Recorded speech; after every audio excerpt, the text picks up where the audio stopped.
All right. Let's make sure we have audio. Let's make sure. Um, but yeah, I think we should be good to go. It says there's three. Okay, perfect. We are live. Got to make sure we do not have any of the overlapped audio. Um, but after we do that, we're good to go. Went live 5 minutes early. This is gonna be a long stream. Let me just check over here.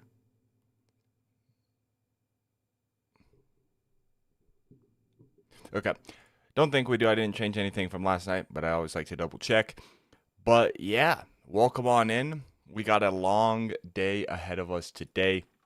We've streamed about 7 hours the first two streams. Let me check the channel, but it should be 7, if not a little bit over 7.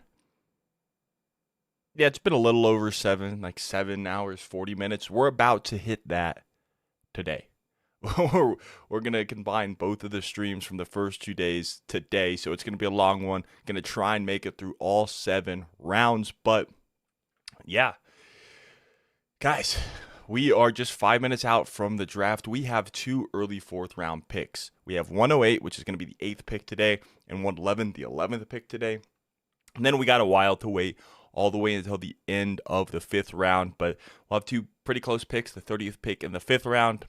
Then there's two picks after us in the fifth round, plus all the comp picks. Then we get the first pick in the sixth round, and then got a long ways to wait until the end of the seventh. So 7 players should be joining the Broncos, barring any trades up, which would cut that number or make that number lower, and then any trade downs, which would make that number larger. But you guys might not have seen it, but I have posted a video on Tyler Odiem. I can't remember how to pronounce his name right now. I'm just super tired. Got one of the worst nights of sleep last night ever. I don't want to say ever, but in a while that I've had. But Tyler Onidium, I like the player. I don't really like the position we drafted him. I'll be honest. I hope, like I kept saying last night, I'm hoping I can grow to love the pick, and I'm hoping that he can prove me wrong. But I just think it's early for him. I do think it's early for him. Like the player, don't like the spot he was drafted. But let's go ahead. We should be good to go. The draft is live, and we should get things started here soon. Let me pull up over here on my second monitor the NFL draft order. Picks by round. Yeah, I'm sure many of you saw it. But oh my goodness, I got to log in again, I think. It might log out of my stuff here. But okay, there we go. Do that. But I'm sure a lot of you saw it last night. I would not mind Jermon McCoy at this point. At this point, the value of Jermon McCoy just passes us not needing a corner. They were talking this morning, something to do with not his ACL and all the ligaments in there, but it's more so to do with the bone. And so that's what they were talking about for that. But, I'm not worried. If he has to sit out here, that's fine. We have the corners right now, and then you have the spot for him on the future to be opposite of Pat Surtain. I'm really liking that quarterback room. As my alarm goes off, signaling it is 10 o'clock, which means the draft should be starting here soon with the Vegas Raiders at pick 101. All right, here we go. Let's refresh this. And we are here with a draft.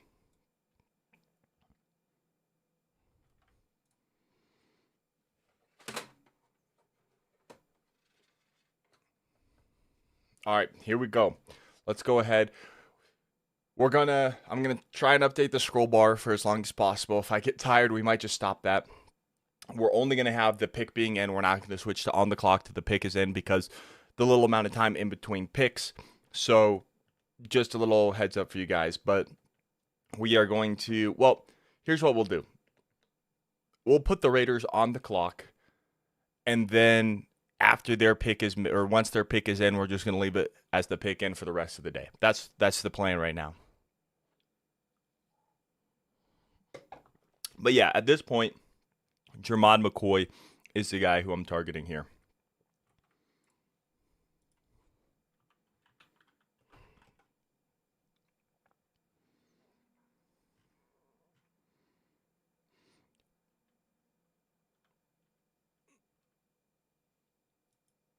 All right. Yeah, so best player available. Let's open this up. I'm going to ESPN. It's not my rankings, but yeah, Jermod McCoy, I would love. Any other corner, I'm gonna pass on. If we look at running backs, I would like Nicholas Singleton, Katron Allen, Jonah Coleman. Those would be the three guys who I would personally want. Tight end, Justin Joly. Later in the round, I do like Maryland, RJ Maryland from SMU. Honestly, I've kind of started to get lower on Trig, but fifth, sixth round, I wouldn't mind Trig. But yeah, we'll see. We'll see. Commish is about to open it up. They got a lot of Pittsburgh people on there. I see the Pittsburgh band up there, and there's other people from Pittsburgh, which is always nice to say thanks to the host city for the 3 days. Where's the 2027 draft? Let me look this up real quick. It's in DC. I don't know if they've announced the 2028 location yet. It's in Minnesota. So 2029 would be the first one for the Broncos potentially. But it's looking like Buffalo, Cincinnati, and Baltimore are making bids. We'll see. We'll see. I wanted in Denver, but we'll see when that happens.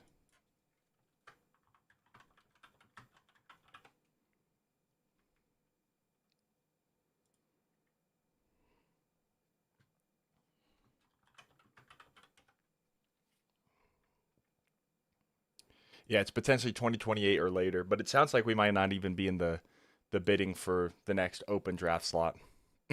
All right. The draft is officially about to be open. I don't want the Raiders to get Jermod McCoy. I know the injury, but that would be a fantastic gift for them. I guess let's pull up the depth chart for all the teams here. Who are their corners? They got Teron Johnson, the nickel, Darian Porter, Eric Stokes. Definitely could go with him if they're comfortable with the medical. They got Trey Dan Stukes, who they drafted last night. So maybe not. Maybe not, but all right. Round 4 is officially open. The Raiders have 5 minutes to make their selection. The Broncos, we should be picking very, very soon. That's interesting. They also have Kyle Lewis ranked as a safety. I'm not crazy, right? Because I thought he was. Maybe I'm thinking the other Pittsburgh player. Let's see. Hold up. Big board. Yeah, I mean, they have him on the broadcast as a safety. I thought he was more of a linebacker, but it is what it is.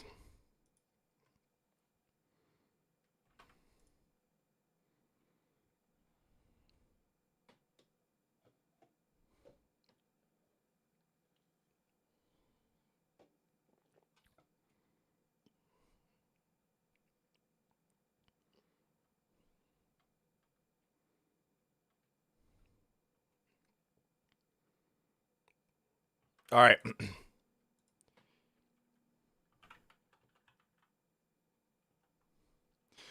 It says the Raiders are on the clock. It doesn't say the pick is in. They don't have the timer, which I wish there still was the timer, but I'm sure the pick will be in here very, very soon.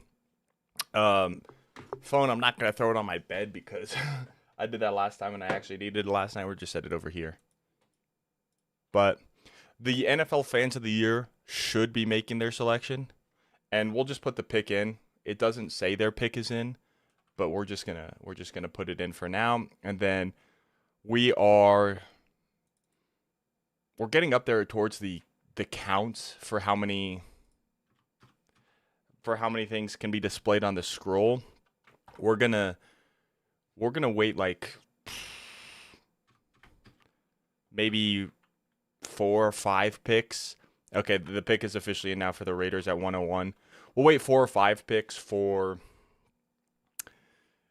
4 or 5 picks today, and then we'll delete round 3 because we're gonna. I mean, we're gonna get up there very, very quickly. So we're just gonna need to keep updating and deleting. So it'll be 4 to 5 picks in every round that we delete the previous round. But yeah, here we go. Here we go.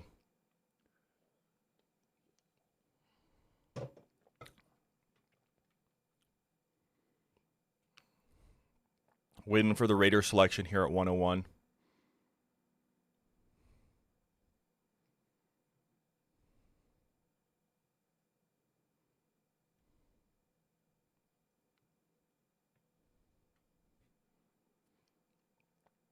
All right. So, as we get to the Broncos pick, my number one player who I'd like the Broncos to select is Jermon McCoy.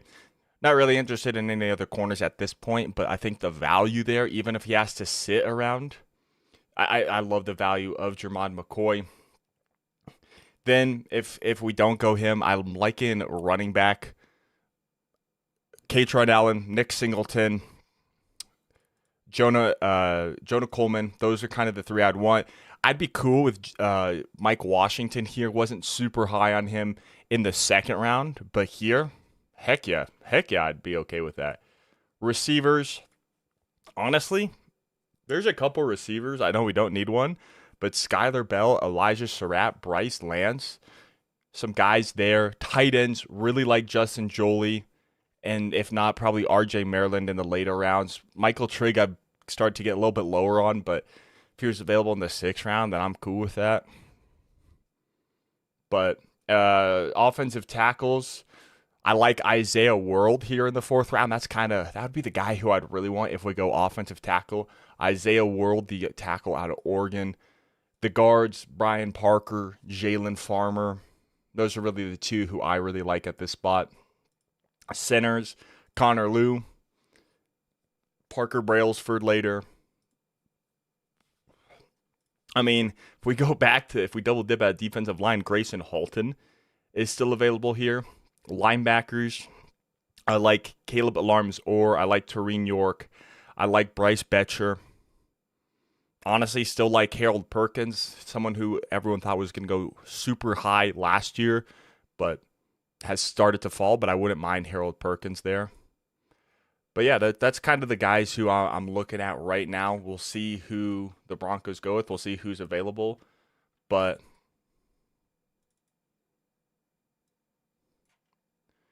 all right, we're about to get the announcement for the Raiders pick here at 101. I forgot, they're not going to announce every single one. Some are going to be announced during commercial break. So we have to see.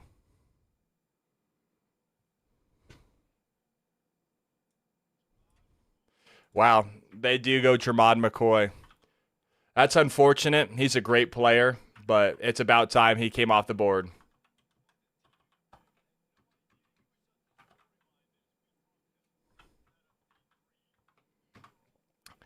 That is very unfortunate. That is really unfortunate. I would have taken him if he got to the Broncos pick. But now I'm kind of all in on running back at this point for me. But who knows how George and Sean are going to draft.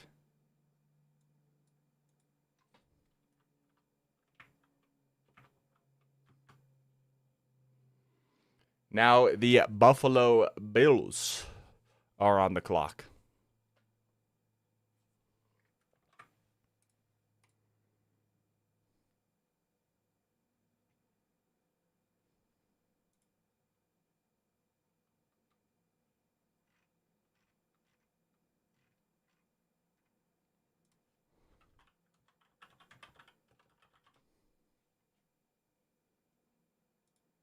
Yeah, this is great value for the Raiders. As the Bills pick just officially came in.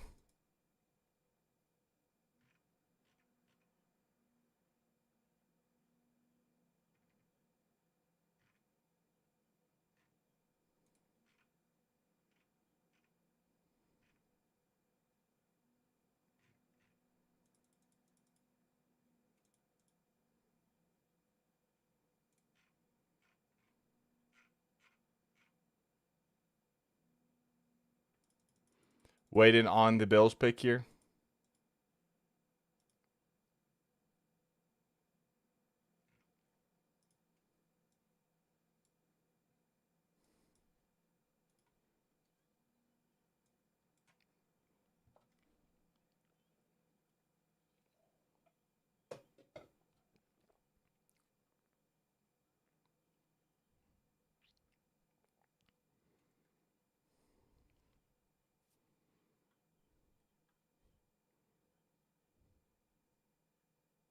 They go Jude Bowery, the Boston College tackle. A lot of people, well, specifically, I think Mike Kliss reported it that he was going to be a second round pick. That would have been a little steep for me in the second round, but here in the fourth, sure. Sure, why not?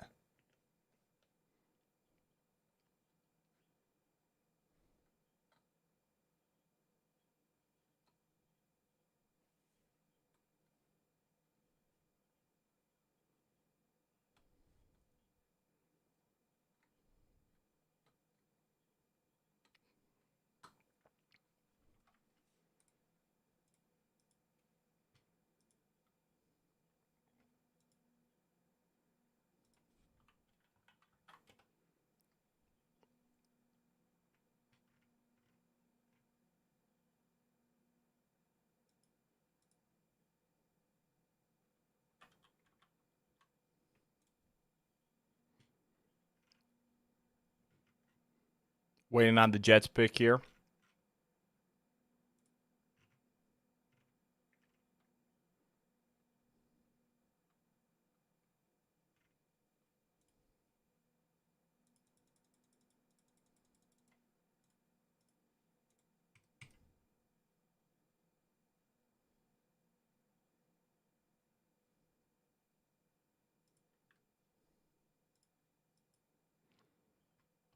Here's the Jets selection here.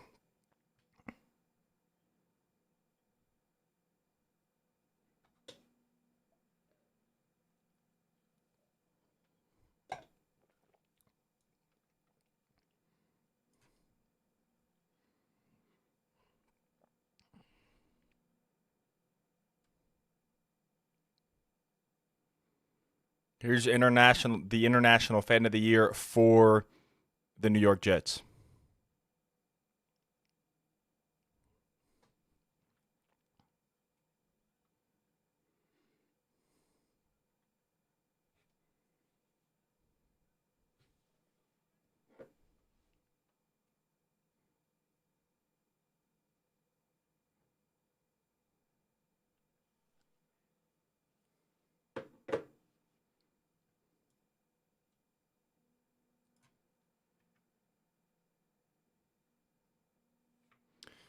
They go Darrell Jackson Jr. from Florida State.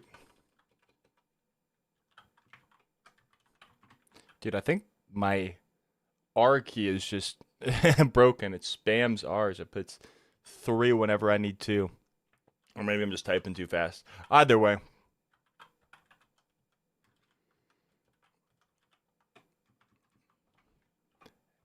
At 104, the Arizona Cardinals are now on the clock.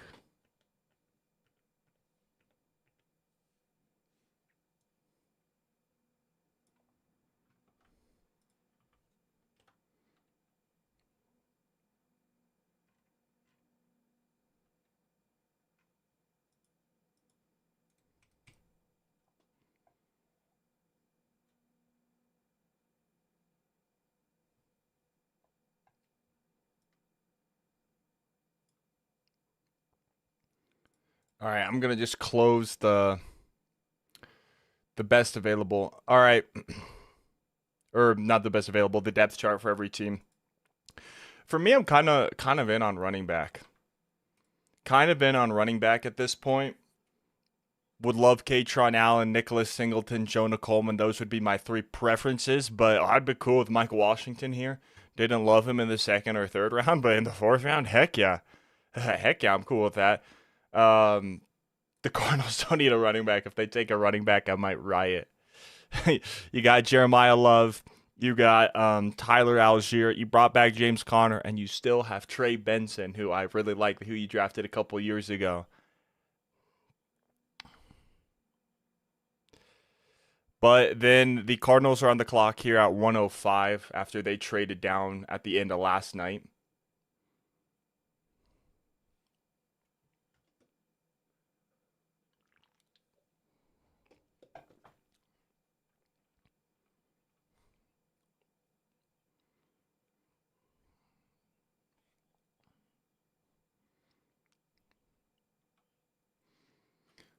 Awaiting the Cardinals selection at 104.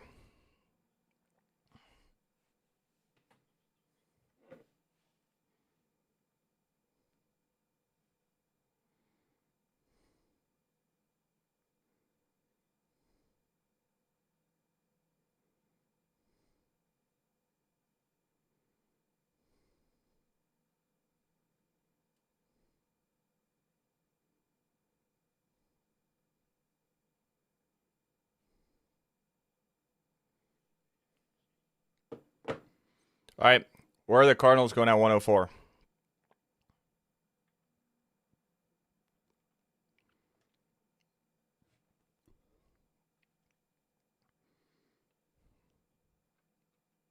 Here's the Cardinals selection from Mexico City, sorry. Excuse me.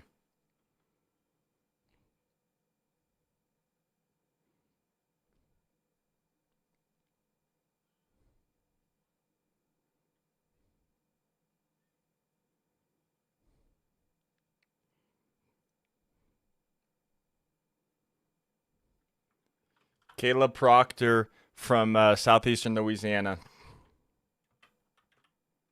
That's a good pick.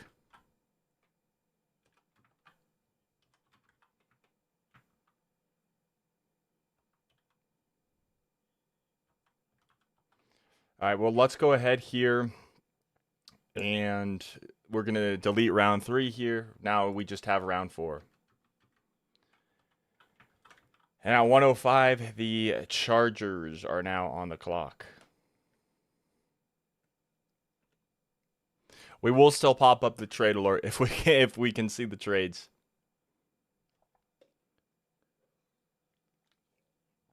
Now, if we take a look here at the draft order, let's refresh this here.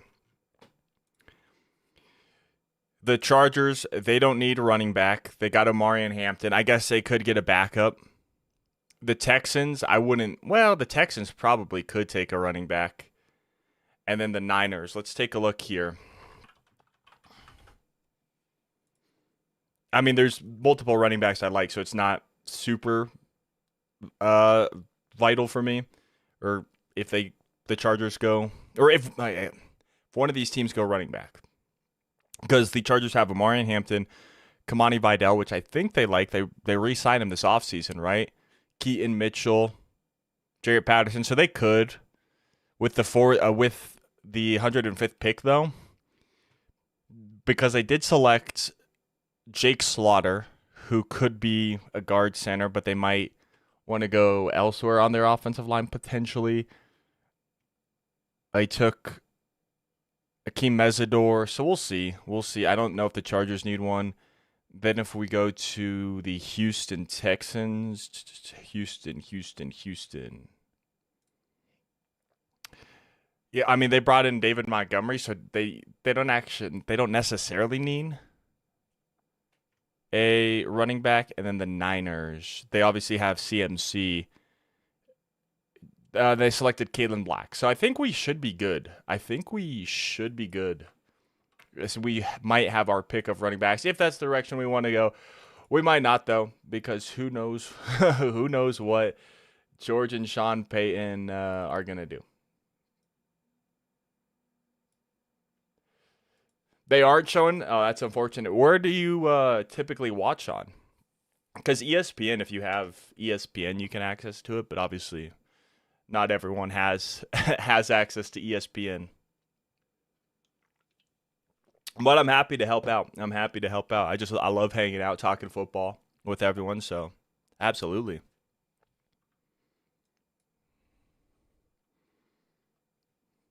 And it does suck not seeing it on, or seeing day 3, because it's the most important day. It's not as sexy with all these highly rated prospects that you're going to see, but it's where you build a majority of your team. It's on day 3 here, so.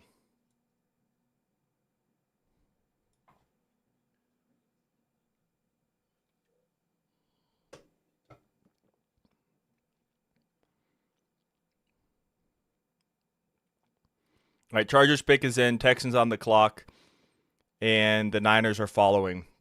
I got to pay attention, though, because sometimes they announce the picks during commercial break here. Typically, it's not this early into day 3.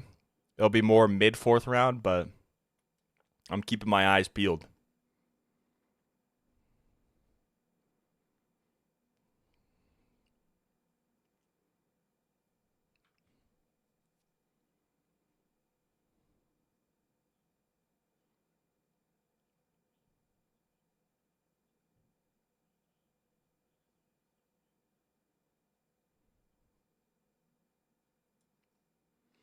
I gotcha.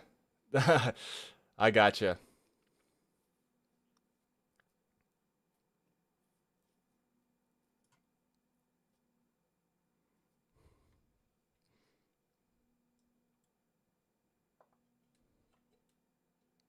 All right, back from commercial break. Thought they might have announced a Chargers pick over the break. We'll see where they go here.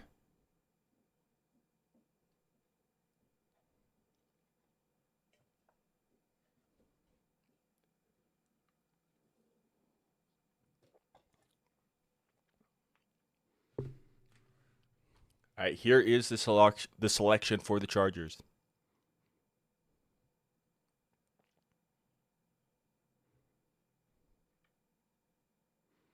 They go Brennan Thompson, the fastest receiver in the draft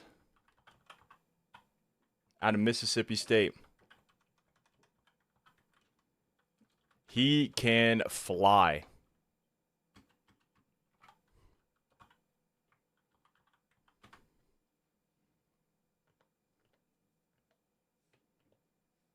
Now the Texans are on the clock. Yeah, Brennan Thompson is going to be fast. We got to watch out for him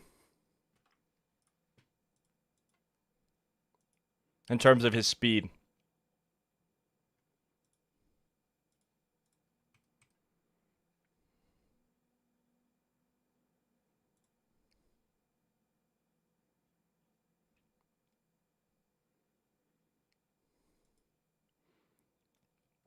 All right.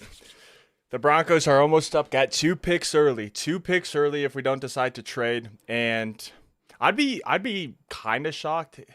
What's up, Supreme? How are you doing? How are you doing, Supreme? It's been a while. How are you doing? I hope you're doing well, man. But I'd be shocked if we traded down just with us already having 7 picks today. But could happen. Very well could happen.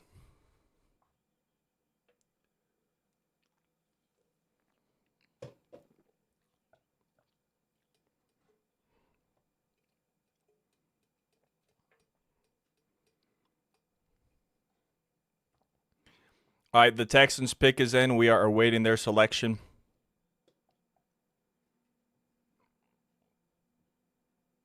We are headed back to Mexico for the Texans selection at 106.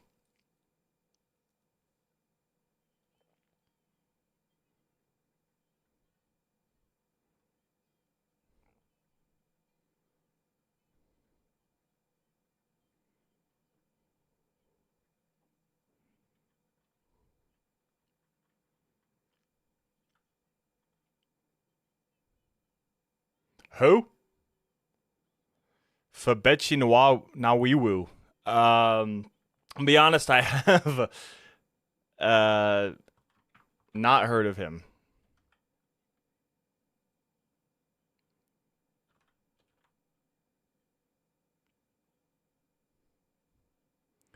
Guard out of Oklahoma. Yeah, I can't really speak much on him. Not that I've been doing a whole lot of that, but we'll see. All right, the Niners are on the clock now.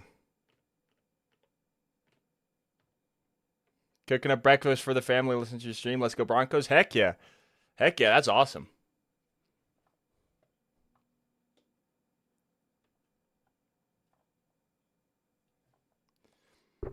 Making anything good? Saturday's always the best for breakfast for me. Because it's actually a meal I get to eat rather than something quick to go quick before I go to work. Niners are on the clock, followed by the Broncos. I'll see all of your comments after the Broncos selection. I just don't want to get spoiled. So, not that anyone would spoil, but if anyone random just comes in and spoils the pick, I don't want to accidentally have that happen. But the Niners pick is in here at 107, and that means we're on the clock at 108. I would be a little surprised if we traded down, but wouldn't be shocked. Looking at running back here, would love Jonah Coleman, Katron Allen, Nick Singleton. Would be cool with Mike Washington, honestly, here in the 4th round. But we'll see. Tight end, Justin Jolie, I like here. Linebackers, I mean, most of the ones that I like were gone. But we'll see. We'll see. It's probably going to be a pick that I'm not expecting, but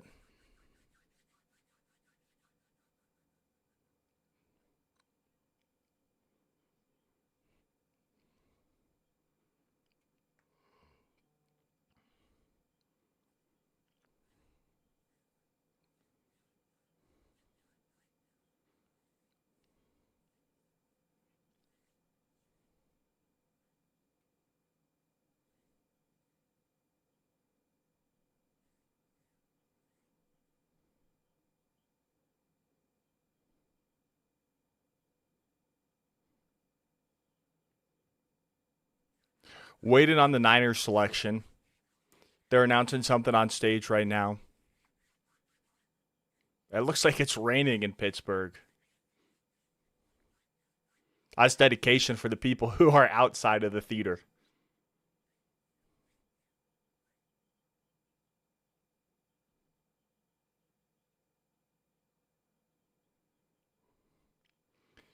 Still awaiting the 49ers selection.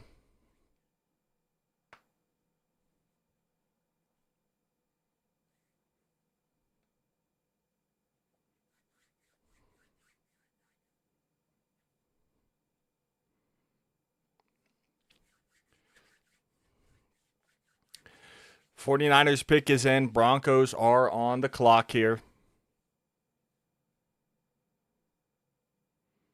I think they have Jennings Dunker up there, who the Steelers selected last night. They got a bunch of Steelers draft picks, so.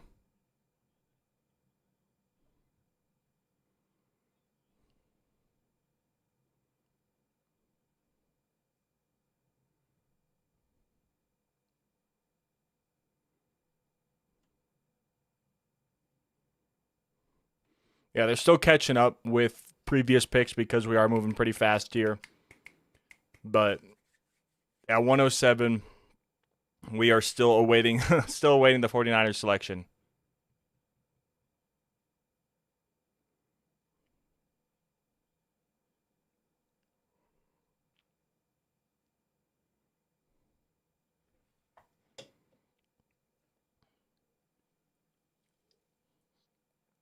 It's us, followed by the Chiefs, and then one other team, and then we're back on the clock again. At 108 here, this will be the pick that we got from the Devon Vele trade, and then 111 will be the pick we got in the Jalen Waddle trade.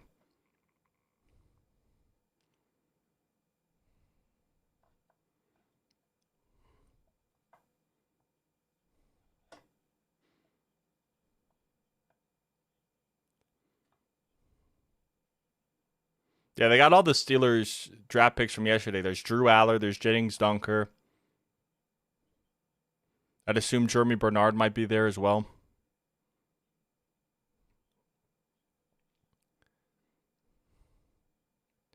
All right, they're clearing the stage now, so maybe the announcement is coming.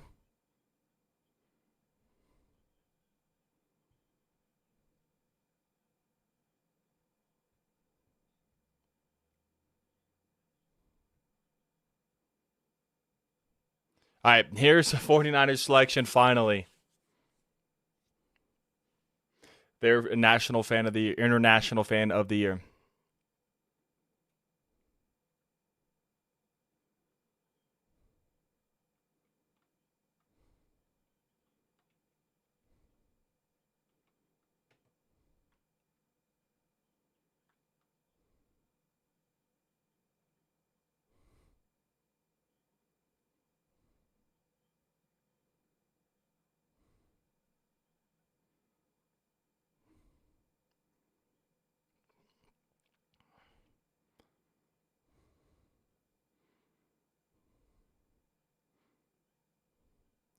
They go Grayson Halton. That's a great value.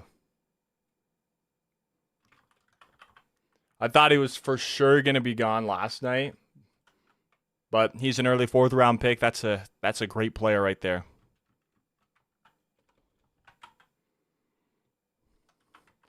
All right. Now, at pick 108, we are officially on the clock. The pick might be in, barring a trade down, which, as I kept mentioning over and over at the start of this stream, I'd be shocked if we traded down today, just with 7 picks already. But who knows? We have 7 picks today, so could trade down and get more. Wouldn't be shocked if we traded up for somebody. But yeah, we'll see. Pick 108 here. I'm really liking the value of running back. Kaytron Allen. Okay, the pick is in. And we're already getting the announcement here. All right, let's see. Who do we go here at pick 108?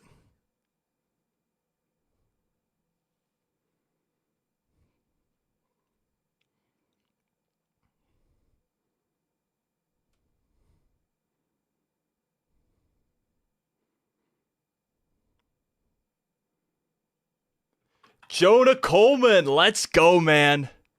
Let's go. The running back from Washington. I love it. I love it.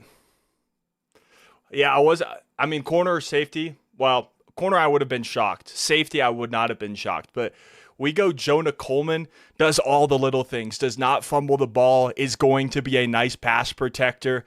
I love it. I love it. Jonah Coleman, welcome to the Broncos. I would have liked him in the 2nd round. But we get him all the way here in the 4th. We'll take it. We'll take it. We'll take it for sure. Now I gotta put up the Chiefs, unfortunately. But yeah. He's gonna fight through contact. He is gonna fight through contact. We'll take it. Jonah Coleman is a Bronco. Let's go, man. Here's the Chiefs selection at 109.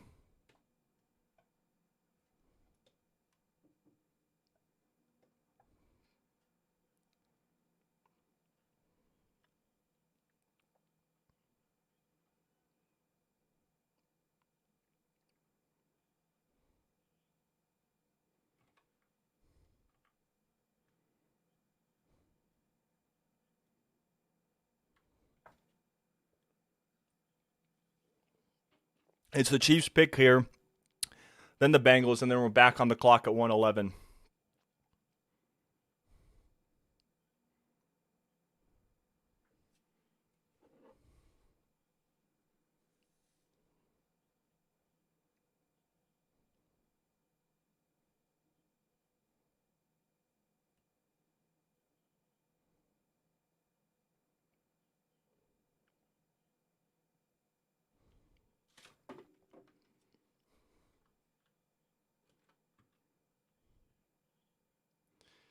They go Jaden Kennedy, or Kennedy, however you pronounce it, a safety from Oregon. If I'm being honest, and this is going to happen a lot, haven't really done a whole lot of work on him. Obviously, Dylan Thieneman. Oh, we got a trade alert with the Cincinnati Bengals. Someone is jumping us at 110, and it is going to be the New York Jets. The New York Jets are back on the clock. But obviously, Dylan Thieneman is the top safety. So, but obviously, you play with 2 safeties. But Thieneman's the one everyone was watching, but 27 touchdowns in 2 years for Coleman, yeah. He's not going to be much of a receiver. Obviously, he can be a receiver if you want him to, but he's going to be a guy who can fight for extra yards, fight through contact. So happy with it. Happy with it. And now I'm really liking the 1-2-3 combo that you got at the running back position. You got J.K. Dobbins, who's going to be your bell cow for right now for the next 2 years. You got R.J. Harvey, nice receiving back. You're hoping he can develop into more of a runner. And then you got Jonah Coleman, who's going to fight for those tough extra yards. But all right, the Jets pick is in here at 110, and then we are back on the clock at 111.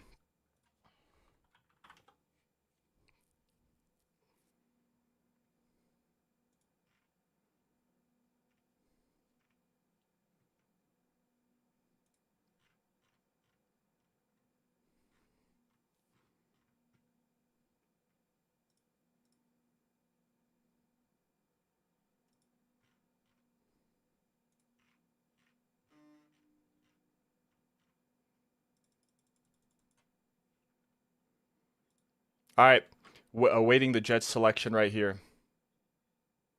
Yeah, he's really good at blocking. He's good as a pass protector, which is one of the big things that he does. We are at commercial break here at pick number 110. I got to be vigilant, though, because we're starting to get into the range where they might just announce it during commercial break because I got to get through all these picks today. Over, 150 picks. I think 157 picks made today.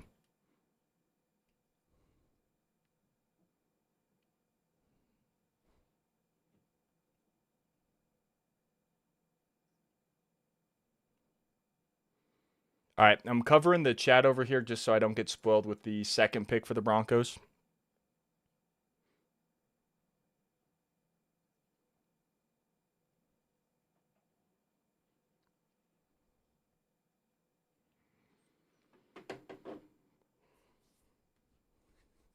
But once we make the pick at 111, assuming we don't trade it, the trade for Jalen Waddle's looking like we get Jalen Waddle, whoever I pick is at 111.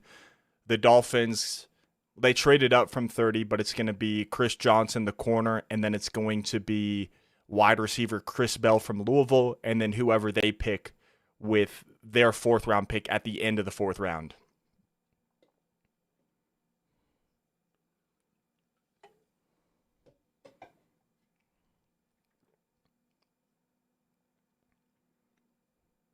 All right, we're at okay.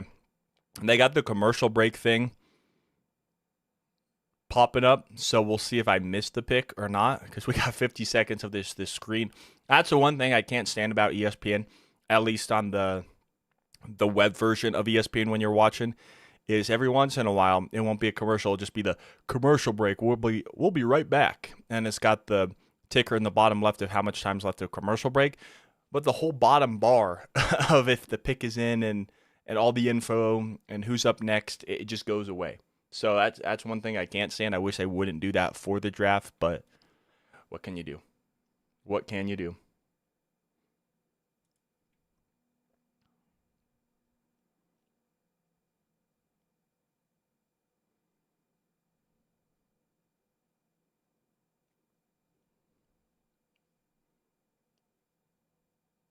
All right, we're back. We'll see if I miss it. Nope, they haven't announced the pick yet. Oh, I thought they were about to. But the Jets have had a nice draft. David Bailey, as I've mentioned, wouldn't have drafted him second overall, but they got Kenyon Sadiq, Omar Cooper, D'Angelo Pons, all players that I really liked. And then who else did they get? Darrell Jackson, who they selected earlier. Not a bad pick. And now they have traded up here at 110. Who did they trade up to select here?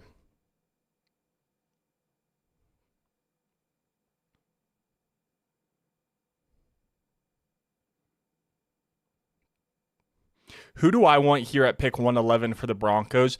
I'm kind of wanting Justin Joly, the North Carolina State, tight end.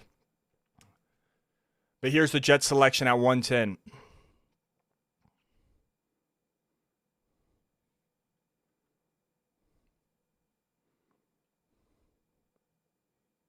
Cade Klubnik, the Clemson quarterback, goes right here.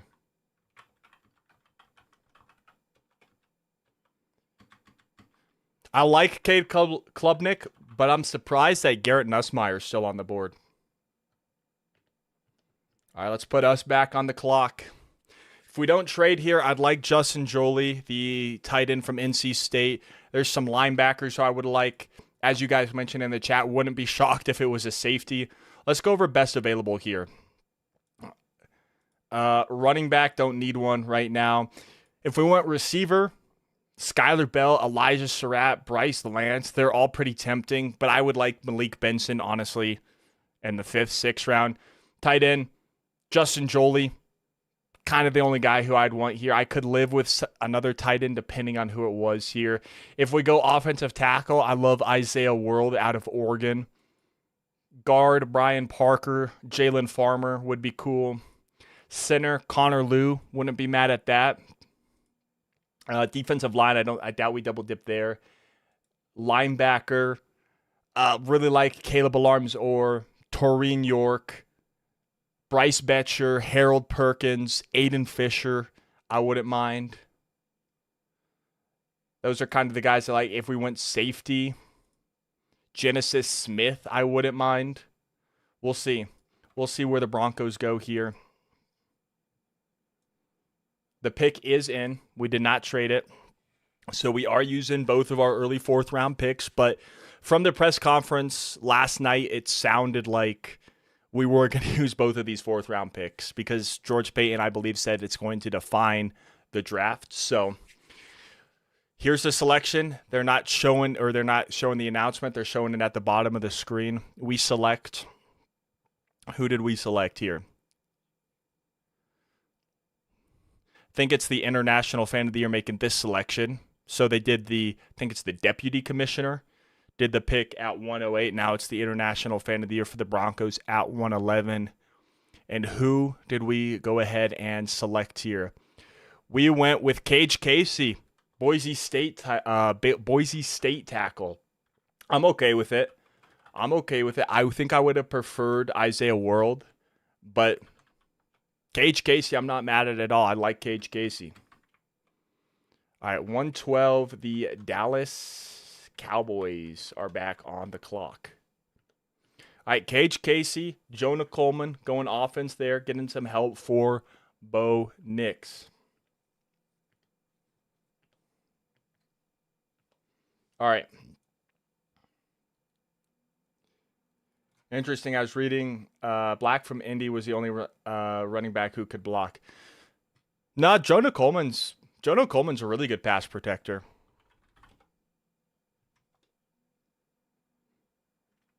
That's one of the things that I liked about Jonah Coleman was his ability to be a pass protector in the backfield.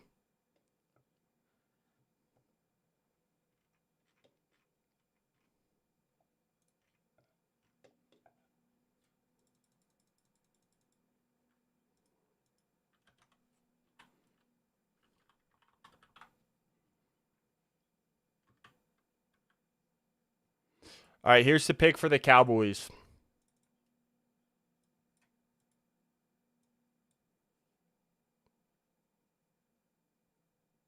They go Drew Shelton out of Penn State. Yeah, I think I prefer, if we're comparing Broncos picks, I do prefer Cage Casey to Drew Shelton personally.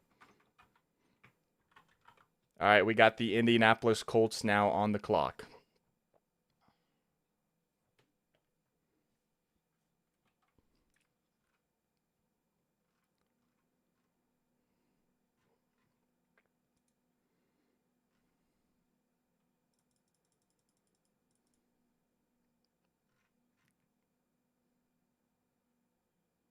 All right, the Colts pick is officially in, but yeah, we're just leaving it at the pick is in. It's too much. Well, all the picks are pretty much in as soon as they get announced, so.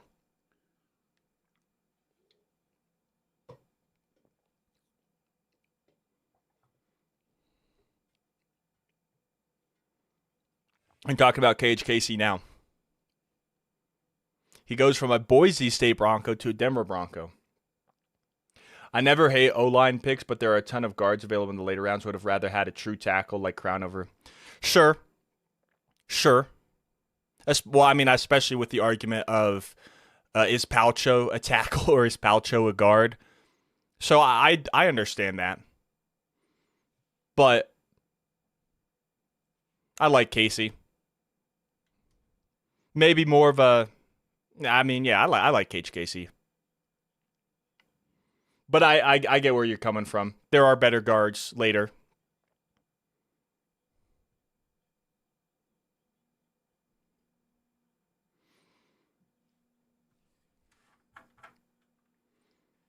Especially with the tight ends, like you mentioned, kind of winding down.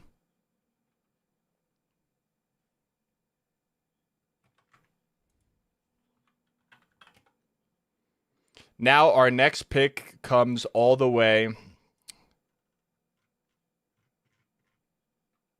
Our next pick is at 170. So we got a little bit of waiting unless we trade up, but I'm cool with not trading up. If we do, cool. But if we don't.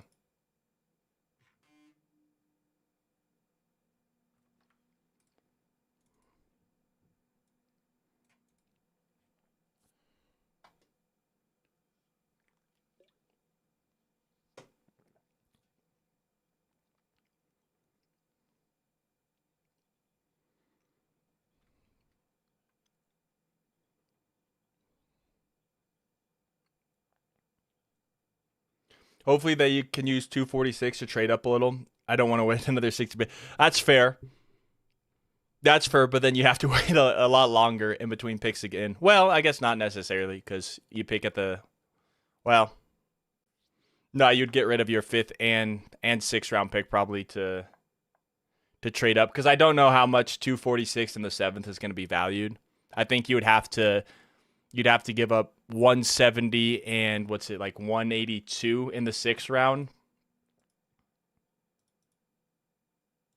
Yeah, 182. So you'd have to give up 182, 170 if you wanted to move up. But I understand it. I understand not wanting to wait that long.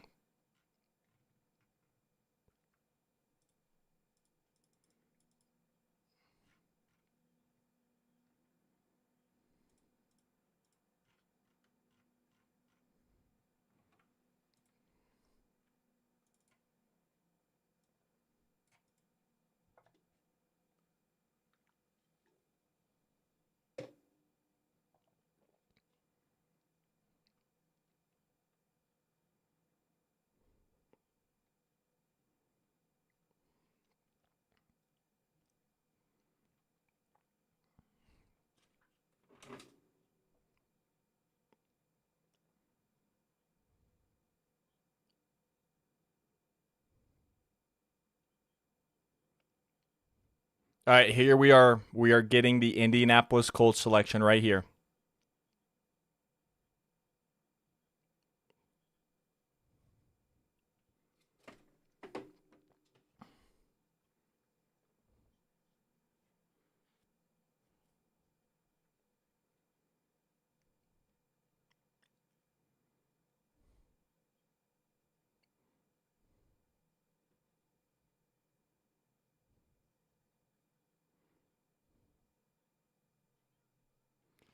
Jalen Farmer, the Kentucky guard. I liked Farmer. That's a good pick right here.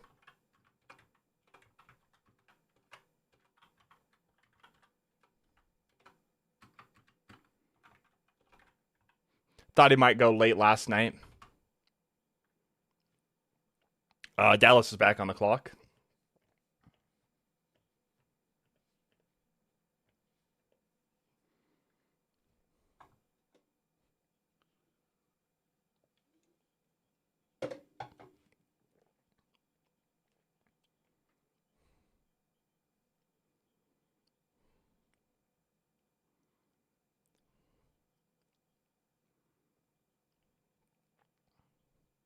Pick is now in for the Cowboys, followed by the Ravens and the Buccaneers.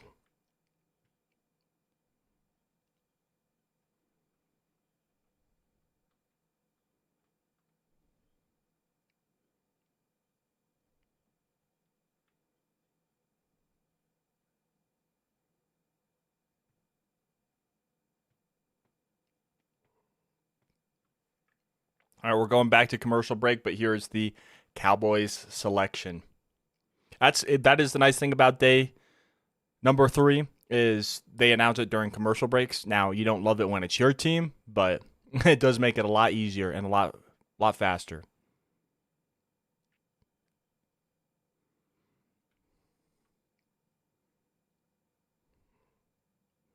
All right. The Cowboys select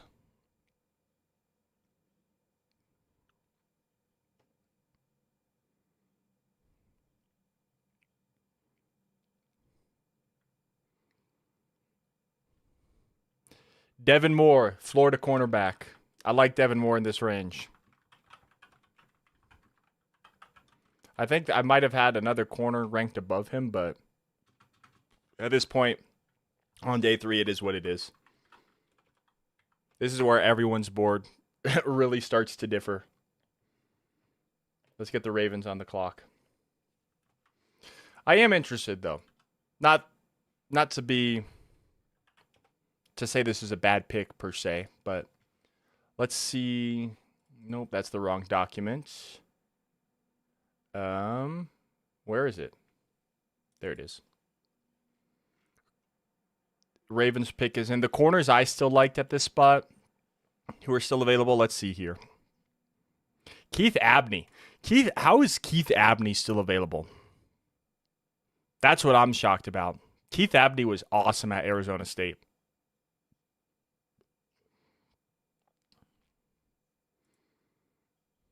Keontae Scott, too, was another guy. But Keith Abney.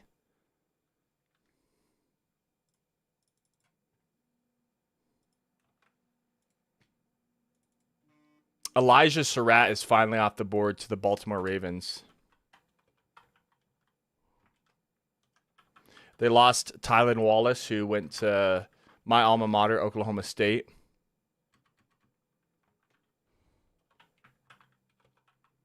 So they're getting another guy in Elijah Surratt, who I also liked out of Indiana. Of course, Omar Cooper was getting all the buzz early, but Elijah Surratt is also an awesome receiver. Is it the Bucks? Yeah, it is the Bucks at 116. Cowboys are drafting well. Who did they select with their first or second first round pick? Because I loved Caleb Downs there. And Malachi Lawrence I thought was a little bit early personally, but Caleb Downs at pick 11, pick 12 was awesome.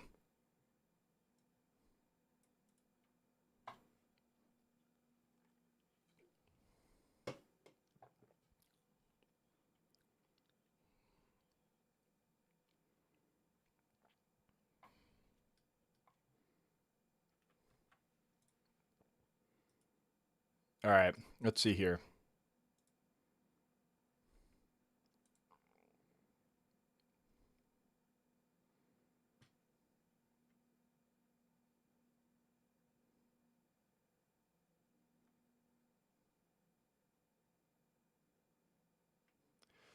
Guys, I'm sorry. I didn't realize my software is cutting out a lot of comments from you. I see a lot more comments when I go to like actually YouTube, but my comments. Well, actually, maybe not. Maybe I'm just being stupid.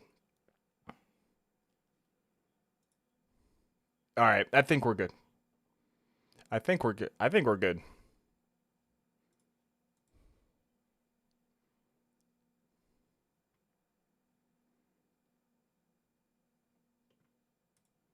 All right, here's the Buccaneers selection.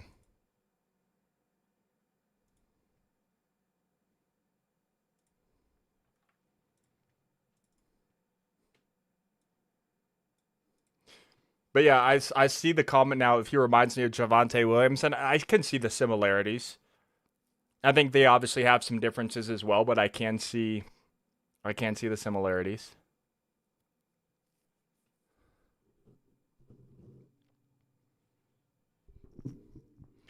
All right, let's see who the Bucks select at 116.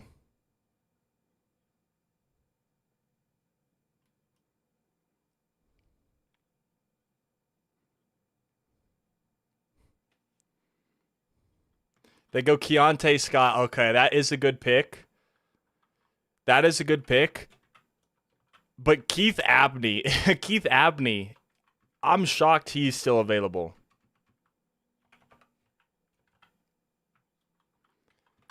I mentioned Jermon. Oh, wait, we have a trade alert here at 117 with the Houston Texans. The Houston Texans are trading the 117th pick to the Los Angeles Chargers.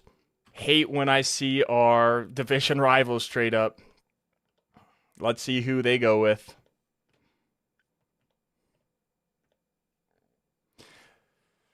I'm hoping they're not going to get Keith Abney now.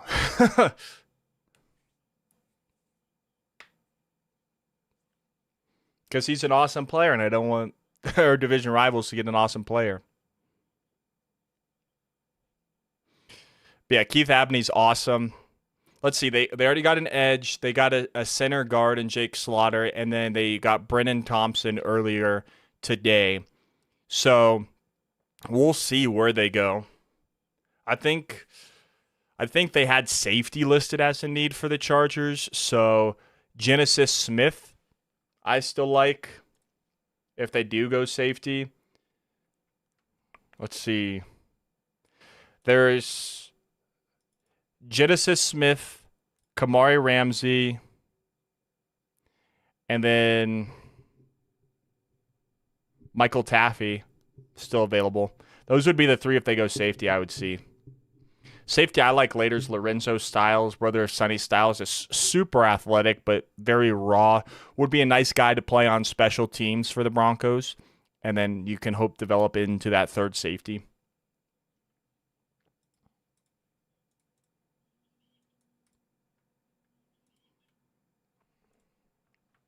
All right.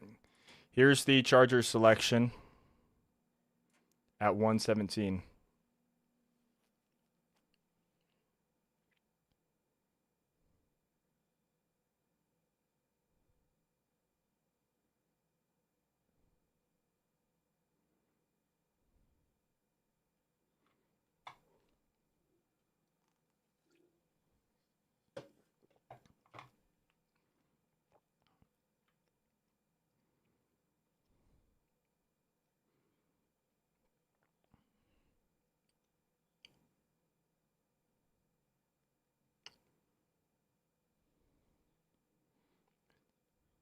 All right, here's the Charger selection at 117.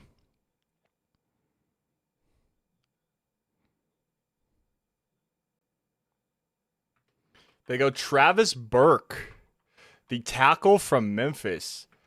I know the Broncos met with him, but I think that's a little bit early for Travis Memphis. I think he's more of a 5th, 6th round guy, but honestly, if you're drafting trenches for your team, it's never a bad idea. But I liked other tackles. I still like Isaiah World, but there's Demetrius Crown over here would have been an awesome pick. So I think that's a little bit early for Travis Burke. So I don't hate it, but he could make me eat my words. But I think it's a little bit of a reach here. The Lions are now on the clock at 118.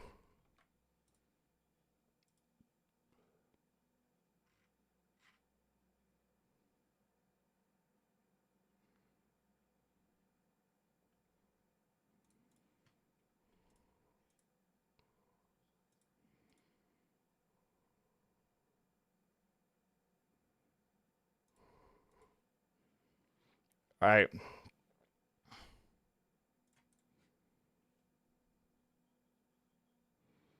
We are awaiting the Lions selection. Their pick is in.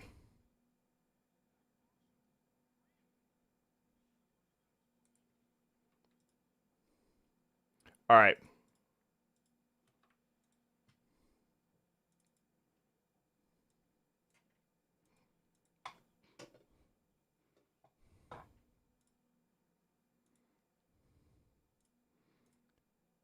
Uh-oh. Keeps freezing on me. I hope they're not working on my internet again. That would be no bueno. It looks like the stream is fine.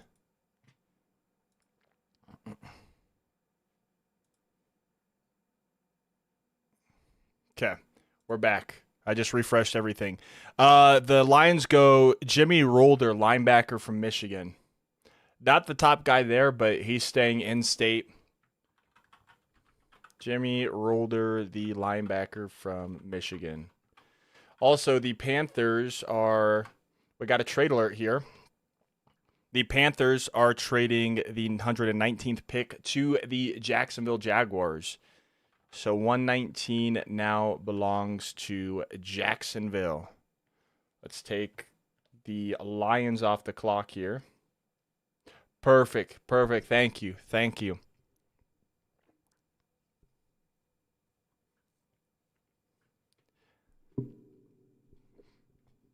I don't know. I think it's just it just popping up.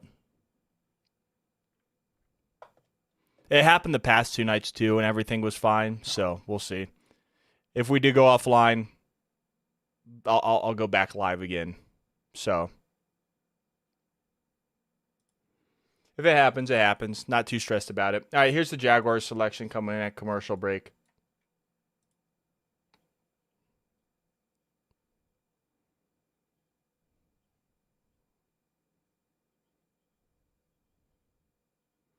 The Jaguars select Wesley Williams, edge rusher out of Duke.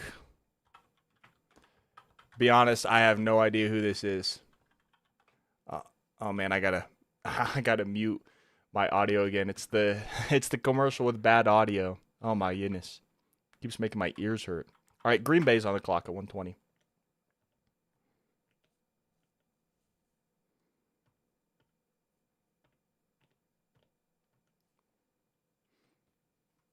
I hope they get. I mean, I wouldn't say that our late sevenths aren't making the roster. I mean, it will be an uphill battle for sure. For especially, I think any seventh round pick, it's hard to make the roster. I'm not gonna say they won't make the roster. It'll be an uphill battle. We'll have to see who they select.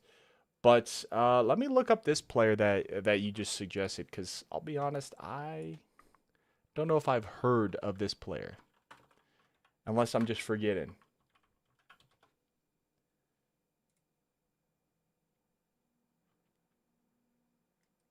Yeah, I have never heard of him, but it's one of those international guys, and you could keep him on your practice squad for the international slot. If you were to take a flyer on him in the 7th round, I'd be all for it. Sure, why not? But yeah, I have not heard of him.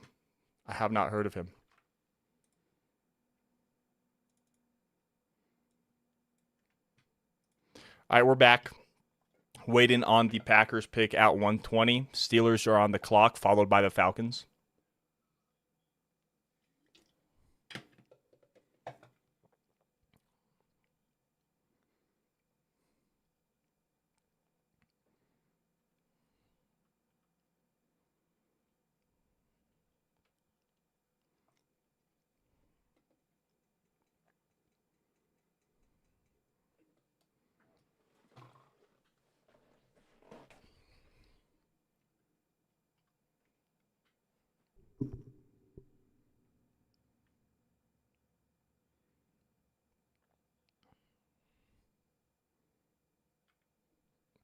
All right, we are awaiting the Packers pick here at 120.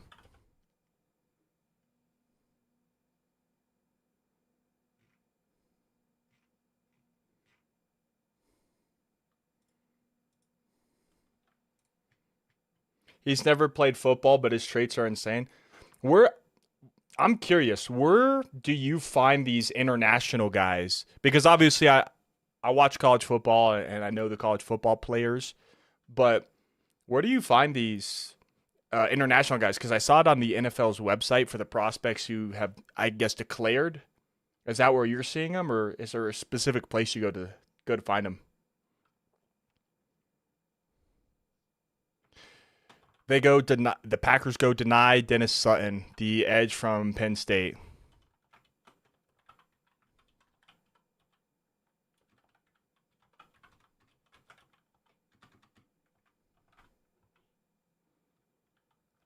All right, the Steelers are on the clock now. And you can hear the cheers from the crowd.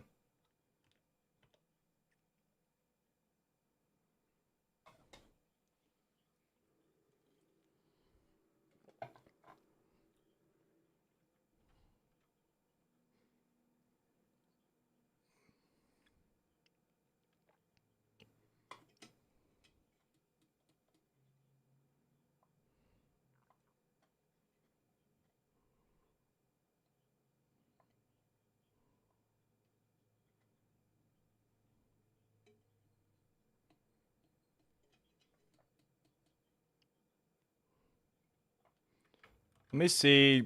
Edge rushers. They go deny Dennis Sutton here. Again, not trying to say that's a bad pick. Who's still available that I liked? Dude, is Zion Young still available? Can't remember. But then I had LT Overton and Joshua Jacobs over him. Let me see. Zion Young. He might have been drafted. Okay, yeah, he was drafted by the Ravens. Okay. I was going to say, he should be off the board by now. But yeah, I had LT Overton and Joshua Josephs over him. So kind of about where he should go off the board. All right, here's the Steelers selection at, what is it, 121?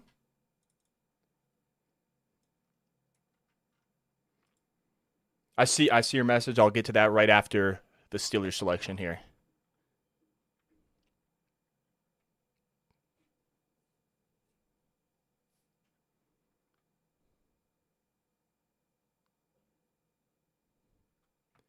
They go Caden Wetjen. Okay. That's a guy who I know a lot of Broncos fans wanted in the. He's out of Iowa, by the way. A lot of Broncos fans wanted in the 7th round to be this special teams returnman, but he goes all the way up here in the 4th. I think that's a little early, but he's an electric returner. He is an electric returner. Okay, the Falcons are on the clock at 121. Then I'll get right to your message. Oh, just kidding. We got a trade alert. The Falcons are trading pick 122 to the Las Vegas Raiders. Our division rivals are back on the clock. All right. They basically have international pro days. Okay, I got you. But yeah, I mean, I'd be all for it. Probably wouldn't make the roster, obviously, if he's never played football. Would be a developmental guy, but you do have that international slot that you can put him on the practice squad for. So, heck yeah. Yeah, I know Jordan Mailata obviously started out in Australia, but I thought, didn't he play football before, or did he not play football at all? Might have been rugby. I don't know. But yeah, I mean, I'd be all for it.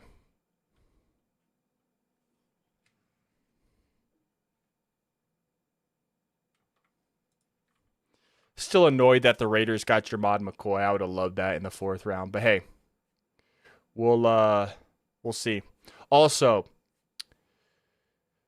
the Bears traded up to the Panthers spot at 124, so 2 picks away.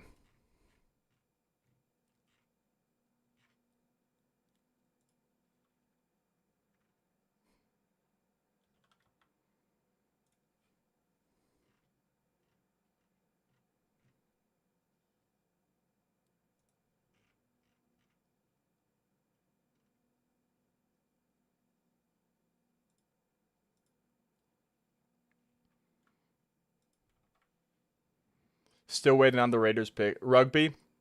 Gotcha. Gotcha. Yeah, I'm sure you know if you're in Australia. Heck yeah.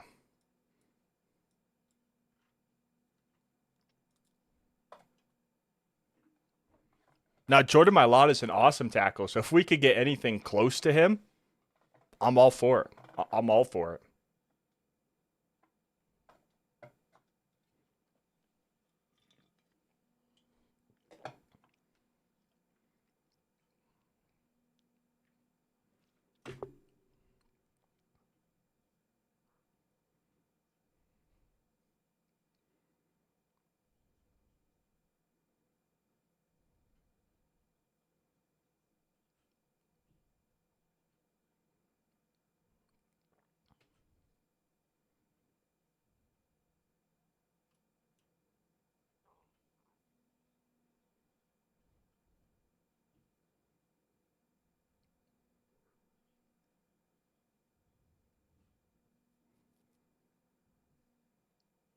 Adam Gottis played ball near my house, but here it's called gridiron.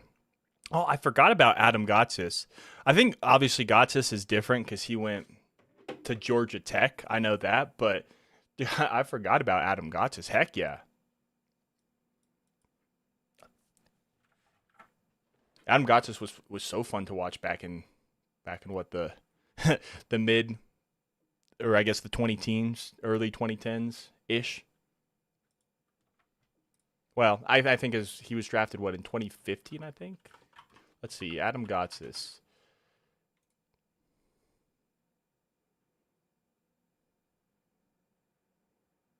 Uh 2016. So yeah, the 20 teens. But yeah, those yeah. Adam Gotsis was heck yeah. Jared Hayne went to the Niners. He was a rugby star. Yeah, I know a lot of rugby guys transfer over. I know what this one wasn't from Australia, but there was that he was from England, and I know he started with the Chiefs, got cut, was on the practice squad. I think got cut again, and then went to the Jaguars. The Hayne plane. That's kind of an awesome nickname. But yeah, I know a lot of rugby players at some point make the jump over to the NFL.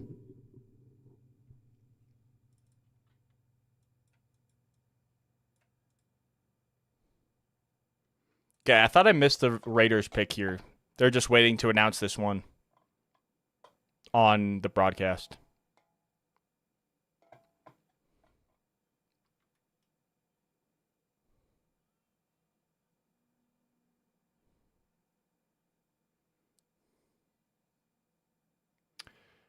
Let me look. Let me look him up after this selection.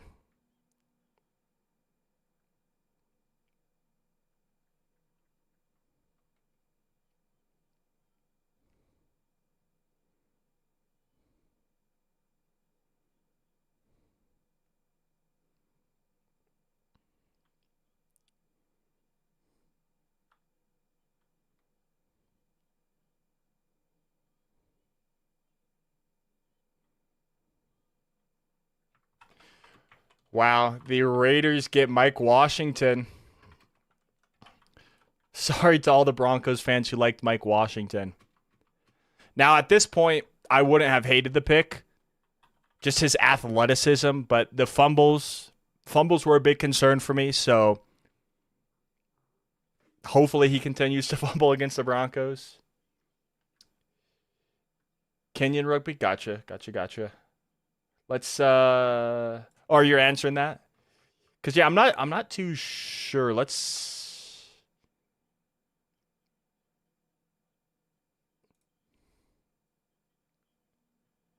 yeah, yeah. Yeah, Kenyan rugby. But it looks like he no. For some reason they have an image of a University of Arizona player right there. But yeah, yeah, looks like Kenyan rugby.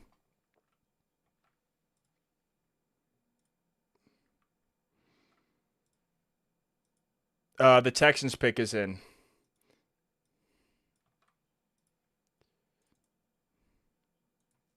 Let's take the Raiders off. Let's put the Texans on, and then I'll try and find the Broncos uh, draft visits.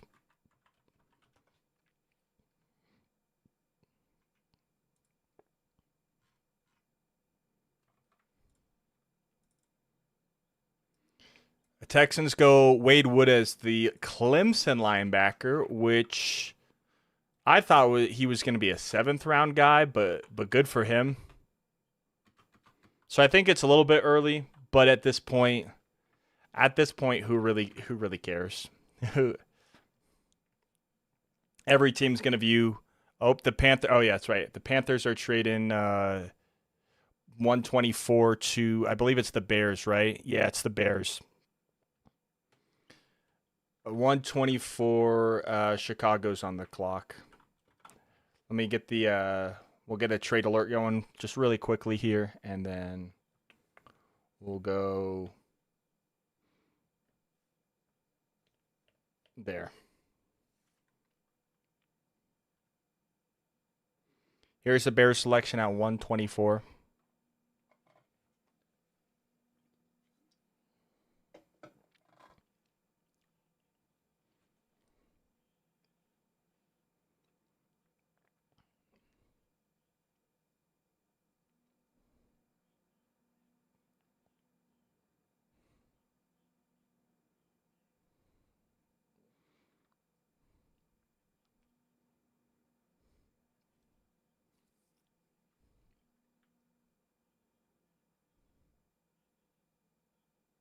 They go Malik Muhammad, the cornerback out of Texas. I like the player Malik Muhammad, but man, dude, Keith Abney's still there. I'll tell you what, if Keith Abney falls, I hate to say it, man. I was already making a bold statement with Jermod McCoy, but if Keith Abney falls to the 5th and even top of the 6th round, I would take him. Now I doubt he does. I highly doubt he does. But man, I'd be very tempted to take Keith Abney. Now, we obviously, like I said, we don't need him, especially because I think he's going to be more of a slot guy, and we got that with Jaquan McMillan, and we want to sign Jaquan McMillan to a long-term deal. But man, all right, let me see. So I'm not seeing if Joshua Wuru. I'm not seeing a visit here. Now, I don't know if these are just top 30 visits or if they're combine visits or what they are, but I didn't see a official visit for him. But again, that could not be, the site I just checked couldn't be not updated properly. All right, here's the Buffalo Bills selection. It looks like they have back-to-back picks at 125 and 126 here.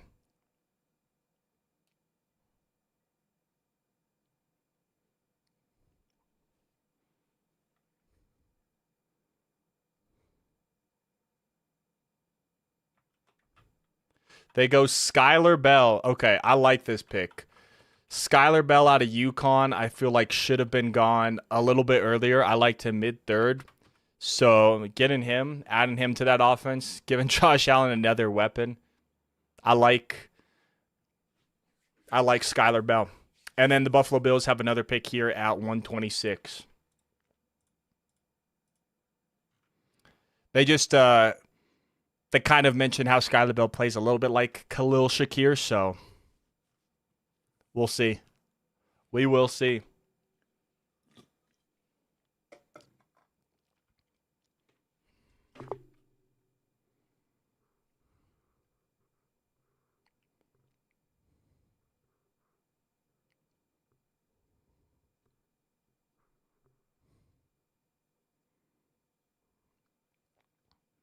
It looks like the Broncos posted, if everyone's interested, at least on Instagram. I haven't checked Twitter yet, but it looks like they're posting Jonah Coleman's reaction to getting drafted for those who are interested.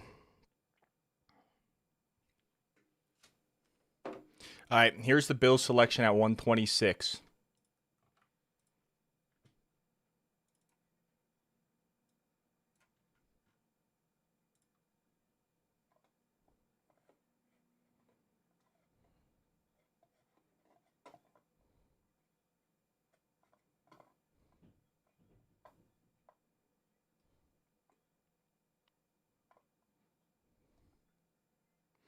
When do the Broncos pick next? It's all the way at pick 170, which will be the 30th pick in the 5th round. 4th round is kind of flying. We're about... well, once we get to 132, it'll be all the normal picks for every team, and then we'll have a couple comp picks afterwards, and then we'll be the 30th pick in the 5th round. So it'll be a little bit...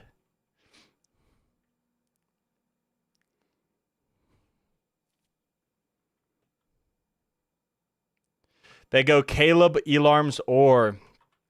I like Caleb. Now, if I'm being honest, I did prefer Tareen York more. Problem with Tareen York is he's just so small, but he's just such a great linebacker. Love Tareen York. But yeah, this is a great player. He's mostly a pass rusher, but you look at his traits and you think he can perform well and he can become a coverage guy, which we need. So that's a great pick for the Bills. Let's get the Niners back on the clock.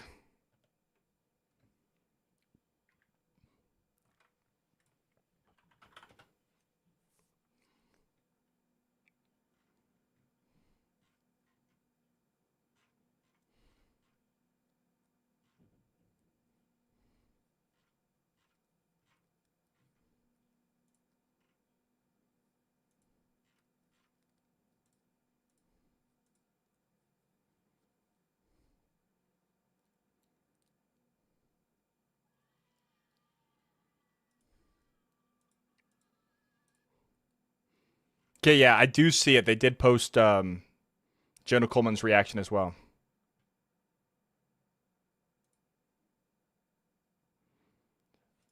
Waiting on the Niners pick here. So, if we take a look here at the current draft, so we go to 132, and then there's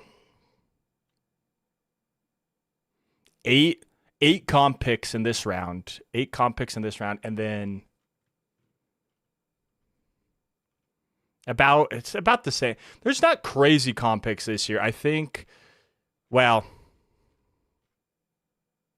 yeah, I mean, there's not crazy comp picks this year. 7th round is a little crazy, but that's the most common comp pick round. But I feel like it was 2 years ago, 2024, when I last did the day 3 stream because I took last year's day 3 off. It felt like there were so many comp picks in every round. Maybe it's because we didn't have a lot of picks, but yeah, not a lot of. It's about eight comp picks in round 4. I think about 8 in round 5. I think there was 4 in round 6. Maybe I'm misremembering that, and then there's a decent amount in round 7. But we got 3 picks in that range of the end of the 7th and the comp picks, so it'll probably fly pretty quickly.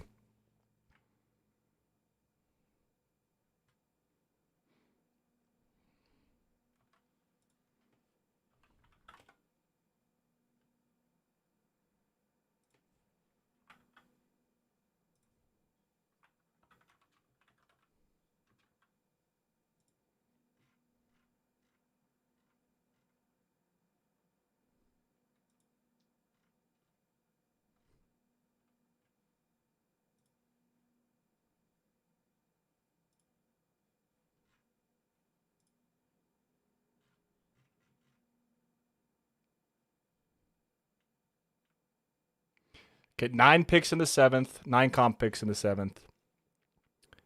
3 comp picks actually in the 6th.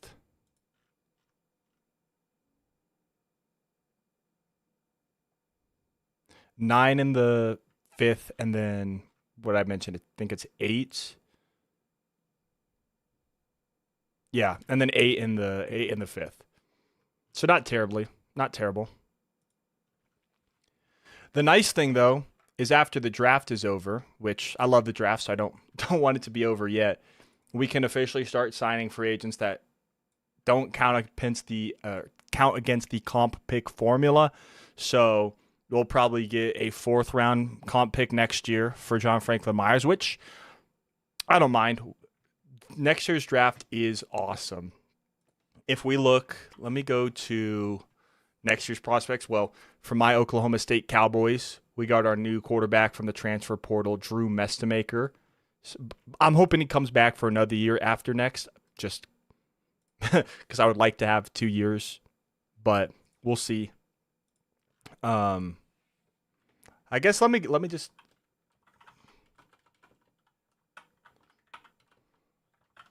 Let me see here. For my Cowboys, Jaden Jackson, defensive lineman, but Drew Mestamaker is going to be our top guy next year if he declares. Most of our guys are going to be a couple years away. Caleb Hawkins is going to be fun. All right, here is the Niners selection. They go Carver Willis, offensive tackle out of Washington.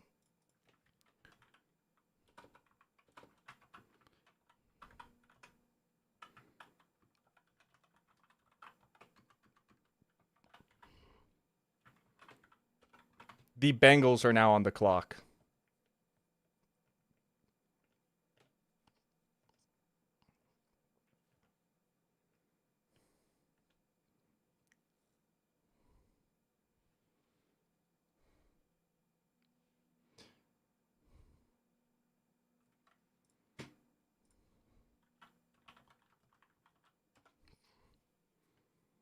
Yeah, let me look at I'm gonna look at Keith Abney here. Yeah, he's 5'9", 187, so definitely a slot guy, and we don't need that. But man, he would be. He's an awesome player. He's an awesome player, but we don't necessarily need him.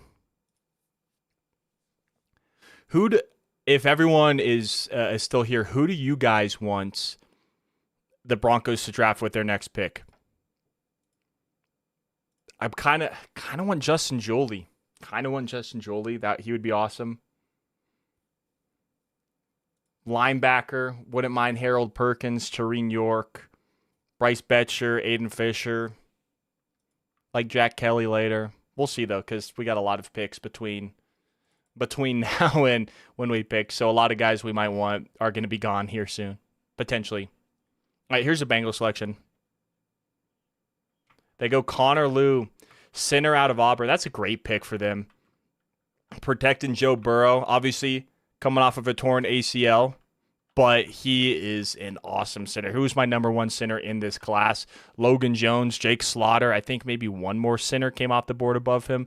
I thought Connor Lew was going to return to Auburn for one more year just because of the injury, but he's going to be a great player. I would like Jolie, Koziel, Trigg, Bentley, Royer, injuries. Doesn't need to be the next pick, but they need to tighten in this draft. Yeah, for sure. I'm definitely with you. I would love Jolie with the next pick. Here, let me get the Panthers on the clock here. Would love Jolie. Koziel, I mean, I would be okay with, I think, in the 5th round, 6th round. Trigg, I got a little bit lower on, just a high drop rate, and then other things popped up, but 6th round, I'd be cool with him. Royer would be nice. Injuries, I wouldn't mind later. But yeah, for sure, definitely need a tight end. I would love if we made a move for Kyle Pitts, depending on the price. I don't want to give up an arm and a leg for him, but if you could give up a mid-round pick in next year's draft, I'd be all for it. But I don't know what the price of him is, or what the price for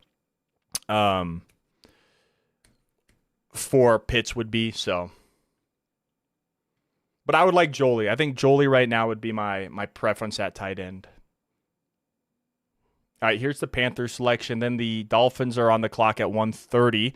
And that will, when the Dolphins make their pick at 1:30, assuming they make that pick, that will officially conclude the Jalen Waddle trade, and we'll know essentially what they got.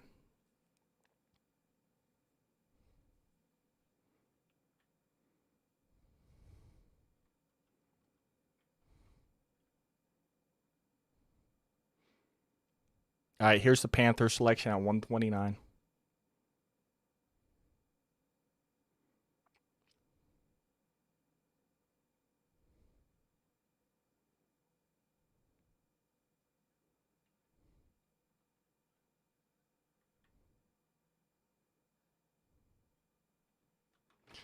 Will Lee, the cornerback out of Texas A&M. I liked the player, but Keith Abney is still there. Keith Abney is still there, which is really surprising.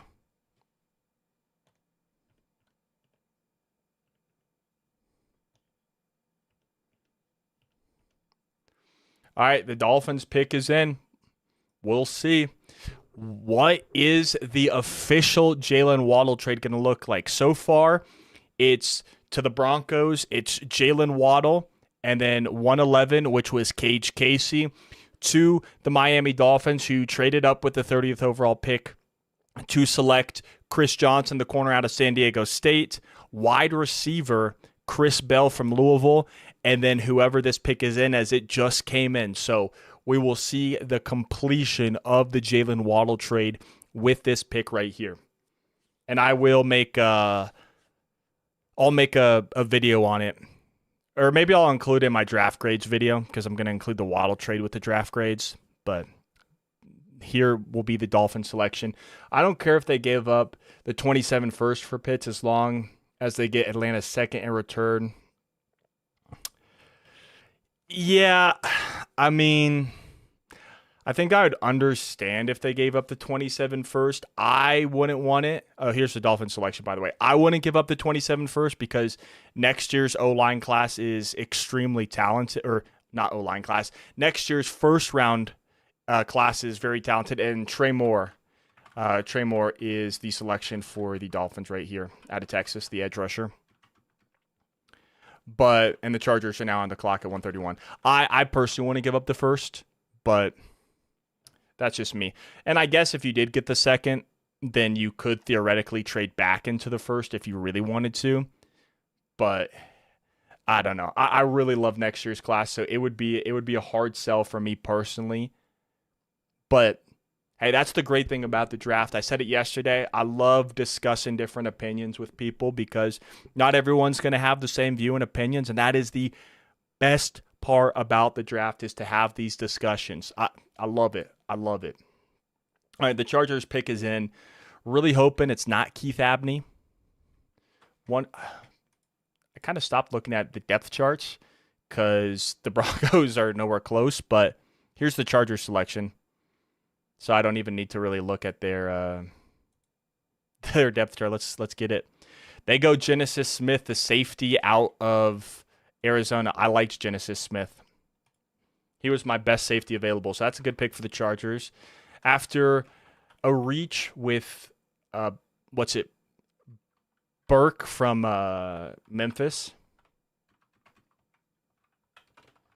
It was, let's see here, Travis Burke. Yeah, after a reach, in my opinion, that's a good pick to come back with. All right, now the New Orleans Saints are on the clock. Take the Chargers off. Go ahead and put the Saints on.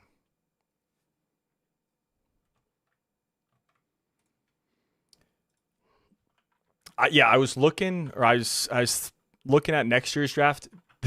Dude, Oregon's got a really nice tight end for next year's draft who could be a first-round pick, Jamari Johnson. He's going to be fun. Jamari Johnson is really fun. If he could have declared this year, and I think he would have been a first-round pick. But he goes back to be the primary target in that Oregon offense. And then he'll be declaring with Dante Moore next year. And then I'll stop to look at some other tight ends, but we're definitely going to be looking at Gavin Hoffman from Iowa. He's going to be fun. Of course, next year's wide receiver class is awesome. Headlined by Jeremiah Smith, Cam Coleman, Ryan Williams, if he can figure out the drop issue, because he had some drops. Eugene Wilson. There's some guys. Where's dang, they don't have my guy from Oklahoma State. Oh my goodness. I'm blanking on his name right now. Wyatt Young. Wyatt Young, I think, could be a nice pick next year, if he declares after his junior year. Pick is in for the Saints here at 132, waiting on their selection.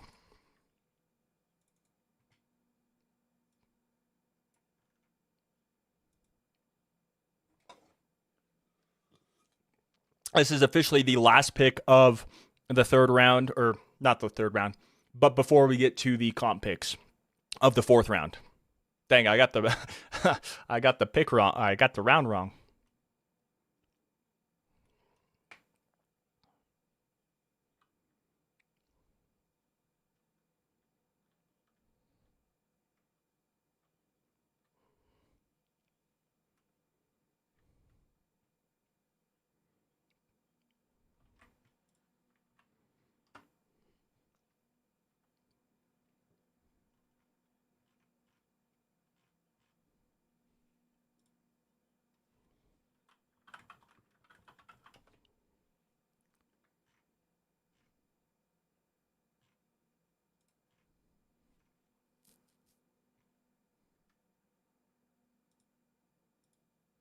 Here is the Saints selection.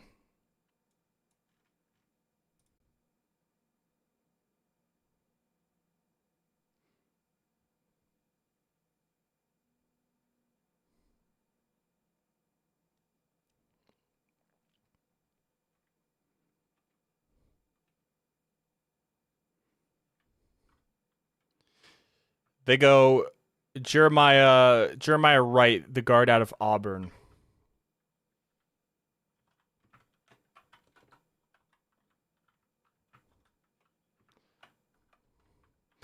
And now we are officially in the comp picks. 134, the San Francisco 49ers have traded the 33rd pick, my bad, to the Baltimore Ravens. Baltimore is now on the clock at 133. Where do they go? New era in Baltimore, of course. John Harbaugh is gone. Jesse Minter is in. Who have they drafted so far? I want to see if they pop up on the screen. I know they took Zion Young because I looked that up earlier. But if they show it on the little scroll bar at the bottom, if not, I'll have to look it up.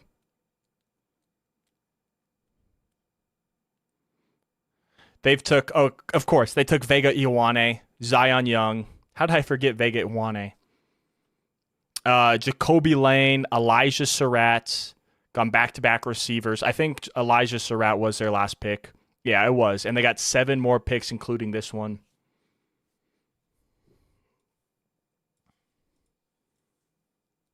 All right, the Baltimore Ravens selection here.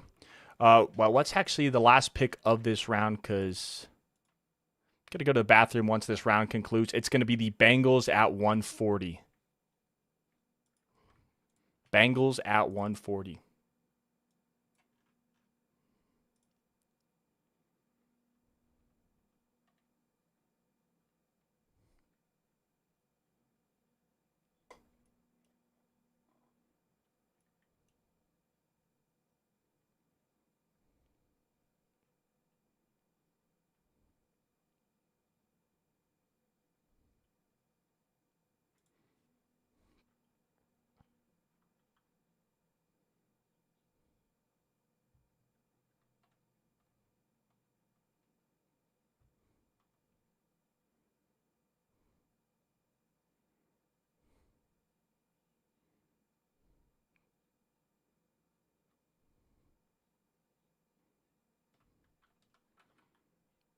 Matthew Hibner. Did not think he was going to be the next tight end off the board.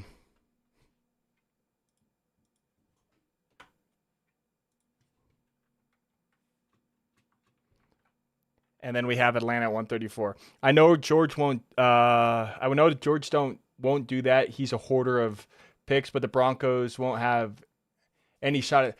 I mean, sure. But this, and I understand that. But when you think about this year's draft, when there was pulled for true first round talents, there's about 22, 23 consensus first round picks, and then everyone from about pick 23 to 45 could have been in any order. So someone at 45 could have been 23rd on someone else's board. So it was not a very top heavy draft. Next year's class is a very nice draft class where you can have picks that who are first round picks all the way from pick 1 to the top of the second round who people consider first round talent. So I like next year's draft class. So I don't love trading away the first, if that's what you're talking about, just especially with how the draft class turns out. But if the Falcons would be open to selecting maybe a second rounder for him, then I'd be cool with it. But I don't know. I would have a tough time trading away the first round pick for Kyle Pitts. But that's just me personally. So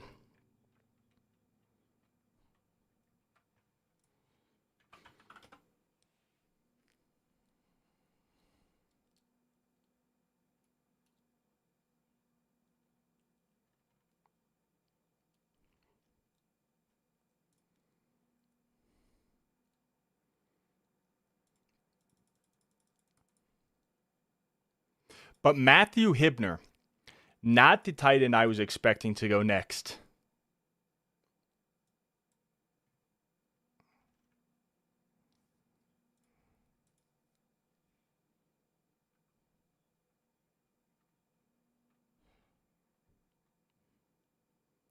All right, the Falcons now on the clock. They didn't have the first round pick, obviously trading up for James Pierce last year.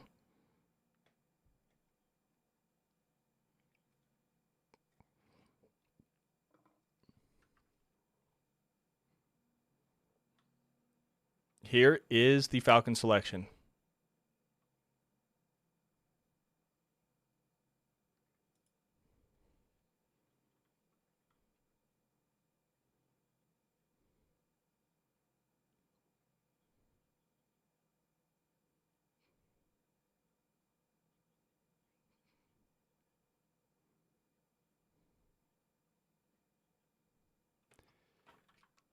Kendall Daniels. Okay, this is interesting. He went to the University of Oklahoma, but he initially started at my alma mater, Oklahoma State, and he was a safety for us, but moved to linebacker. So,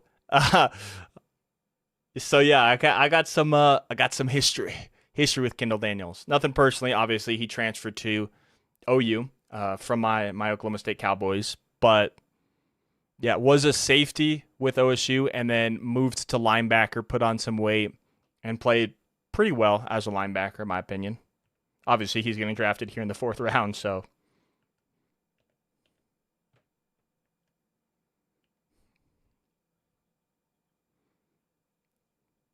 All right, the Colts pick is in here at 135, followed by the Saints at 136, and then the Cowboys at 137.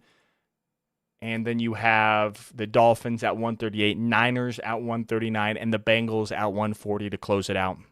Close out the 4th round.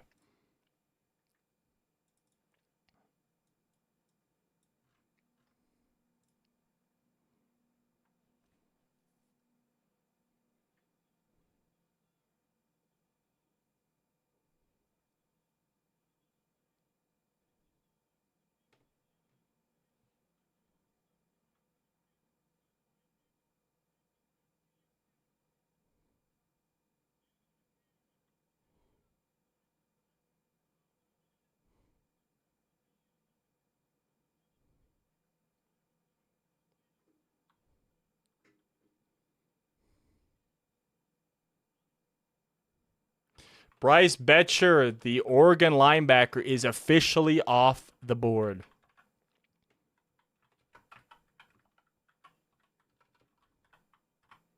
Someone who I would have liked the Broncos to select potentially at linebacker. So another linebacker is off the board for the Broncos, but do the Broncos even know what they're doing at the linebacker position? We'll see. We'll see.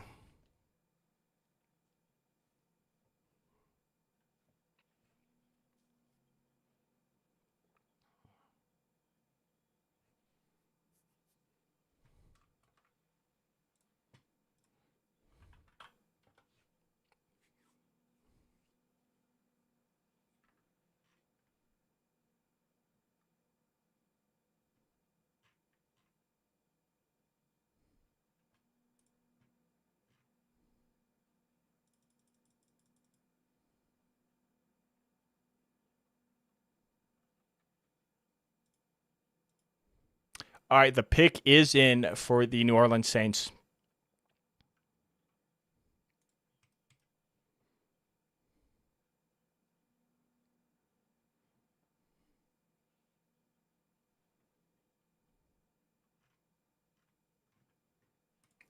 All right, let's see here. Awaiting the selection of the New Orleans Saints.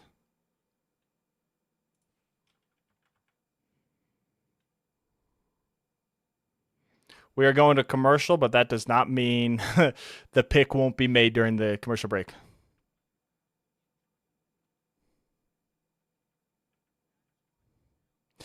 Yeah, the Saints took Oscar Delp. That's awesome.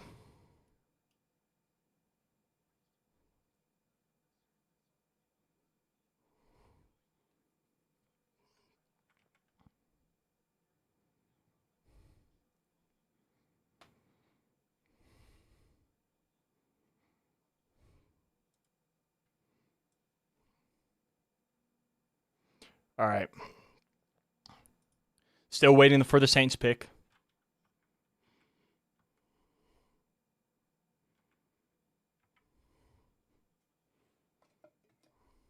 All right.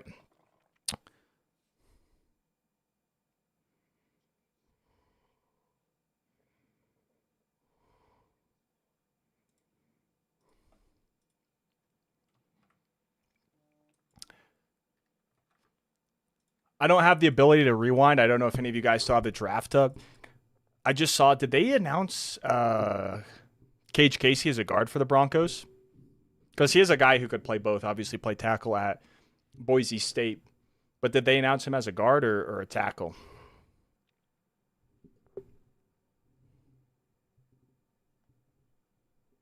Because I think I was talking, and so I tuned out what position they announced him at.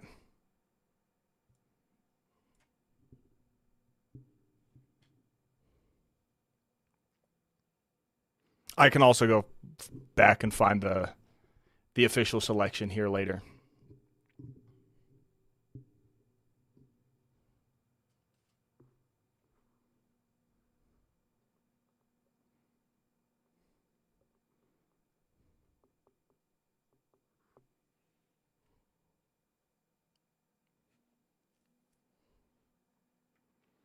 Honestly, I know we're all pounding the table for tight end.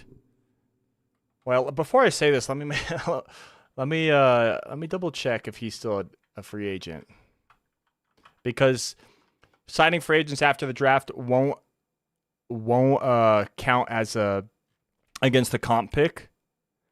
But yeah, I think he's currently still a free agent, unless I missed it. Well, let me double check this. I think he is, but I wouldn't be shocked if the Broncos don't select a tight end and maybe go with David Njoku. I think he's still available.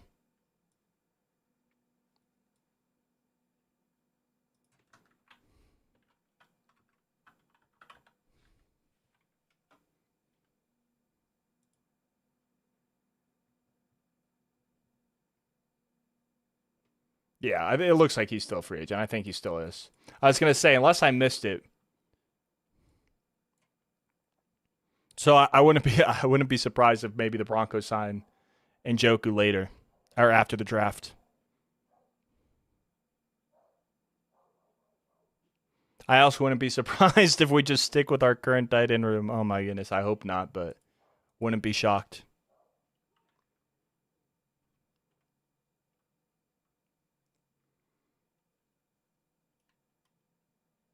All right, here is the Saints selection at 136, and they are going to Paris.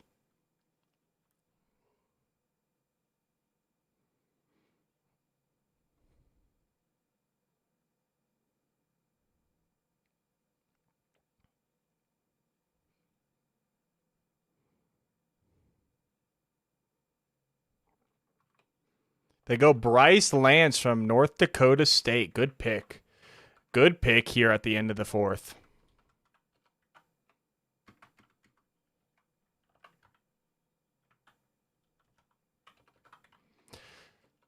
Didn't realize, though, they just said on the broadcast that he was the younger brother of Trey Lance. Obviously, had the same last name, but I never looked if they were brothers. So the younger brother of Trey Lance, of course, both went to North Dakota State. And Bryce Lance, loved the pick here at the end of the fourth.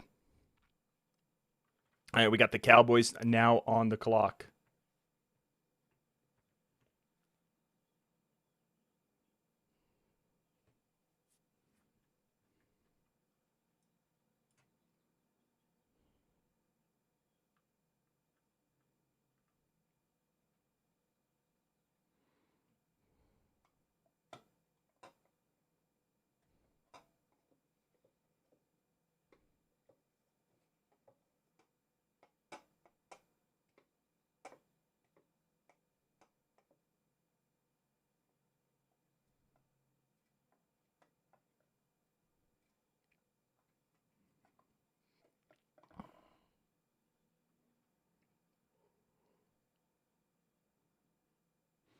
I really like the Saints draft. They're showing it now. Jordan Tyson, Christian Miller, Oscar Delp, Jeremiah Wright, Bryce Lance.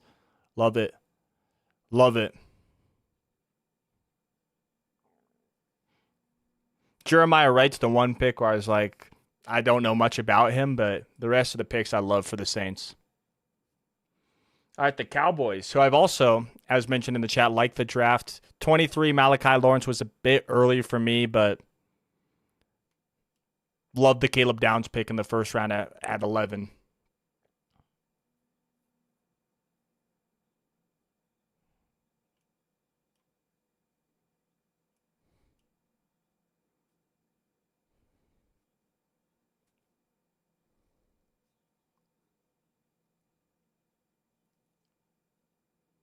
Waited on the Cowboys pick here.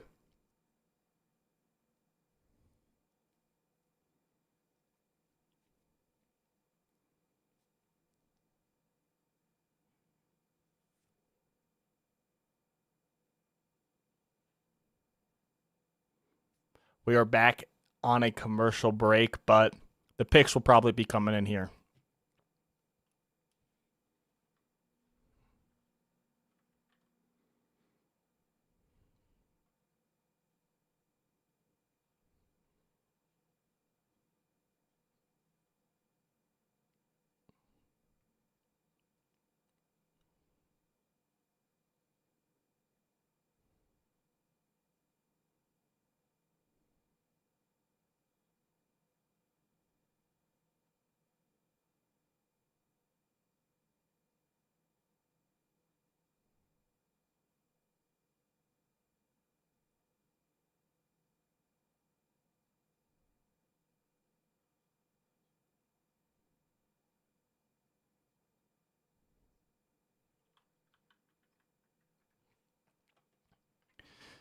They have not announced the Cowboys draft pick yet. I'm assuming they're going to wait to come back from commercial break, but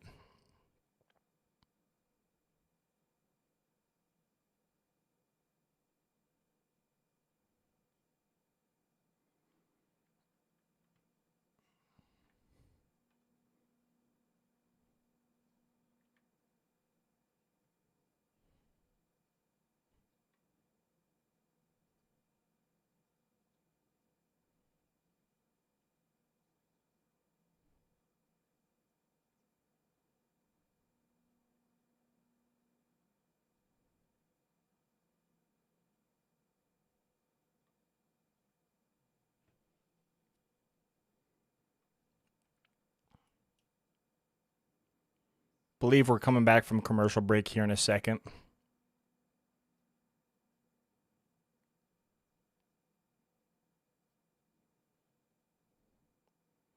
And we got the commercial break screen again.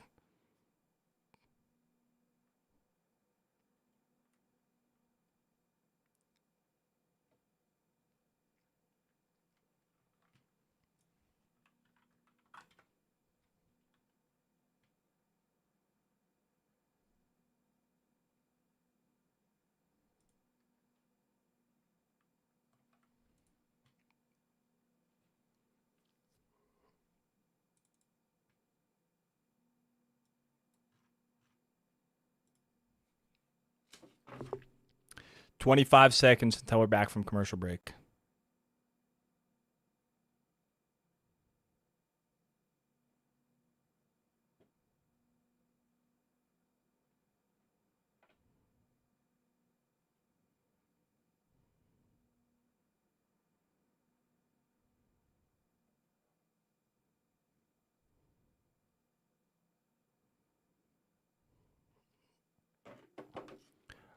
All right.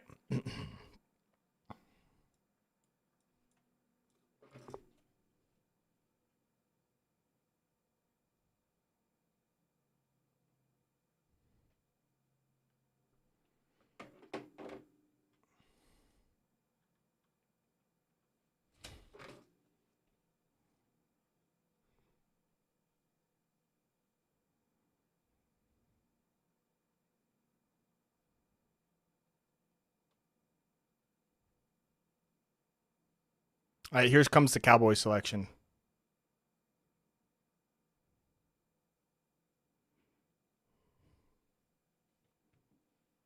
They go LT Overton. That's probably, I think that's my best edge rusher available out of Alabama. That's a good pick for them. And now Miami is on the clock.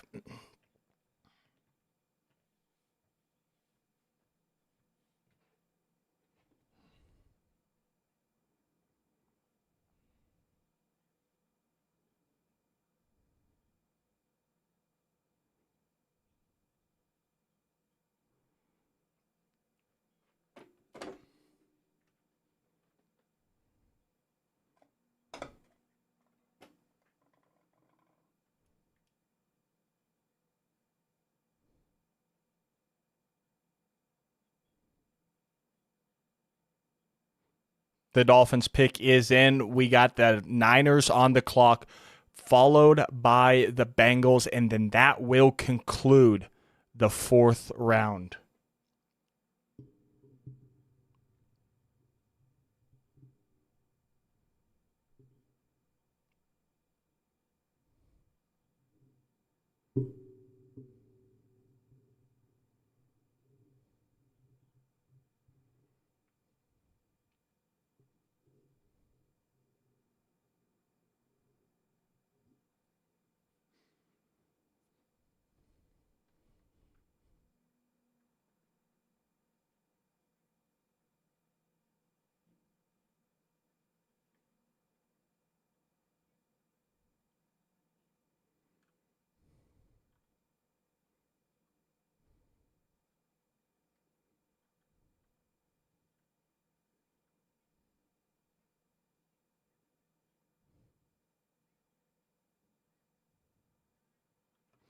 Kyle Lewis, that's a great pick.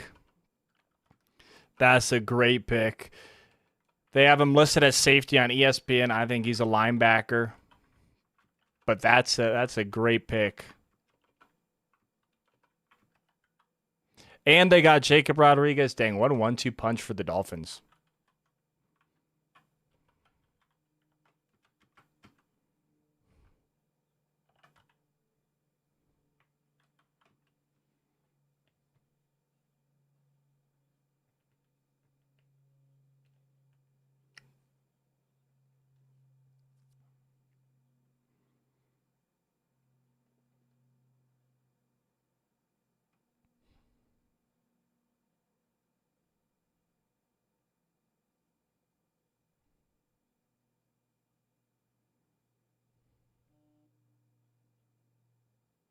All right, the Niners pick is in. The Bengals are on the clock to conclude the 4th round, and then the Texans will begin round number 5.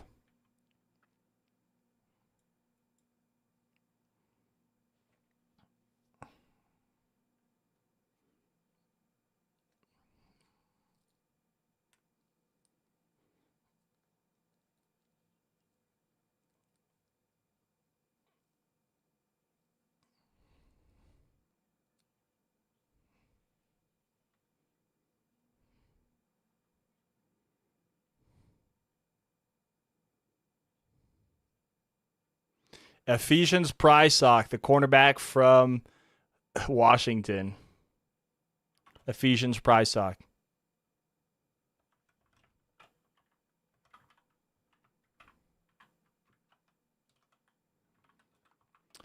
Do we have just one 5th round pick? Yeah, we do. And just one at pick number, 170, so the 30th pick in the round. But then we have the first pick in the 6th round, so it shouldn't be long in between those picks. It was a long pick between our early 4th and then all the way to a late 5th. But then it should be pretty quick because we have the first pick in the 6th round before we make our next selection afterwards. All right. The 49ers, or not the 49ers, that was their pick. The Bengals are on the clock, and then we will be in the 5th round. Now would be a great time to tell everyone, if you are enjoying the stream, make sure you leave a like, subscribe to the channel. The support would be greatly, greatly appreciated. After the Bengals pick comes in, I am going to go to the bathroom before we get the 5th round started. Yeah. So let's see where the Bengals go. Their pick is in. Texans are on the clock, so we will officially be starting the 5th round.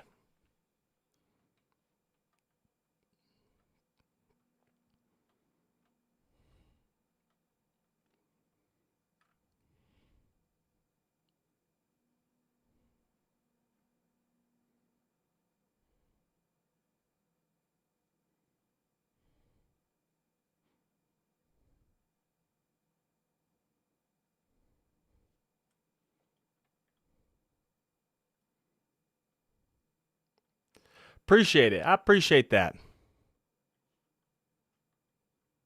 Thank you. All right, here's the Bengal selection.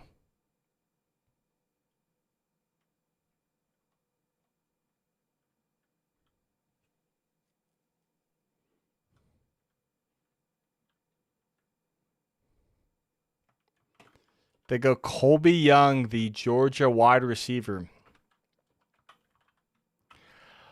Can't speak much on him, but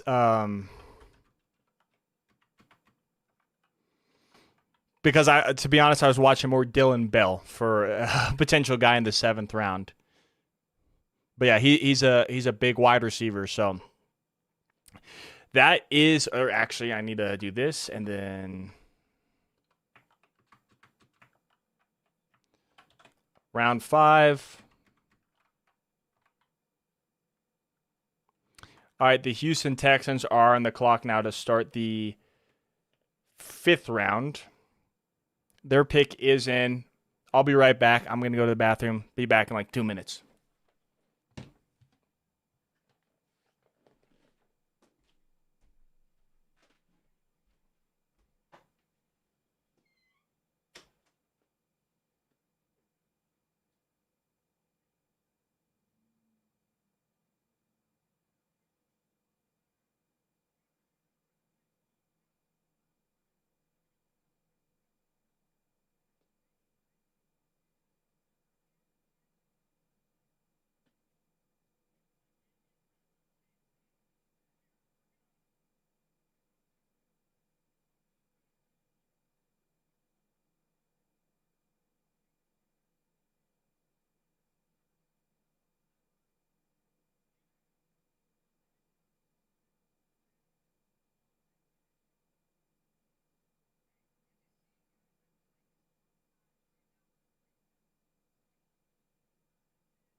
Back just in time to see that Kamari Ramsey is the safety. The safety out of USC is the pick to the Texans to begin the 5th.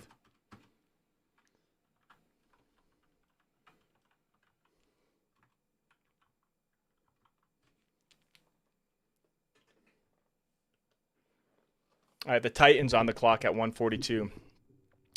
Peyton and Peyton love undrafted wide receivers. Yeah, would not be shocked if we go that route. Why is my... Okay. But yeah, I wouldn't be shocked if we went that direction. Also wouldn't be shocked if we grabbed a guy like Malik Benson in the 7th, 6th round.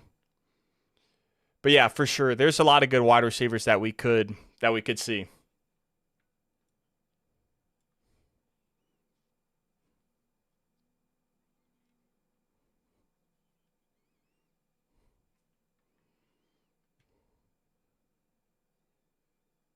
All right, here's the Titan selection at 142.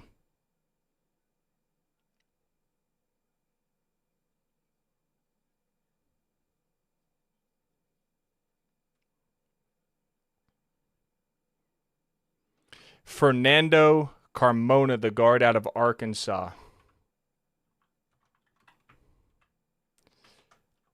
Be honest, I have not really done a lot of work on him. The guy I like is, I think Jalen Farmer's gone. I think Brian Parker would be my favorite guard if we were to go in that selection. But I don't know if we do. Might, but I don't know if we do with Cage Casey because it kind of sounds like he might potentially play guard. You also got Palcho, so we'll see.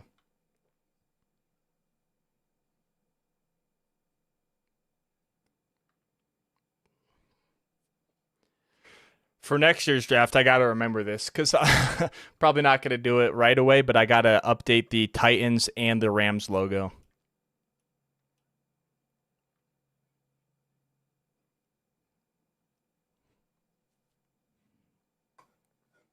All right, Cardinals pick is in. We're awaiting their selection. They are currently interviewing Sean McVay on the broadcast.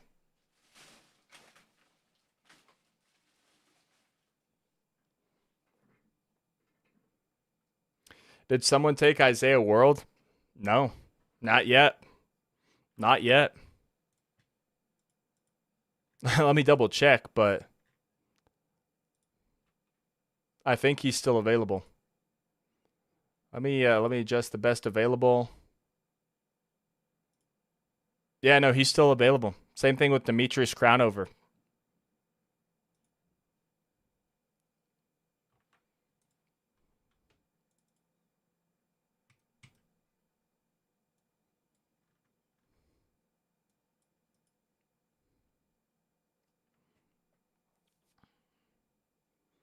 After the Cardinals selection, I'll delete the fourth round.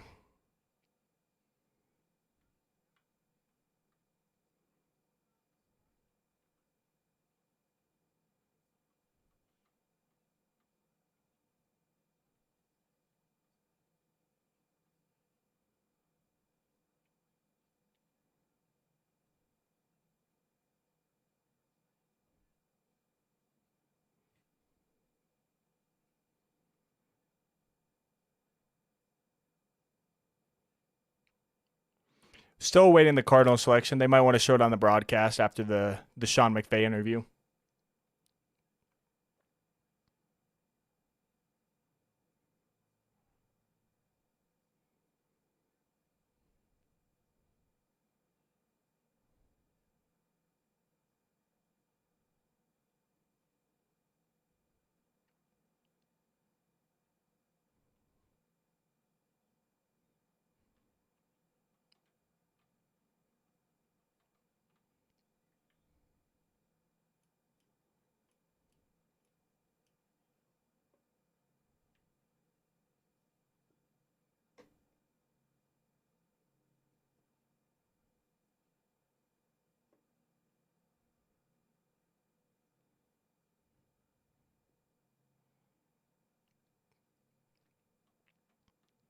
Still waiting on the Cardinals pick.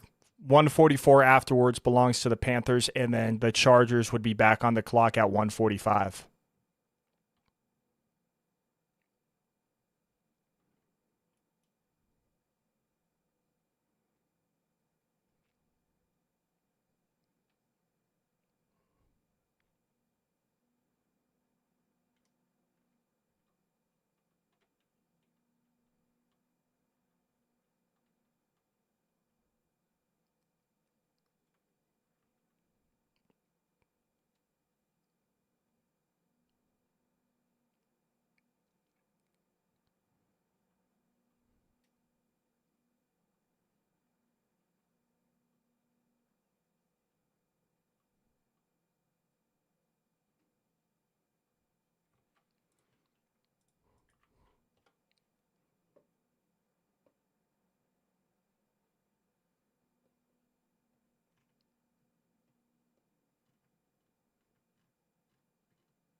All right.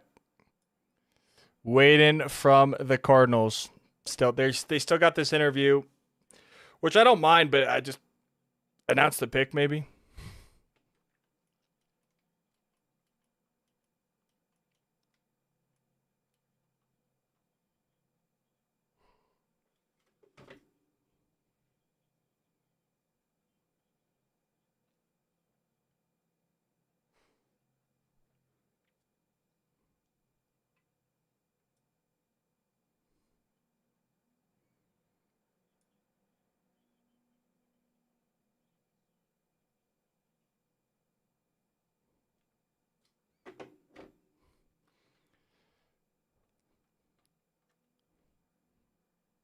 All right, I think the selection is coming soon. Maybe.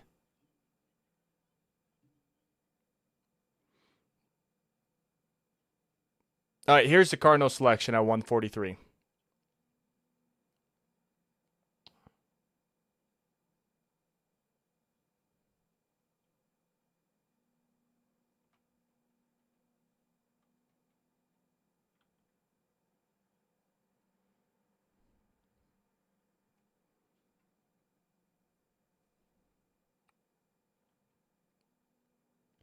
The Cardinals at 143 select Reggie Virgil, the other Texas Tech wide receiver, off the board.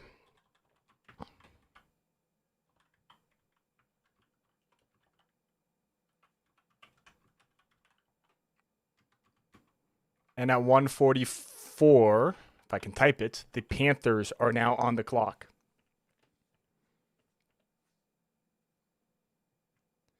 And then the Chargers are following.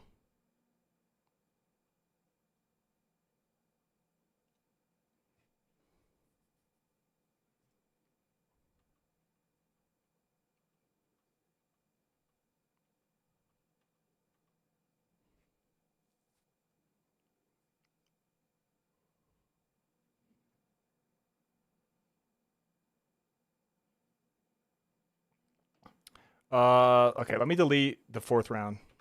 There we go. Now we just got round 5. Pick is in for the Panthers. The Chargers are on the clock, followed by the Cleveland Browns.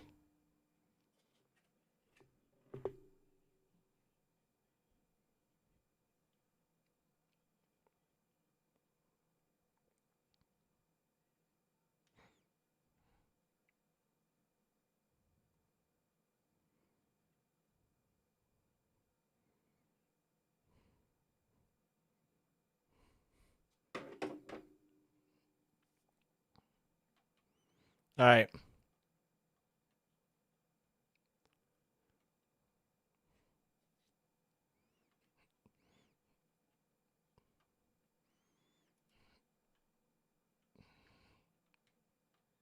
All right, here's the Panthers selection at 144.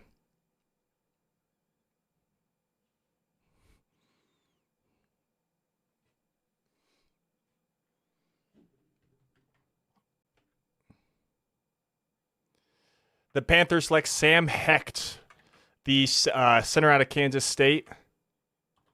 Some people maybe thought a guard. But yeah, center out of Kansas State. Probably the best center still left in this draft. Going to the Panthers, helping out Bryce Young. And now at 145, the Los Angeles Chargers are back on the clock. And their pick is in. The Browns are now on the clock, followed by the Commanders. Getting close to the Broncos pick, kind of. We're about 23 selections away, but I think it's 5 minutes from here on out, so the pick should be coming in fast. We should be getting them in spurts.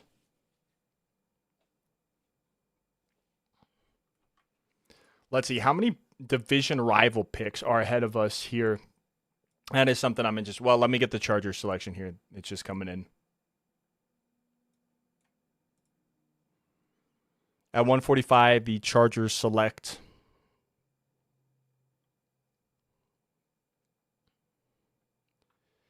Nick Barrett, the defensive tackle out of South Carolina.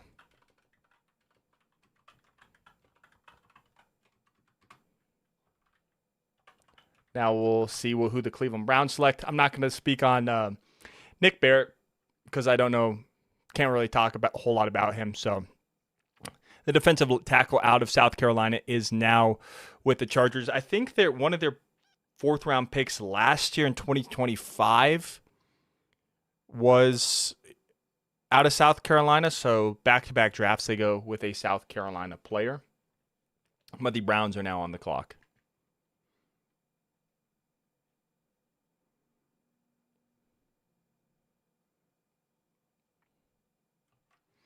But yes, how many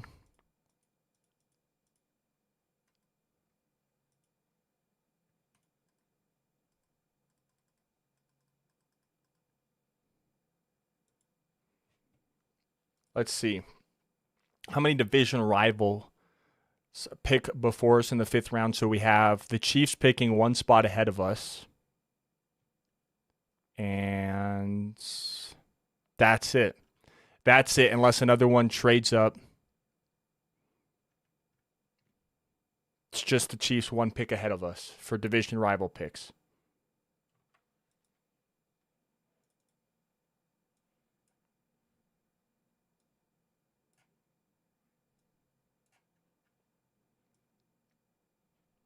Got a commercial break, 30 seconds left, and then we'll be right back on the stream.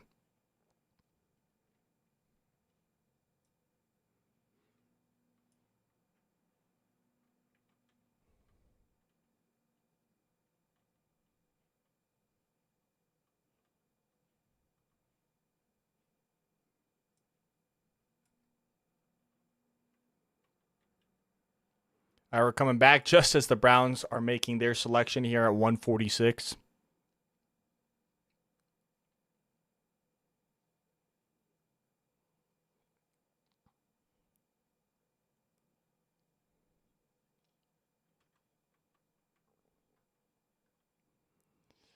The Browns select Parker Brailsford, the center from Alabama, followed Kalen DeBoer from Washington. He's got an elite first name, obviously. So, yeah. But I did like Parker Brailsford, maybe more than a lot of other people did in this draft. But here in the 5th round, love the value of Parker Brailsford. Now, 147, the Washington Commanders are on the clock.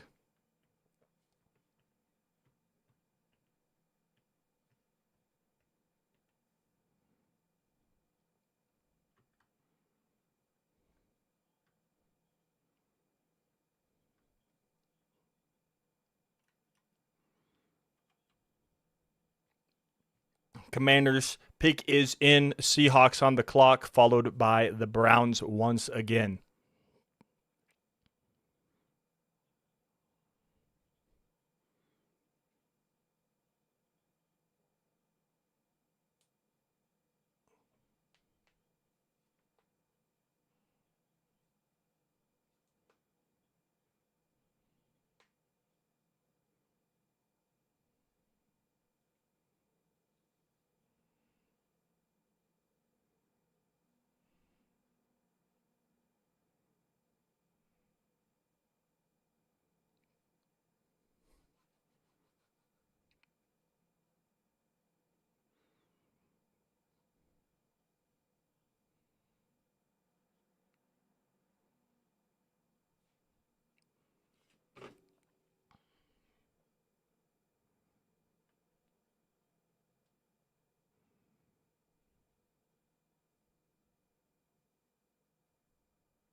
Oh, we got some breaking news. It is a trade alert.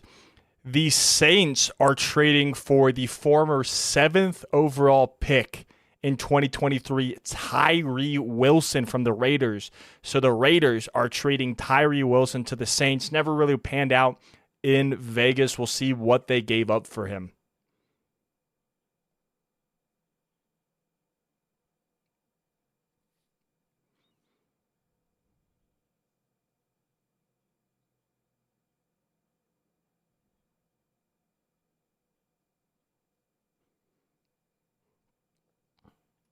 Waiting on the Commanders here at 147.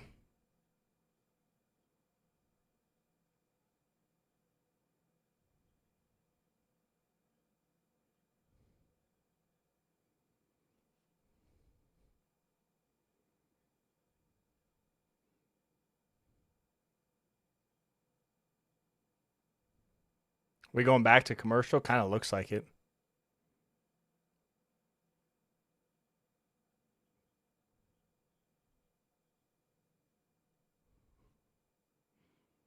Yeah, we're of course we're back on commercial break. Not shocked, but it's whatever. What's nice about today is the picks come in during commercial break. It sucks, like I mentioned earlier, when you're a team, pick gets made during a commercial break. But yeah, here at 147, we got the Commanders pick now coming in. And it is going to be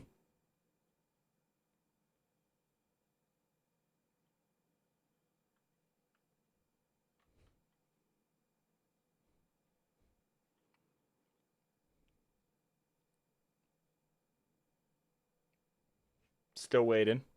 Probably the fan of the year is giving a little speech, which is fine. They're getting their moment.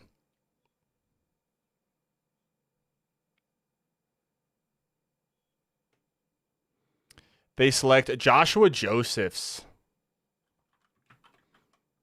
my best edge rusher, still available out of Tennessee. Like that pick there for them.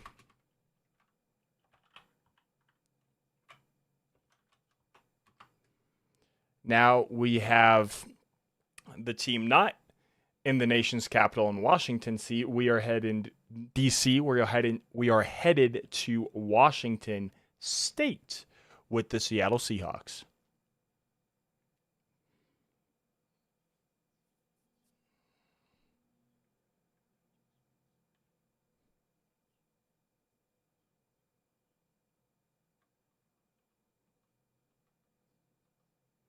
Yeah, fantastic player, fantastic value here in the 5th round.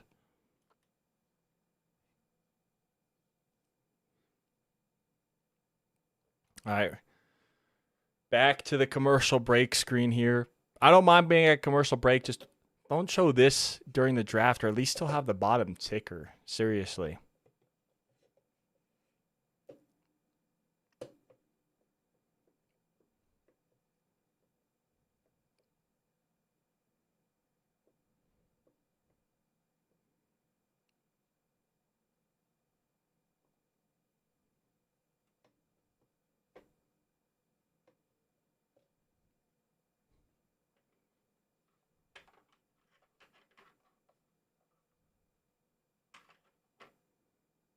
$20 seconds until we're back from commercial break. I feel like the Seahawks pick is already going to be in when we get back, but the Browns will follow.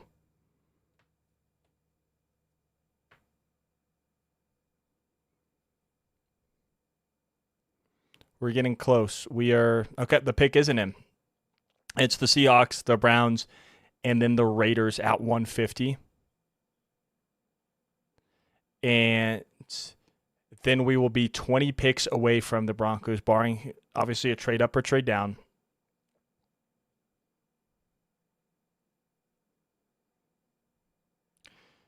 But I wouldn't be shocked if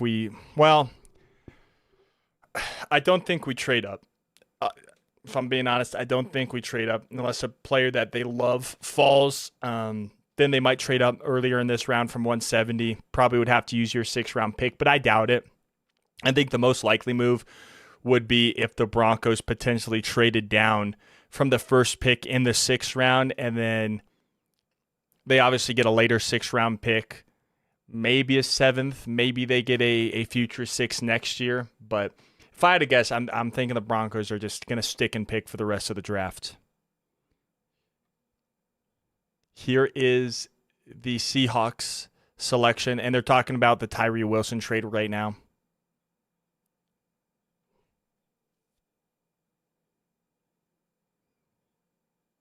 So the Saints get Tyree Wilson in a 2026 7th round pick, and then the Raiders get a 2026 5th round pick. So I believe 150 there that the Raiders had, I believe that is the Saints pick that they gave to the Raiders for Tyree Wilson.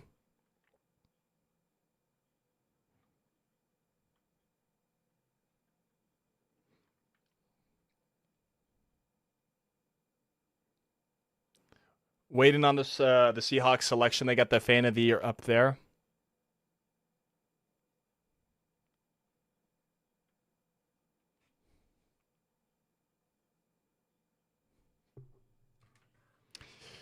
Bo Stevens, the Iowa guard. Good value. Good value here, in my opinion.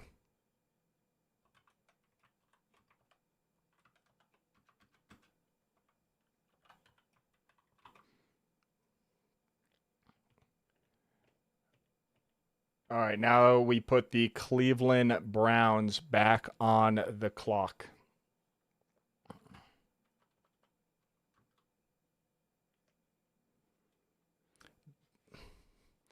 Pick is in for the Browns. Vegas Raiders are on the clock.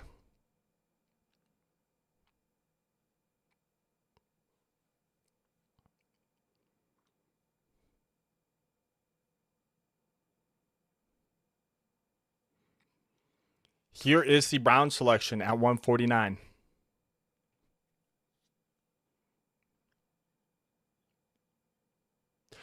Oh, we just traded up. I think we just traded up to 152, guys. I saw it on the bottom ticker. We might have just traded up. Justin Jefferson, the Alabama linebacker, just went off the board. Not the former LSU wide receiver, but the linebacker out of Alabama. But I think we just traded up to 152.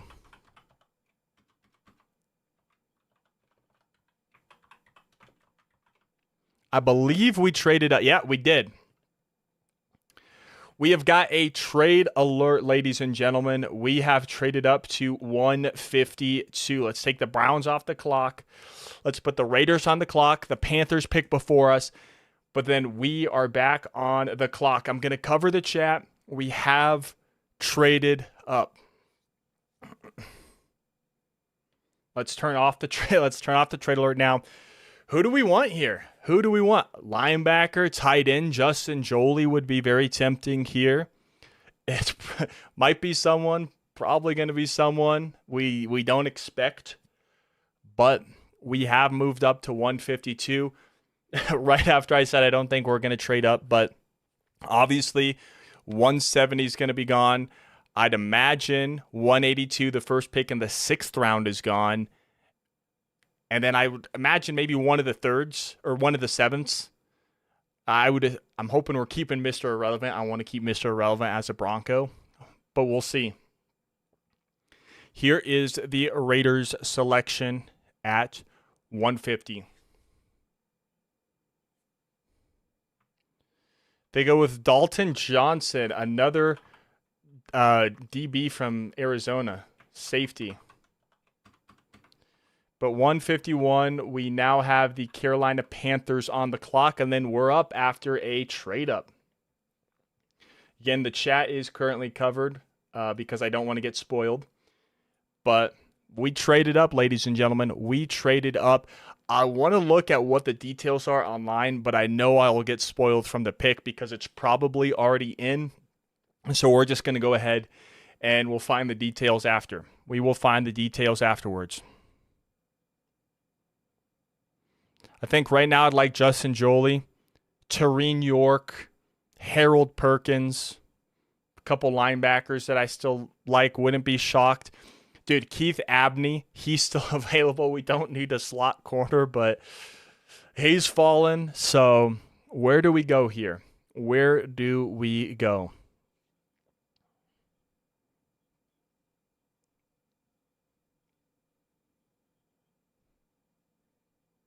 Here's the Panthers selection at 151.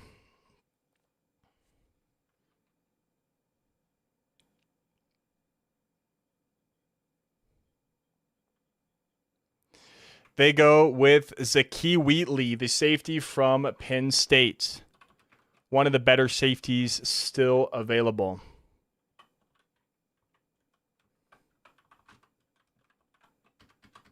We are going to commercial break, but we're on the clock. We are on the clock.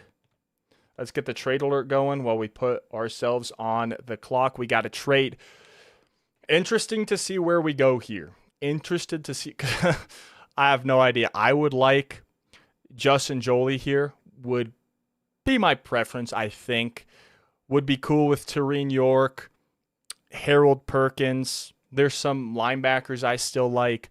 Wouldn't be shocked if it's a safety. But we'll see. We'll see where the Broncos go here at 152. Who did they have their eye on? Who did we just trade up for? Let's see.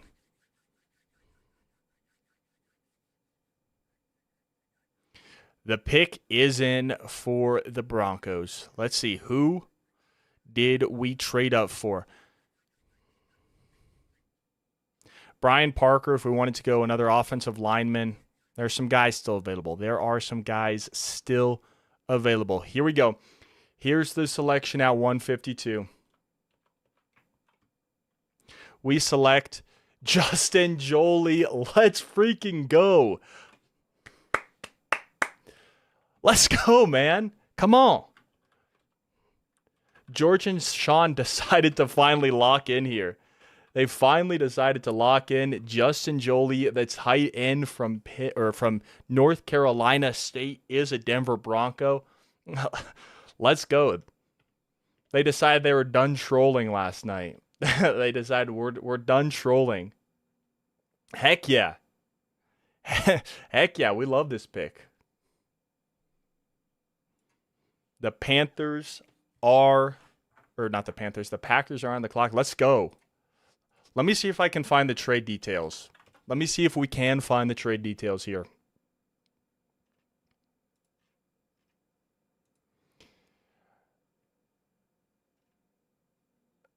I don't see any. Don't see any true. I don't see the trade detail. Okay, the Broncos trade 170.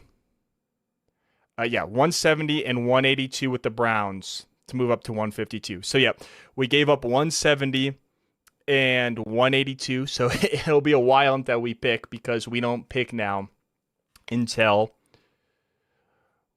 where do we pick?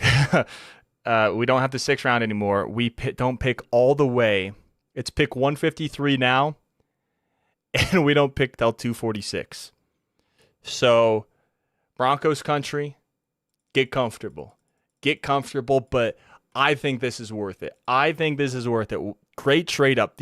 Really the last tight end who I wanted the Broncos to draft is Justin Joly. We'll take it every single day of the week. Finally a tight end. That's what I'm saying. Oh, I missed the Packers selection. That's my fault. Let's go ahead. Let's go online and let's get it right here. Jaeger Burton, the Kentucky center.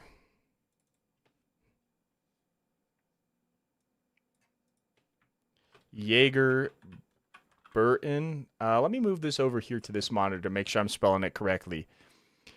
Jaeger Burton, the center from Kentucky. And then at 154, the San Francisco 49ers are on the clock.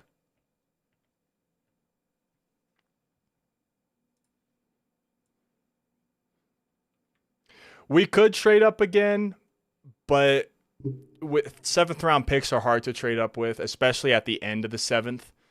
So you would probably need a future pick. I don't know if I really want to trade a future pick up. I'm cool with waiting until the 7th round. But Sean has that trigger finger. So maybe he pulls it and we trade up again. Where are the 49ers going at 154? We will see.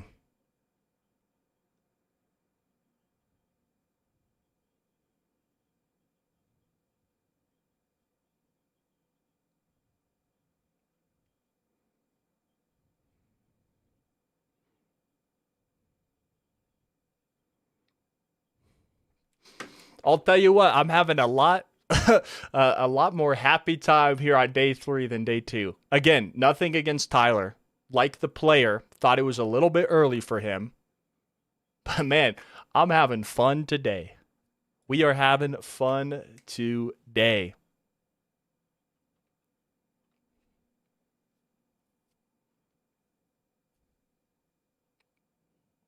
All right, here's the 49ers pick at 154.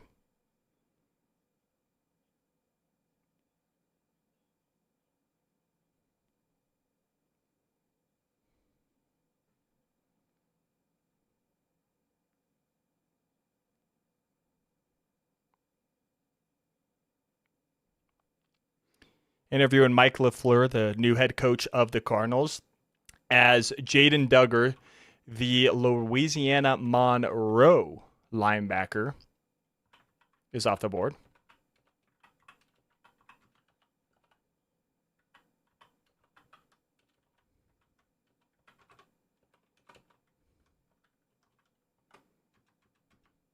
And 1:55, the Tampa Bay Buccaneers are now on the clock.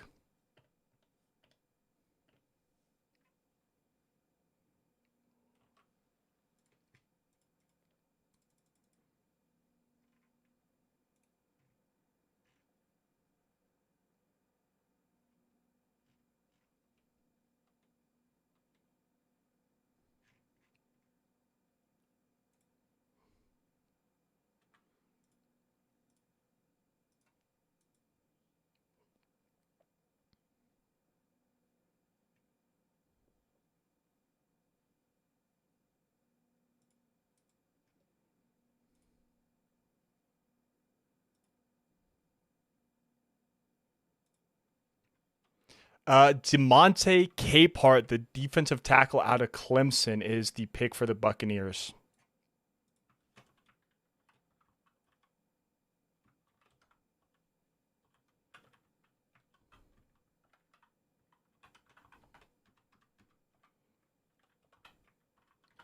All right, the Indianapolis Colts are now on the clock.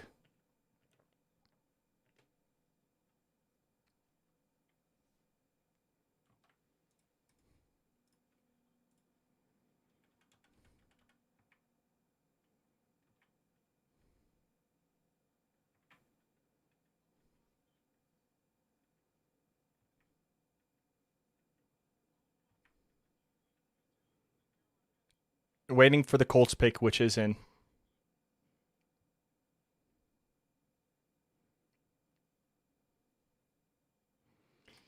Here is the Colts selection at 156. They select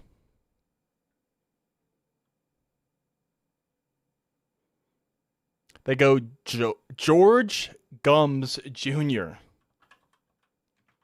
I'll be honest, I don't know who this is, and you're going to hear me say that a lot as previously mentioned, but kind of a fun name.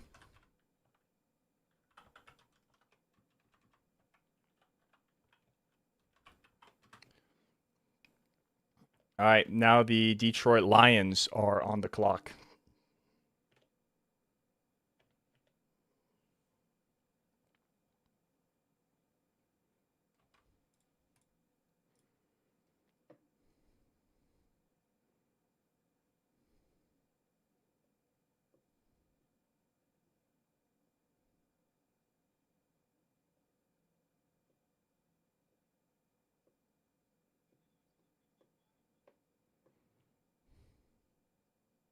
All right.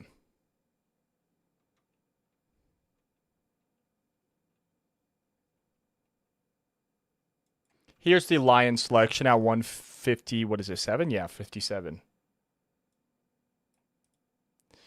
Finally, Keith Abney is off the board. That's an awesome pick for the Lions. That's awesome.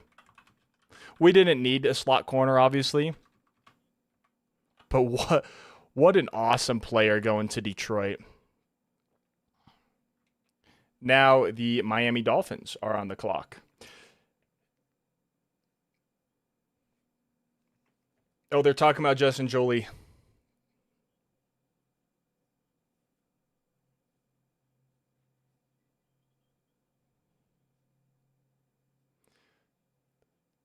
Oh yeah. Oh yeah. Very pleased with Justin Joly.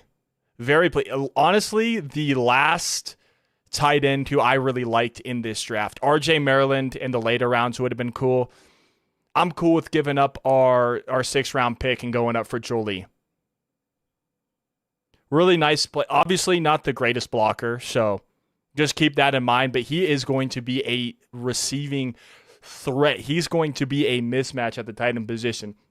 Honestly, Crazy Ray, I've been pleased with all of our picks today. Love the Jonah Coleman pick. Love the Cage Casey. Maybe a little bit high, and there's other tackles that I liked at that spot. But I'm cool with Cage Casey. I like the upside that he has to develop. And then I love the Justin Joly pick. Heck yeah. Heck yeah. The pick is in now for the Miami Dolphins. How are you all feeling about how today's draft is going?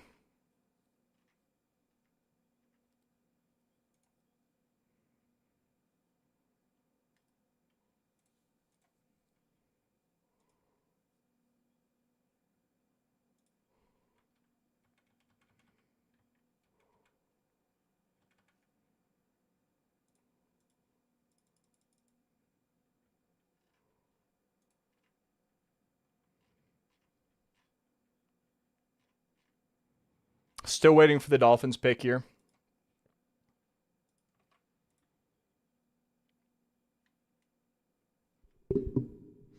How are you feeling, Crazy Ray, about the draft?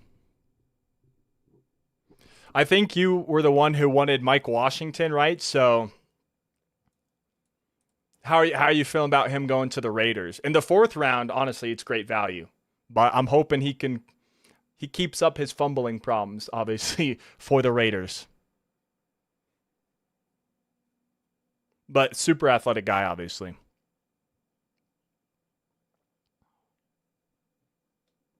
All right, next commercial break, I'm gonna go get myself something to drink.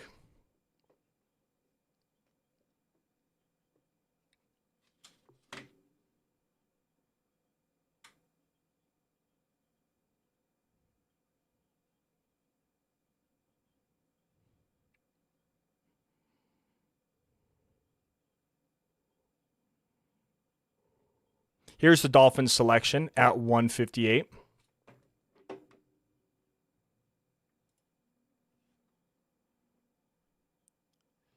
Michael Taffy, the safety out of Texas. And I see your message just 1 second as I type this in and get everything updated really quickly.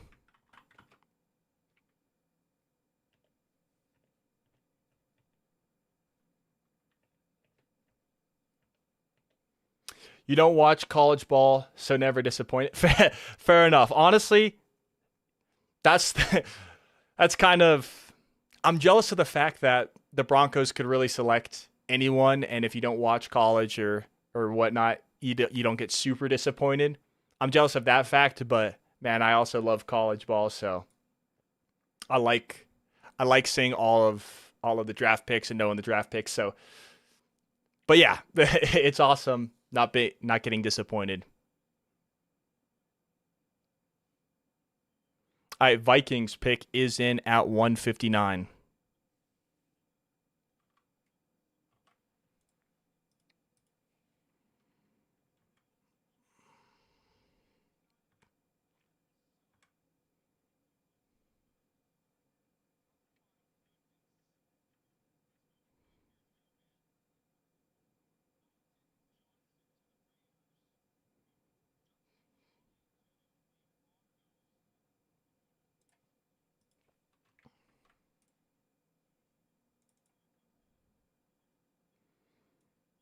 But yeah, Keith Abney, they're saying it on the broadcast. Such an absolute steal. Also, I see my microphone peaking. Let me just move it away from my face just a little bit so I'm not yelling in your guys' ears.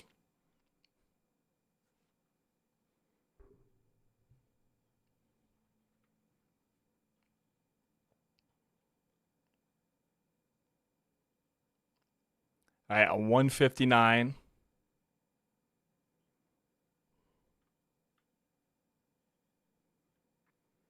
Would still like to get an off-ball linebacker, but this I'm not sure how good of a player we can get. There's still some guys I like. Tareen York.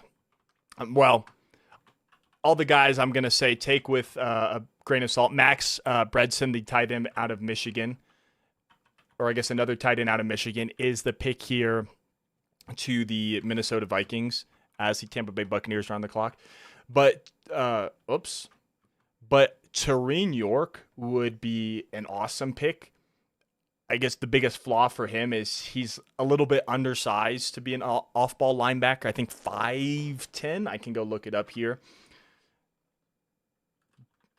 But he would be fun. I really like Harold Perkins, a guy who many people were predicting to be a first-round pick last year. Didn't really have the greatest season. Goes back and obviously didn't perform how everyone thought he was. But he would be awesome in the 7th round. Yeah, he's 5'10" and 3/4 inches, Tareen York. So smaller guy, but I love what Tareen York brings from Texas A&M.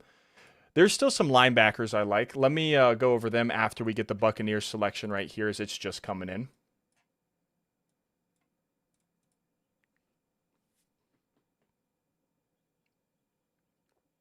They go with Billy Schrauth, the guard out of Notre Dame.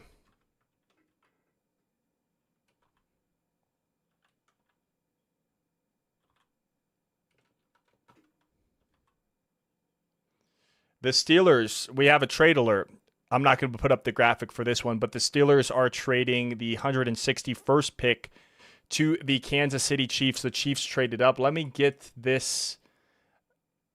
Okay, guard out of Notre Dame. They only showed this player for a few seconds.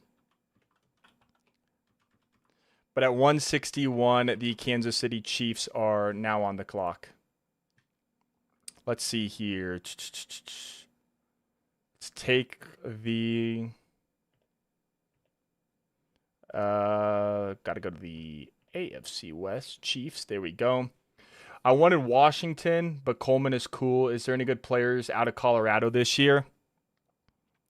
To be honest, I'm not sure. I'm not a CU guy. I went to Oklahoma State, so they play. They're a division rival in my conference, technically. I'm trying to think though of any players that I've scouted. I don't think so, but we can take a look here. Let me look at the linebackers. I said I was gonna say some of the linebackers I like, and then we can look for some CU players here.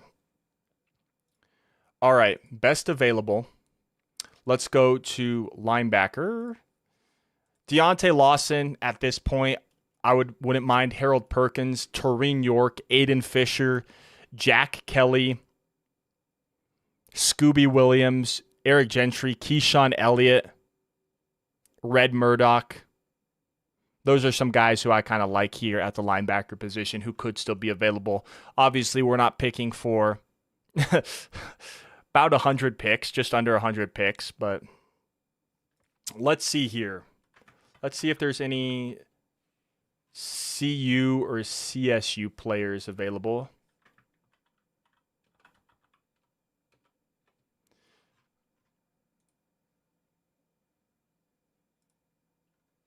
But I don't think so. I don't remember going across any Colorado players who I loved. Yeah, I don't really think so.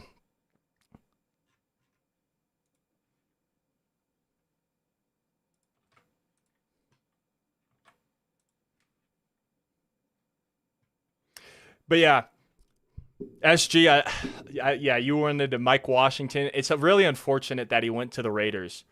I can't remember if it was you last year who loved Jack Besh. Obviously I wasn't super high on Jack Besh last year, but then he went to the Raiders as well.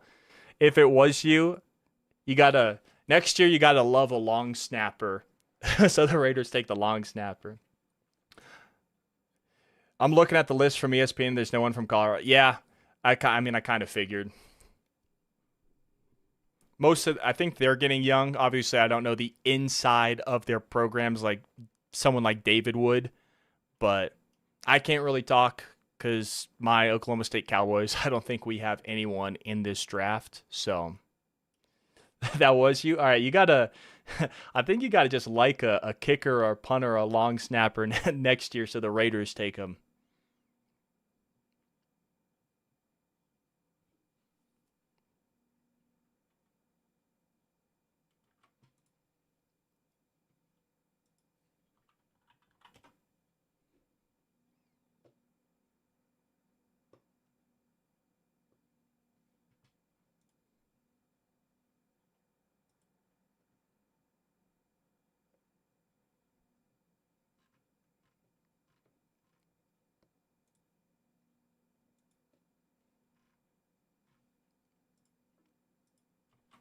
All right, still waiting on the Chiefs pick. I hope it's someone. Hope it's someone we don't want. Only scout punters. Heck yeah.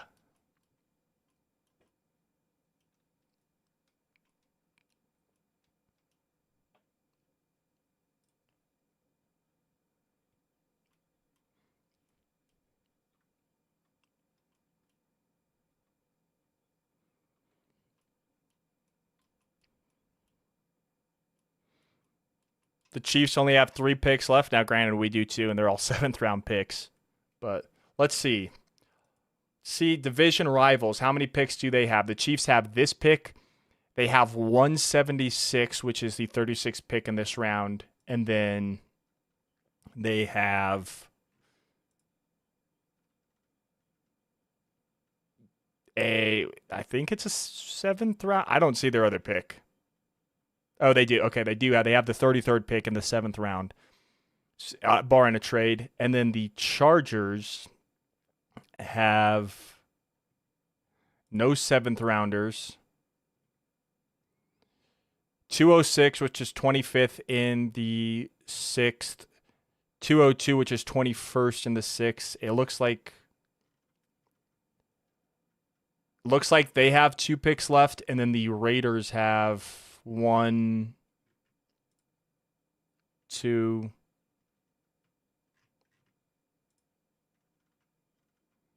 Looks like they have 2 picks left. Maybe I'm wrong. Maybe I was miscounting. I seen the Raiders take McCoy just because of I mean, I never hope a player is a bust but I don't want them to hit on him. But McCoy's so good. Yeah, McCoy is legit, but I don't necessarily want a player to bust. It's that sounds so okay. But I don't want a player to end up being a bust in the NFL draft. Okay, the Kansas City Chiefs selected Emmett Johnson, the running back out of Nebraska. Wasn't super high on him as a lot of other Broncos fans were. Definitely prefer Jonah Coleman. I think he kind of fills the role of the style of running back we needed. Anyway, getting back to what I was saying. As the Raiders or the Ravens come on the clock here, I don't necessarily want a player to be a bust in the NFL, but yeah, going to the Raiders definitely sucks. I wish he didn't. I wish he went to, well, not literally any other team. Any other team not in the AFC West if it wasn't the Broncos. But he's going to be phenomenal. He's going to be phenomenal.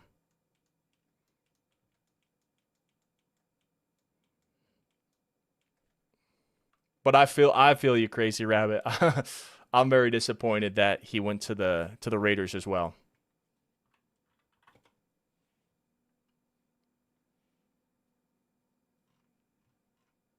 All right, we are getting the Ravens selection here.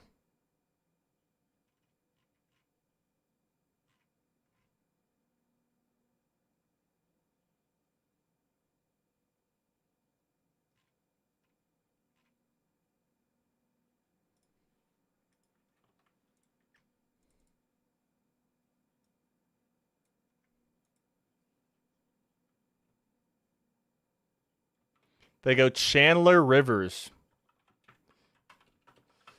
the cornerback from Duke.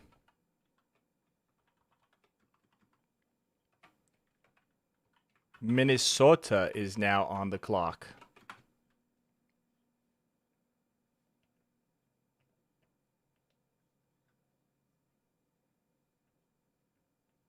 Why did I just put the Ravens? What am I doing?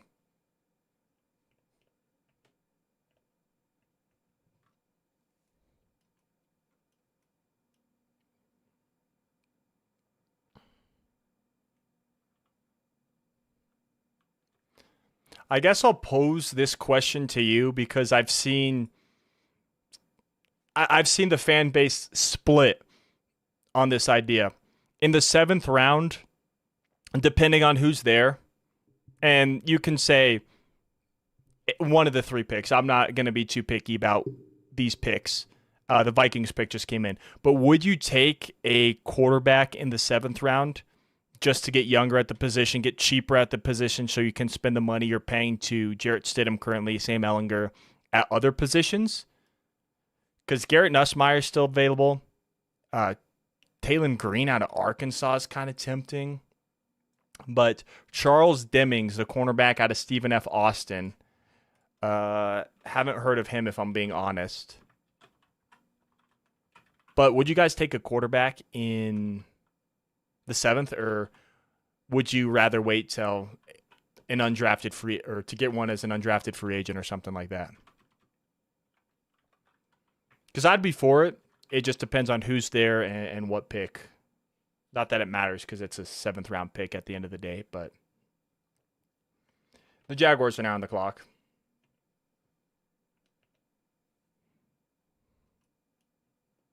Pick is in for the Jaguars. Sure, QB in the 7th round. Yeah, I mean, obviously wouldn't start, but get cheaper. Depending on who's there, obviously. Garrett Nussmeier, I doubt he's going to be there in the 7th, but that'd be a fun potential backup. Taylon Green. Don't love Cole Payton just because I don't like left-handed quarterbacks. Just hate having to flip your whole offense for him. Right now, Garrett Nussmeier, Taylon Green, Sawyer Robertson, Joey Aguilar. Those are kind of the guys who I would target. I know the Broncos, we met with the Rutgers quarterback. Oh my goodness. Ethan Kaliakmanis. I think that's how you say it. I know we met with him. Now that doesn't necessarily mean anything because players we meet with don't always get drafted. I think one or two players maybe got drafted. I think we met with Jonah Coleman though, so Taylon Green or an undrafted free agent. Yeah, I'm with it.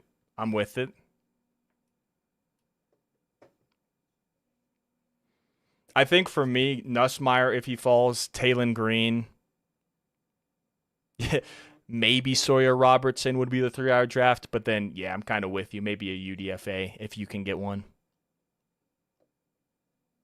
Like the Rutgers quarterback, perfect UDFA.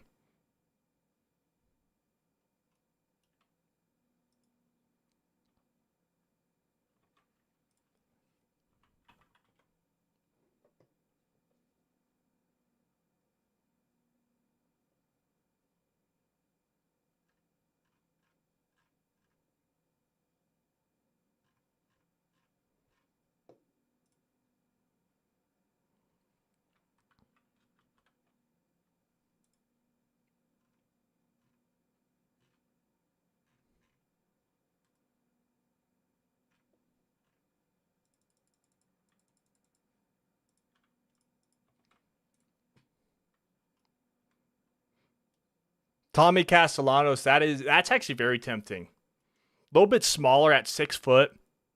I say that, but I'm 6 foot. And I think I'm pretty tall. But for a football player, 6 foot, a little bit shorter for the quarterback position, I wouldn't mind Tommy Castellanos.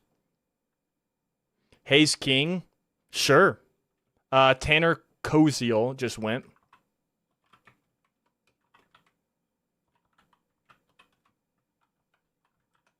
The Houston tight end. Yeah, sure. I'd be cool with either of them. Don't really want Diego Pavia if I'm being honest. I like Joey Aguilar, but I think he could be a UDFA.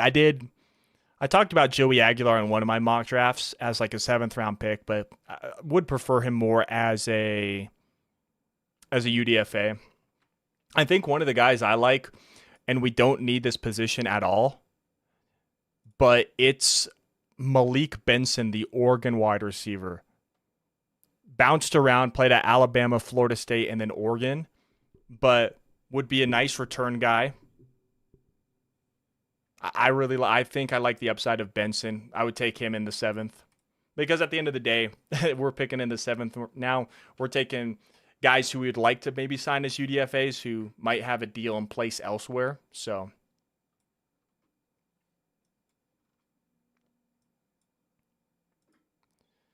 right, the Titans pick is in. Let me see how many picks are in this round.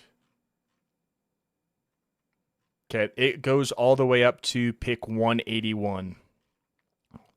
181 is the last pick in this round.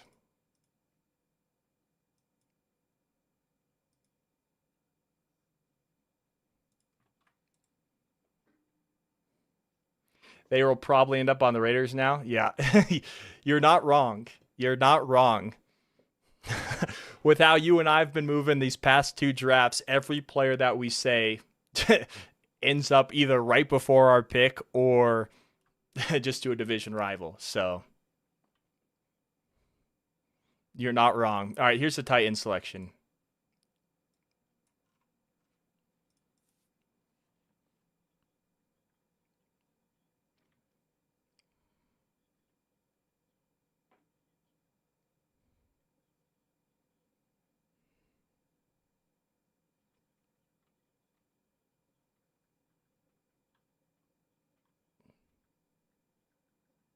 Are the Pats picking before us by any chance? I would assume so.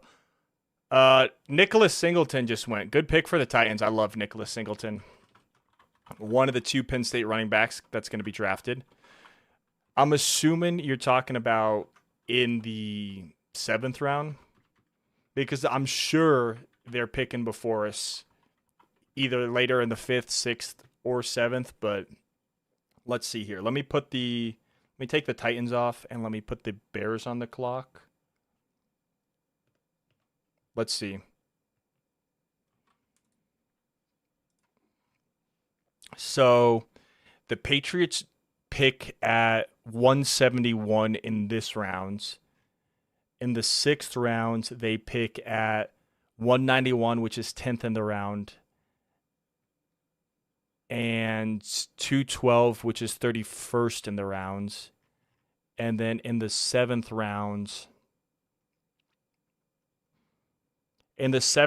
they pick after us, after our first pick in the 7th round at 247, and then obviously before our 2 picks at the end of the draft. Pats will go for Red Murdoch, you think? Very well could. Very well could. Would not be shocked.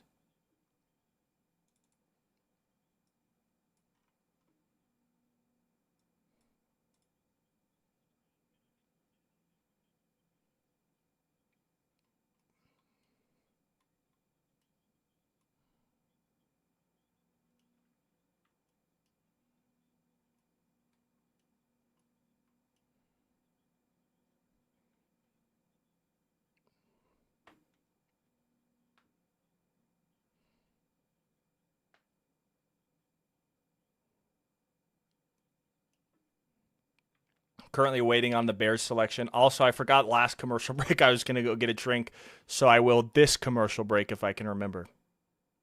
Let's not be freezing. All right, here's the Bears selection. Back just in time.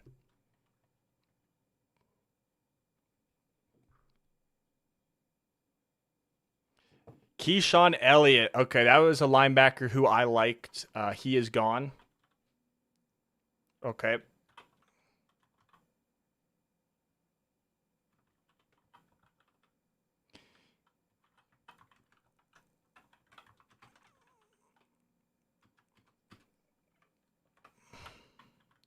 All right, here is the Buffalo Bills now.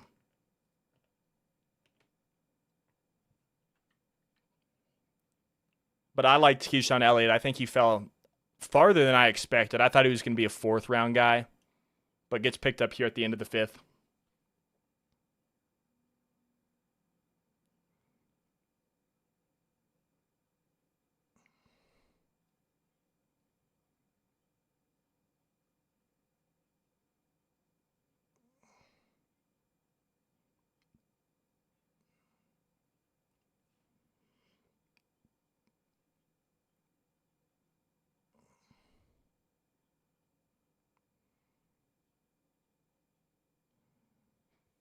Bills pick is in at 160.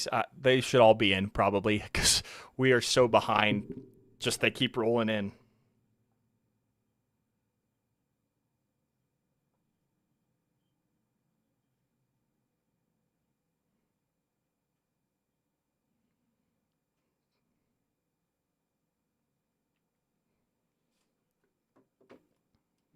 Great player could start. Yeah. I mean, definitely a day 1 starter, especially when you think about linebackers. They typically fall due to positional value.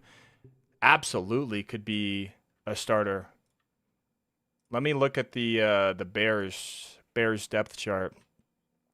Yeah, Devin Bush, TJ Edwards, DeMarco Jackson. Definitely could start for them.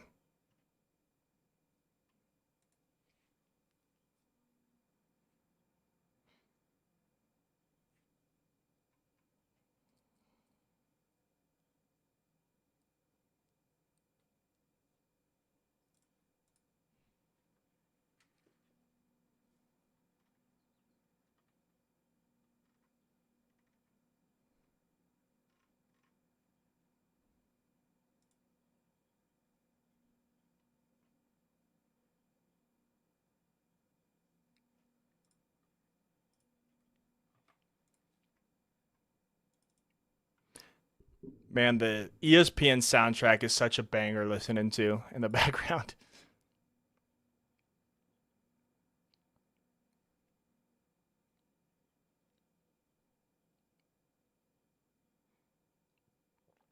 He did break his foot, yeah, at the Senior Bowl, but he should be ready for the start of the season.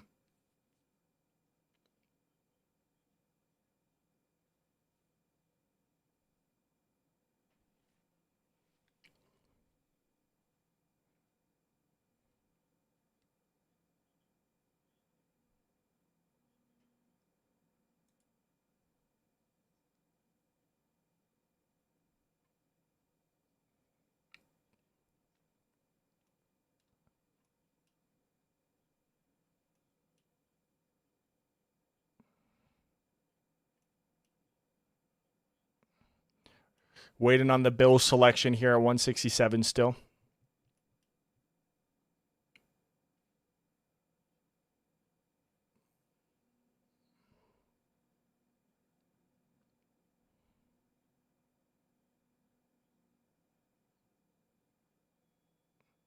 All right, we might be going to break here.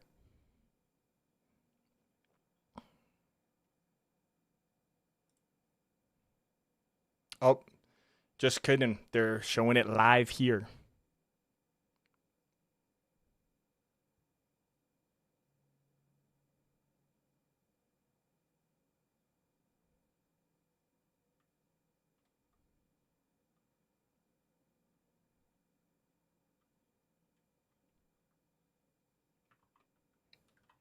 They go with Jalen Kilgore, the safety from South Carolina.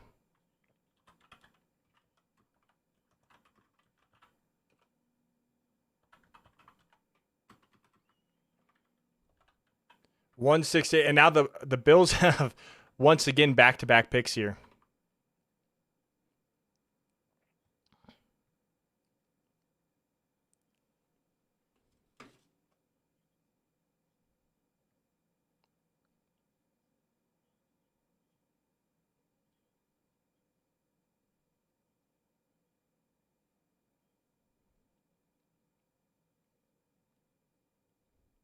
We got a trade alert, though.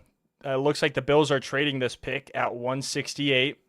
They are trading it to the Detroit Lions. Let's go ahead. Let's throw the trade alert graphic up. And now we will go ahead and throw the Lions on the clock.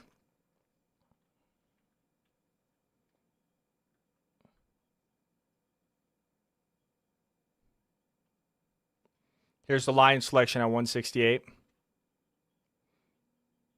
Kendrick Law, the wide receiver out of Kentucky.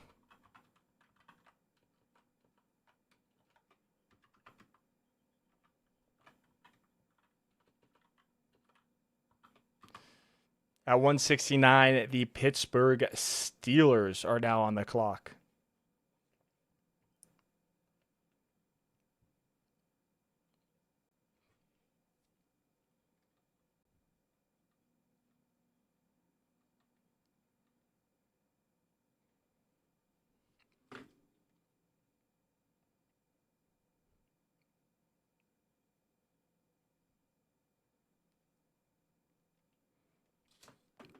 Steelers are now on the clock. The pick isn't in, though. Maybe this is another trade, but also maybe not. Because the Lions actually submitted their pick pretty fast.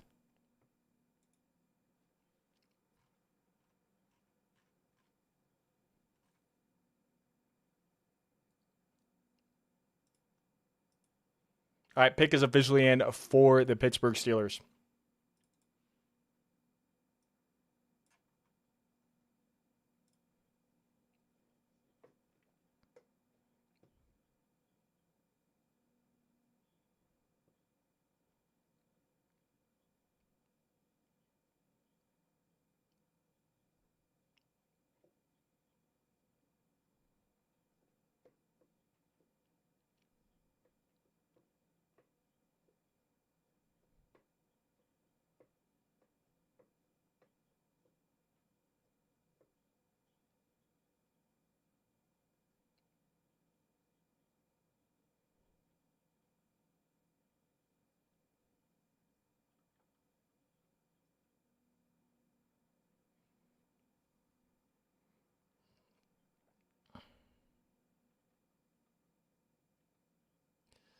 Michael Keaton is making the selection for the Steelers here.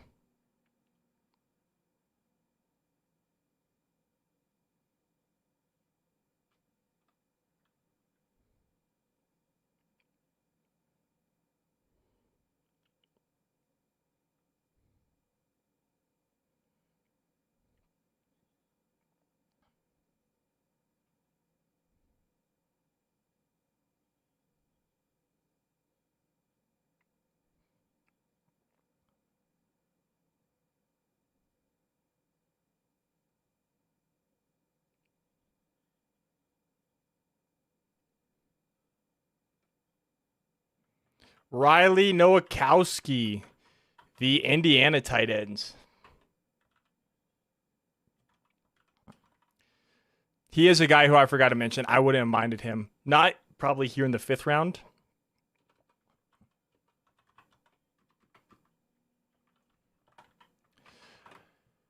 But if we missed out on Jolie, he would be a guy who I would have liked. I don't know if he would have made a huge impact.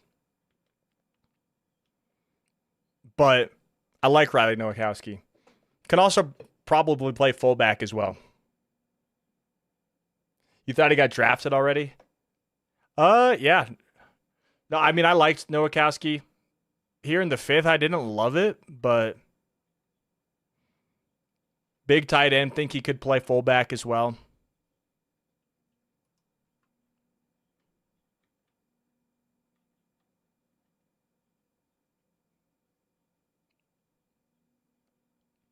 All right, the Browns pick is in at 170 when they traded down with us.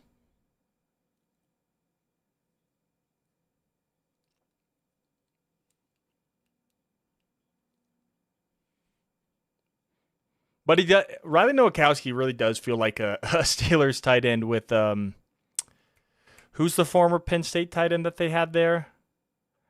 But they got Darnell Washington as well. They have, oh man, what's his name? Let me get this. Let me get this pick in, and then I can look it up because it's gonna bother me. Joe Royer, the tight end out of Cincinnati, is going. So great trade up for the Broncos as a run of tight ends are starting right here. All right.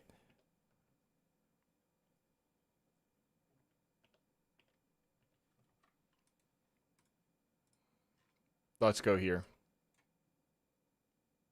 Pat Freiermuth. That's who it is. Oh, my goodness. Pat Freiermuth, Darnell Washington, Riley Nowakowski really feels like he fits that mold for the Steelers. I swear I heard a name called, maybe a different player with a similar name. We can look. I don't think there's any Nowakowskis if you were thinking last name, but Riley's for sure there could have been.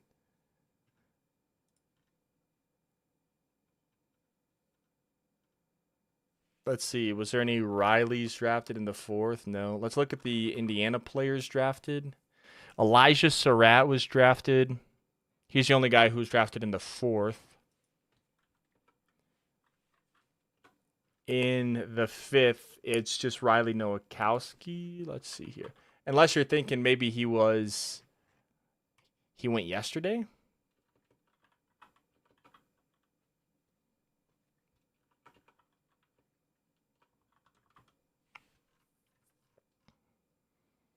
Kalen Black. Maybe it was Kalen Black, the former running back from Indiana.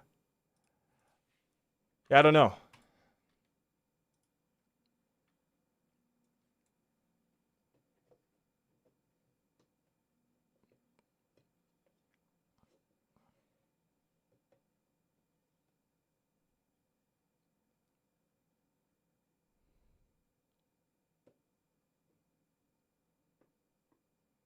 All right, the Patriots pick is in here at 171.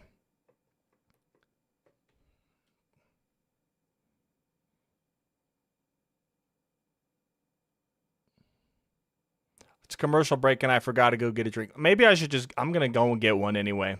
I'm going to go get one anyway after this selection comes in for the Patriots. And if we miss picks, I'll catch you up. Polish last name? Okay, their selection was just coming in and they cut to this commercial break screen. Really? Are we serious? Are we for real right now, ESPN?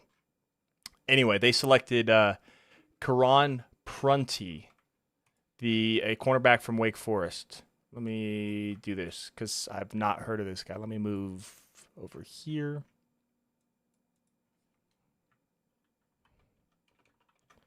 Karan Prunty, cornerback out of Wake Forest, which puts the Saints on the clock at 172. So I'll go ahead. I will do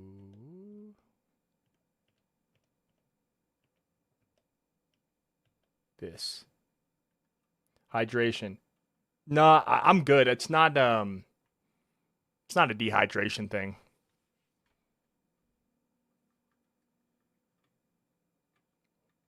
But yeah, I'm gonna go here in just a second.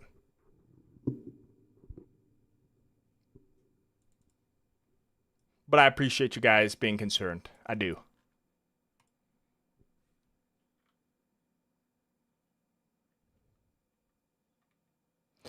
I'll go after this Saints pick here because the Ravens looks like they have two back-to-back picks. So we'll go after that.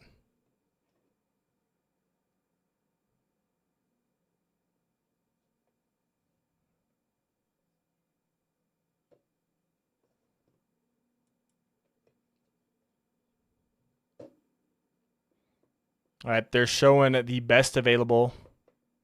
Let's see. Who do they have as the best available here? Brian Parker, the Duke guard, could play center. Deion Burks, the wide receiver out of Oklahoma, needs to work on his route tree. Garrett Nussmeier. And then he has a punter, Brett Thorson, out of Georgia.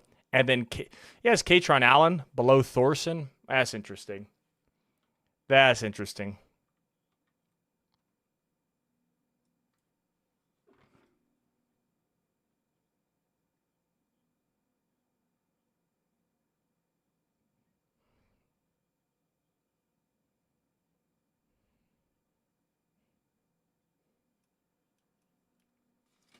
What's up, David? Yeah. Yeah. Like the player, like Tyler, don't love it in the third round, but man, day 3, love Jonah Coleman. Like Cage Casey, I liked some other linemen above him, but I'm cool with it. I think he can develop into a really nice player in the wings, like the player. And then Justin Joly, love the trade up. Lorenzo Styles, man, I loved Lorenzo Styles. Such a nice athlete that you were kind of hoping could develop into a. Well, he would be a special teamer, but you were hoping he could develop into a nice depth safety. All right. At 173, let's put the Ravens on the clock. And they have back-to-back picks here. So, well, Nicholas Singleton went, but Katron Allen, I don't know. I loved Katron Allen. But I doubt we double up at running back. Because I think Jonah Coleman, Katron Allen, they play similar styles. Jonah Coleman's a better pass protector, though. All right, I'll be right back, guys. I'm going to go get a drink real quick.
All right, back.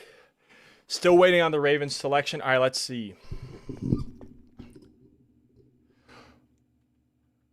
Wesley Basantith, Kieran Sherrar are linebackers I have my eye on at the end of the draft.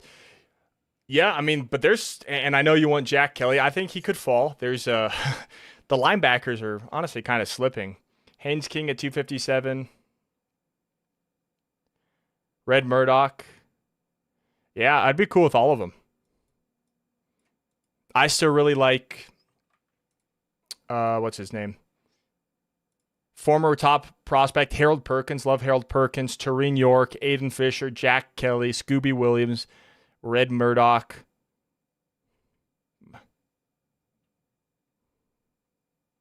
Yeah, there's a lot of linebackers that are slipping that I'd be cool with.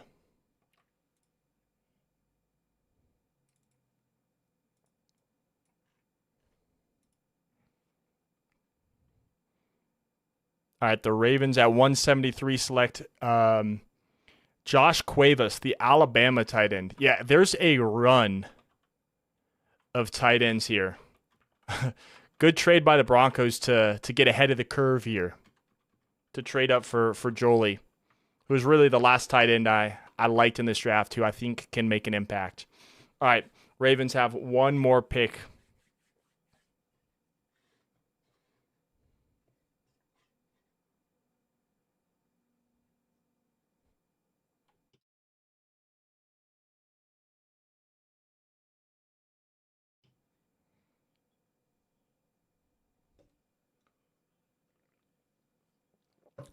Yeah, they're talking about Lorenzo Styles now. Thought he was kind of a 7th round guy. Started out wide receiver, played some corner, played some safety. But his athleticism is something you can dream on. So, yeah, I mean, it's a great pick. Great pick for the Baltimore Ravens. Glad we started the run? Absolutely. Absolutely. Surprised the Browns made the trade because they traded down and they took Joe Royer from Cincinnati. So, I mean, maybe they didn't like Jolie, but heck, we'll take it. We'll take it. All right, we got after the Ravens here at 147, we got 2 AFC West teams back to back with the Ravens and the Chiefs. Or Raiders and the Chiefs. I think I might have said Ravens.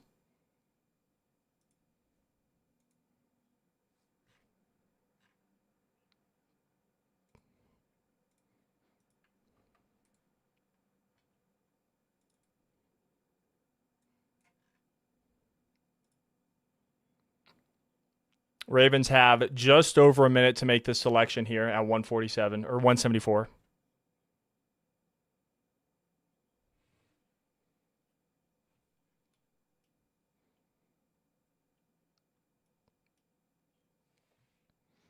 All right, cut into commercial break, but at least the picks can come in during the break. They're doing a dual action type of thing here, and their pick is in at 174.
They're showing Josh Cuevas right here. The Ravens pick is in. We're waiting on them to announce it. And then we got the Raiders and the Chiefs back to back.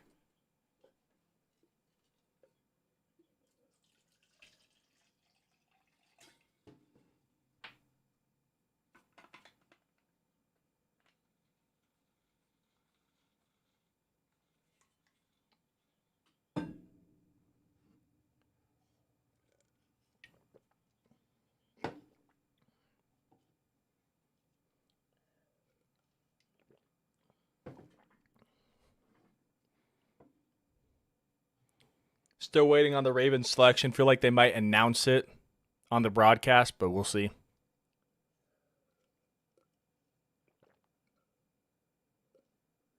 Yeah, it looks like they are.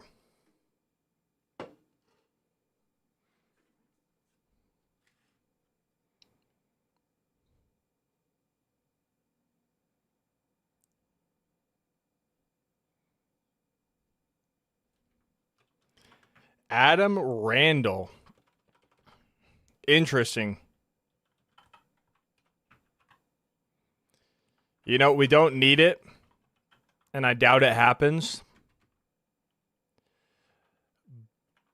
But if Katron Allen falls to the 7th round with one of your 3 picks, which again, highly doubt it happens, I would take him. I would take him and you figure the rest out later.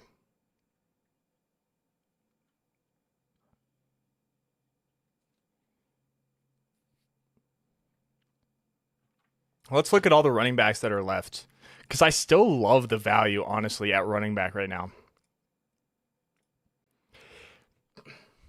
Katron Allen, Roman Hemby. Know a lot of people like Seth McGowan. Not super high on Seth McGowan personally. Damon Claiborne, Jamari Taylor, Eli Heidenreich, Robert Henry, Rashul Faison, Noah Whittington, Jaden Ott, if you like his tape from 2024. Chip Trayanum, nice steal. There's still some nice backs out there. But right now, I'm still trying to manifest Malik Benson, the Oregon wide receiver, to fall. I would love him. Think he would be a great return specialist and can dream on the upside of him.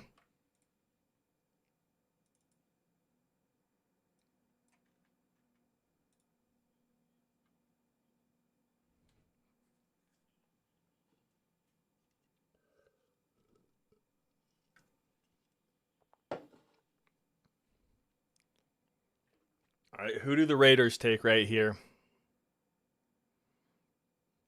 Yeah, Heidenreich is a fun joker. That's David's guy. That's David's guy. Fullback, running back, receiver. Would be all for him if we took him.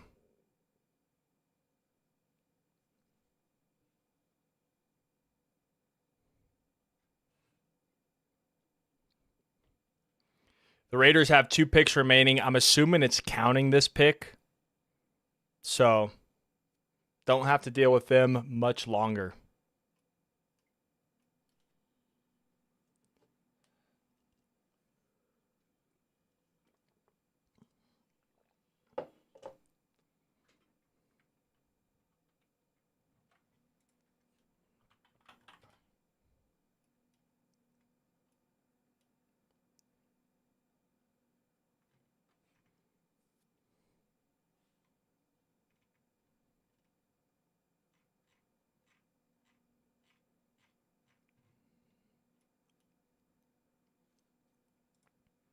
I'll probably make a video on this later, but the official trade, and I mentioned this earlier, the official trade for Jalen Waddle, I'll mention it after the Raiders pick here. But we got Jalen Waddle. I guess I'll mention it now. We got Jalen Waddle, and we used the 4th round pick for Cage Casey. They also go Hezekiah Masses, cornerback from California.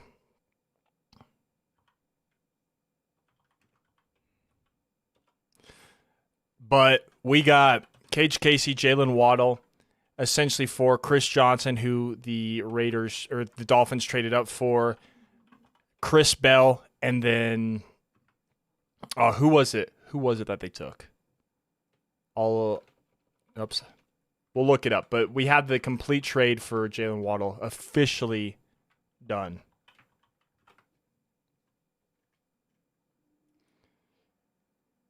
Heck yeah. I'm down for that. All right, Chiefs now on the clock. Let me go back to the 4th round pick the Dolphins made, though.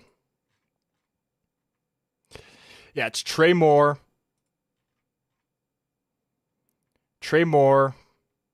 Chris Bell, and then they traded up for Chris Johnson for Jalen Waddle and Cage Casey, and I think I make that trade again.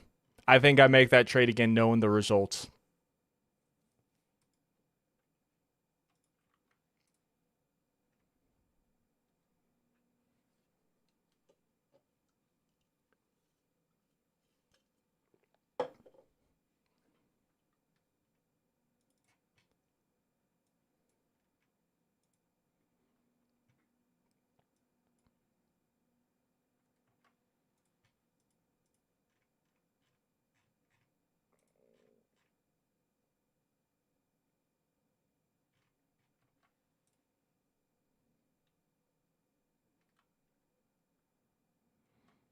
All right, of course, we're back at a commercial break here. Chiefs on the clock. What long snapper do you want, Chiefs? What long snapper would you prefer right here? You got your pick of the litter.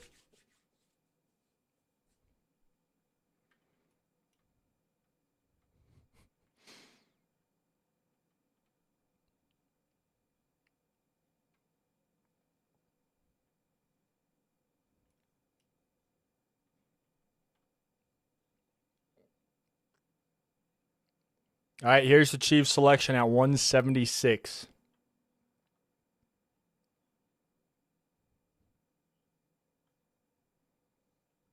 Cyrus Allen, wide receiver out of Cincinnati.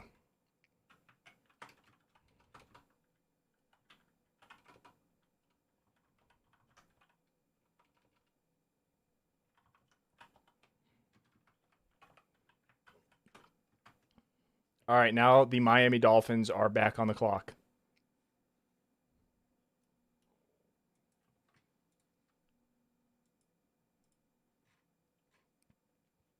We have 5 picks left this round. Dolphins, Eagles, Niners, Dolphins again, and then the Bills at 181.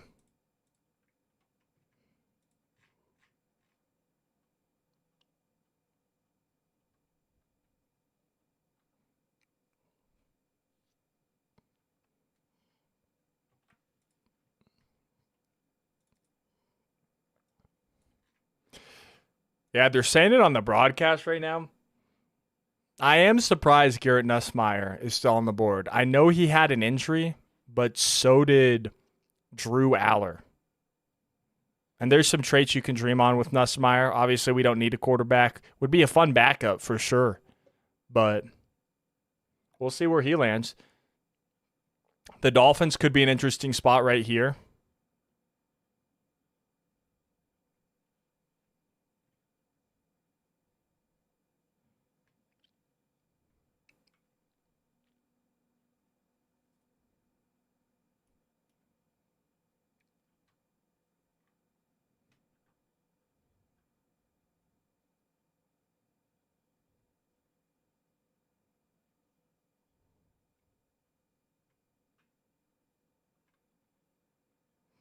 Hey, no worries, Supreme. No worries. Happens. You're with the family. No worries. Yeah, the Broncos. Well, I can't. Were you here for the Broncos selection? We traded up for Justin Jolie. I think you were there, but if you were here after that, nothing really significant for the Broncos occurred in that time frame since.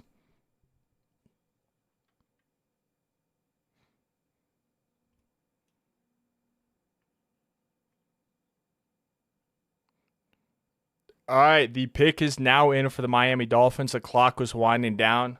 Thought they might have been trying to trade the pick, but their pick is in here at 177.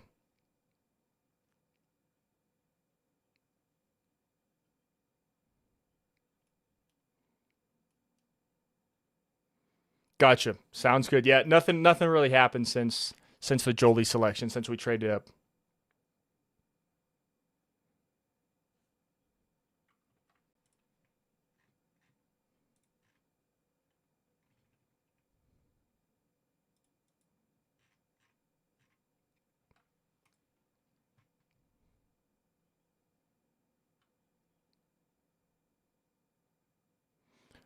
I think we're about 50-ish picks away from the Broncos' next pick in the 7th. We 5 picks left in the 5th, and then we don't have our 6th anymore. We used it to trade up, which perfectly fine with that. And then we got 3 7s still.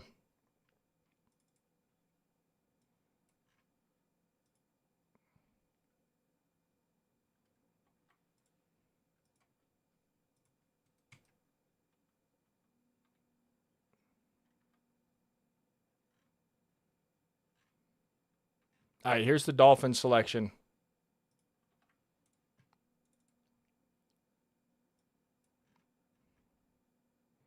Kevin Coleman Jr., the Missouri wide receivers off the board. The Dolphins are now stacking wide receivers.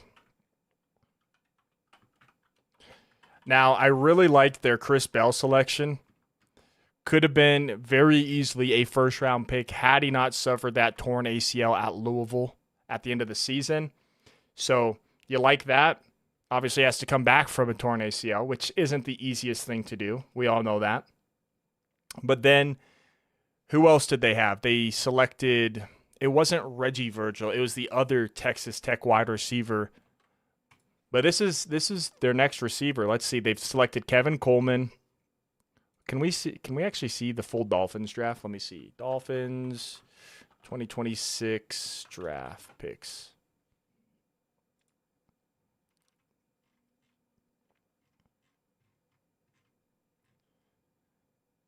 They're just showing the transaction on this page. Let's see.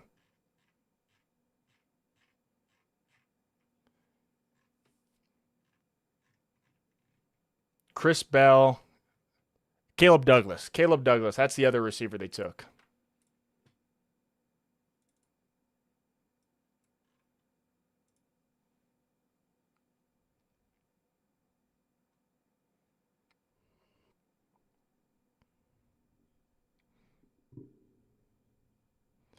This is the Eagles' first pick since the 3rd round. Dang. I didn't realize, but I also wasn't paying attention to that, so.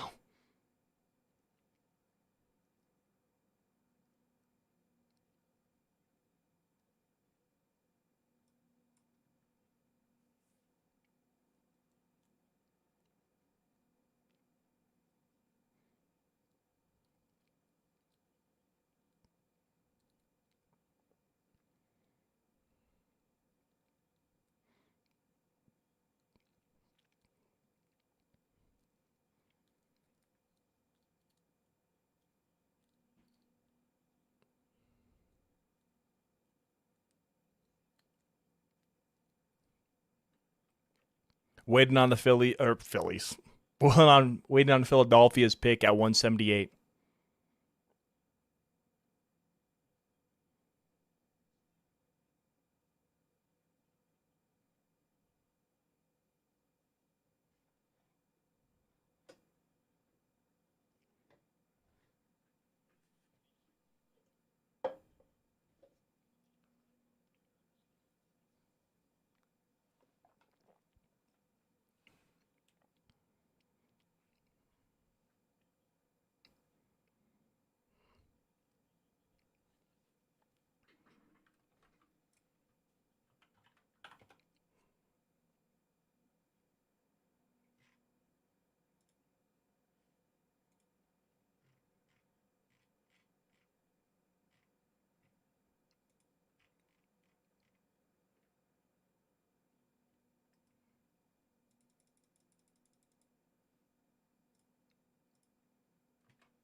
Here's the Eagles selection here at pick number 178.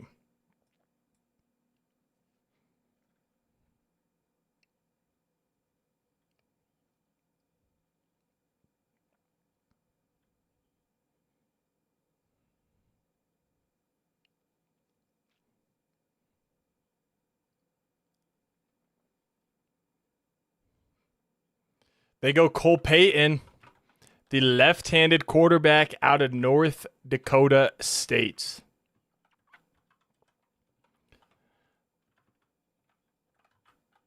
He has really nice running ability as a quarterback.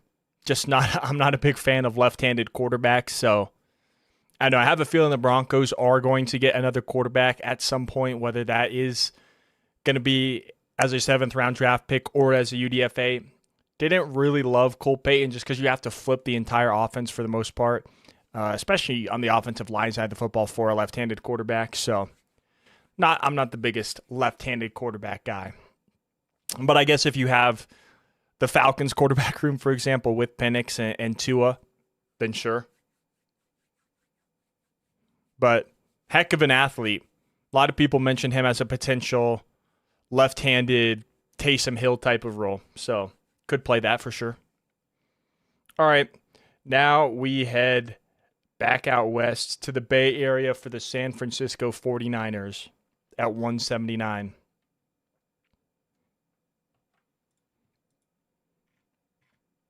All right, 3 picks left: Niners, Dolphins, Bills, and then the 5th round is over.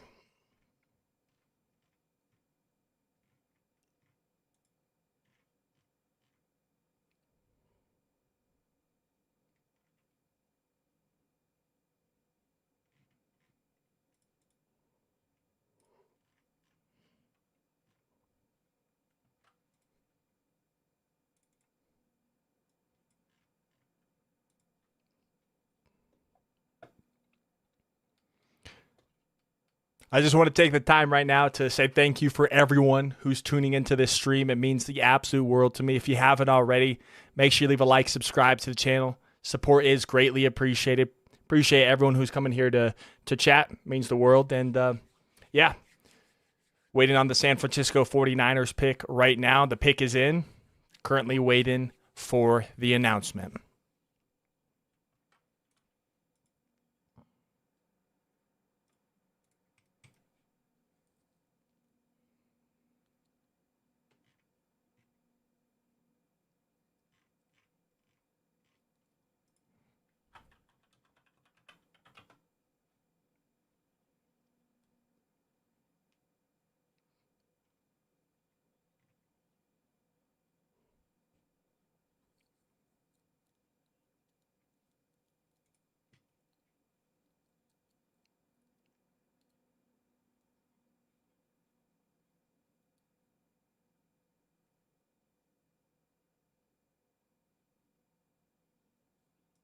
All right, here's the 49ers selection.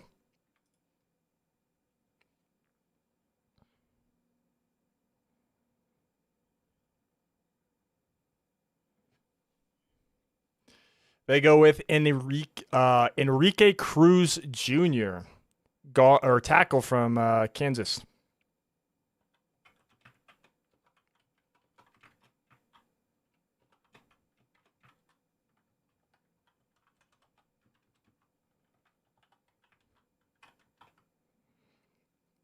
Now at 180, we have the Miami Dolphins.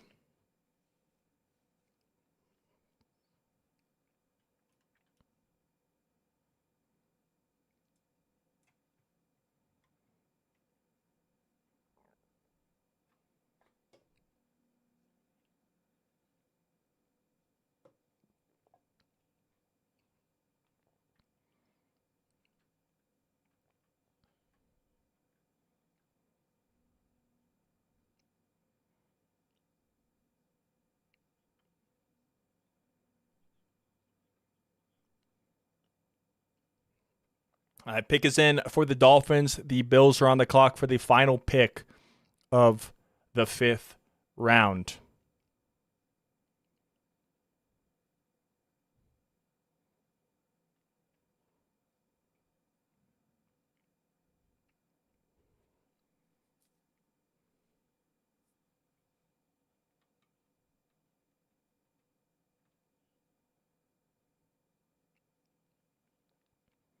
They're talking about Taylor Green on the broadcast right now, and if the Broncos do go quarterback, probably my preferred. Well, I'm assuming Garrett Nussmeier is going to go off the board, but probably my preferred guy.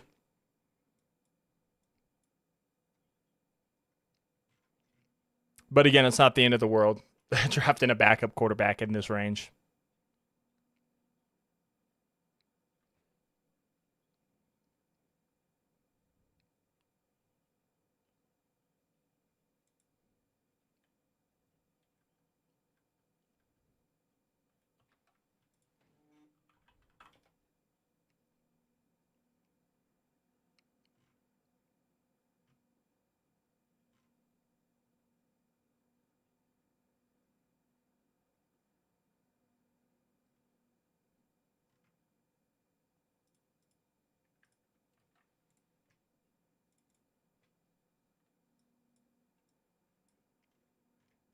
All right, we are headed to commercial break. Still got 2 picks left here in the 5th round, and then we are moving on to the 6th.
We are now approaching the 4-hour mark on the stream, 2 minutes away from that, and got about 3 hours remaining afterwards. Typically, these day 3 streams, it's about 7 hours. Even though we are moving fairly quickly, I feel like it might be a little bit shorter this year. We don't have so many comp picks this year, I don't believe.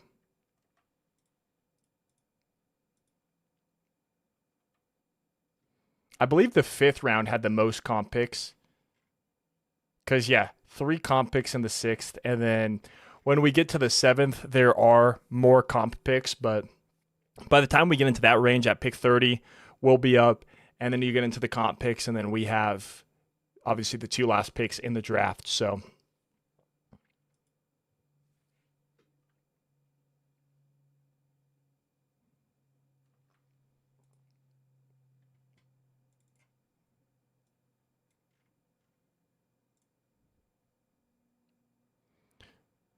still waiting on the Dolphins pick at 180.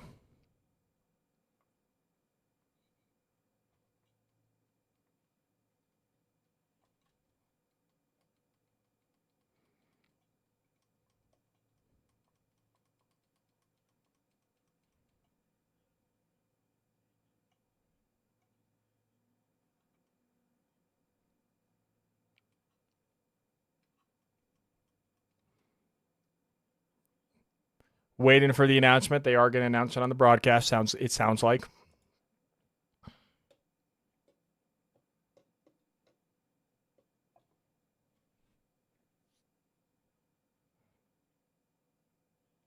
There's a special announcement coming with the Dolphins pick. Let's see what it is.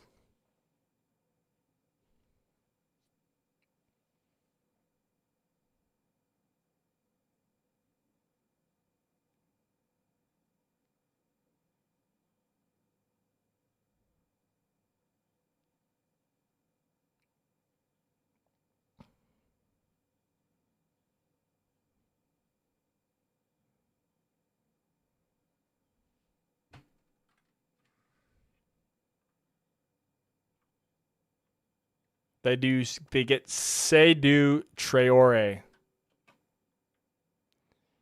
And he was looks like he was a draft pick from the international the international NFL Academy. So good for him. The London NFL Academy out of Mississippi State. Good for him.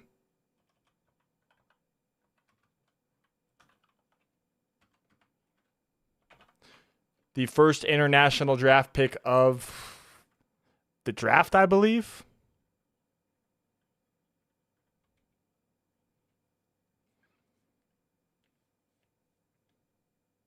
And the Bills now on the clock to conclude the 5th round.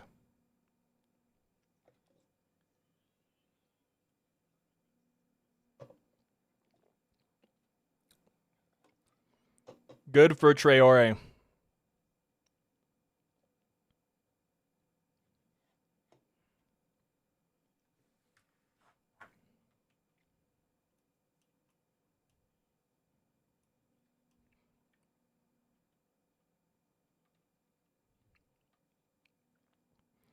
So yeah, they're showing him right now. He grew up in South London, then went to the NFL Academy in London, and then started with Arkansas State and transferred to Mississippi State afterwards.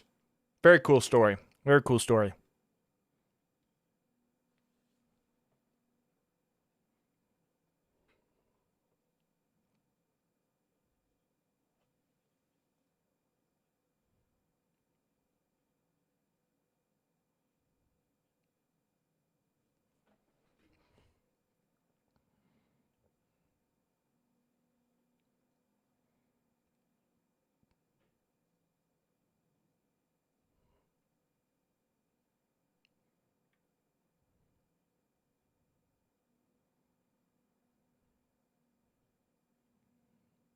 Looks like a solid player. Honestly, I didn't hear about him until now, but looks like a really solid player watching the highlights that they showed on the screen.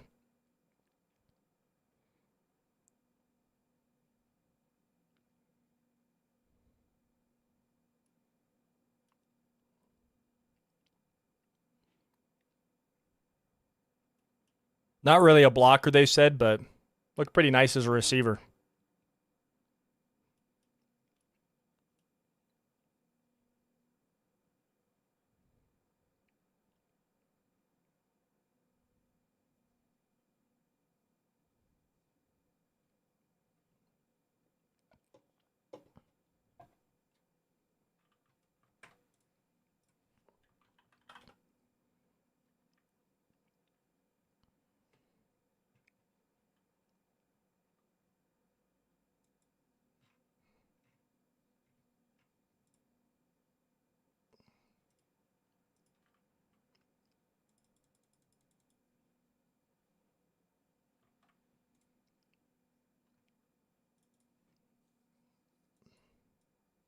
I might have had, I did have a pick spoiled for me. I'm not going to say which one it is, and I'm not going to spoil it right now until it appears on the screen, until it's announced on ESPN, because I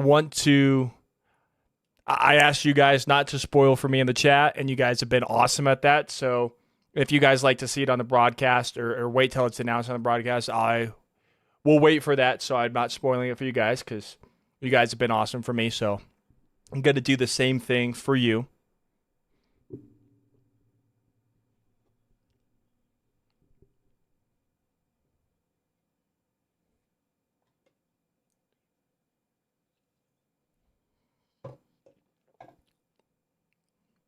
Here is the Bills selection coming in.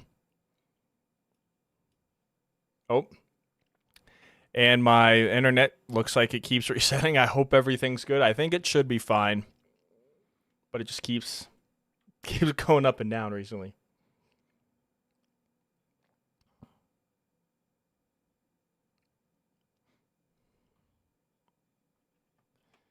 Zane Durant, the Buffalo Bills, a guy who I really loved in this range.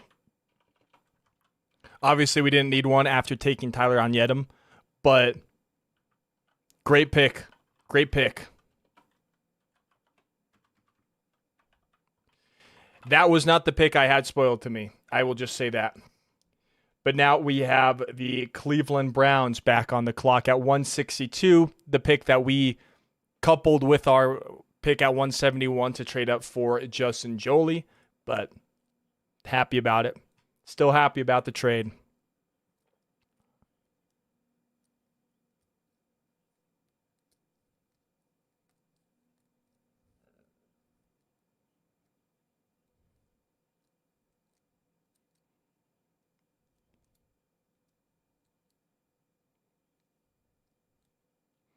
Pick is in for the Cleveland Browns. I will say it was the Browns pick right here that I got spoiled.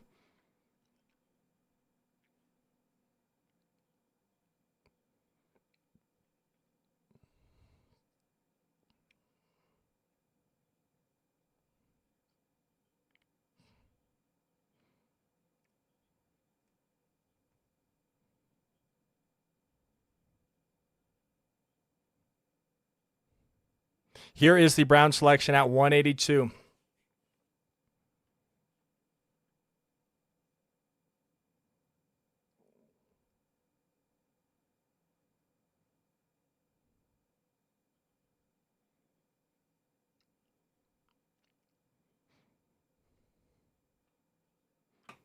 It's Taylen Green, the Arkansas quarterback.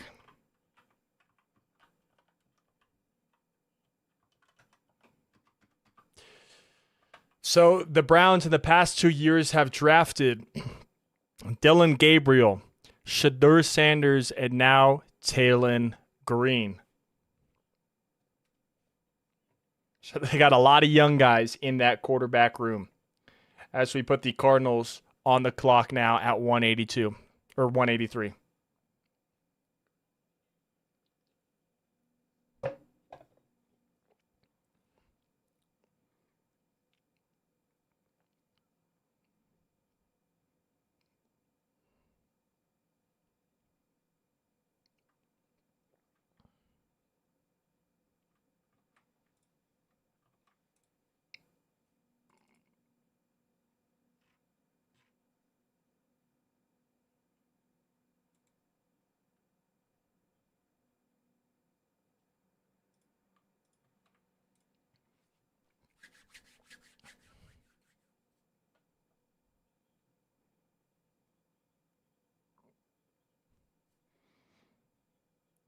Cardinals pick is in at 183. Titans on the clock, followed by the Tampa Bay Buccaneers. Also, I forgot to put the round 5 signal.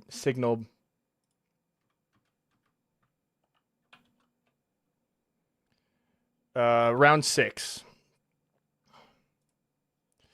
The Cardinals selected Carson Sherrar, linebacker, out of Iowa. A lot of linebackers that I personally did not have my eye on. So Broncos country, we're looking good so far with some linebackers potentially slipping.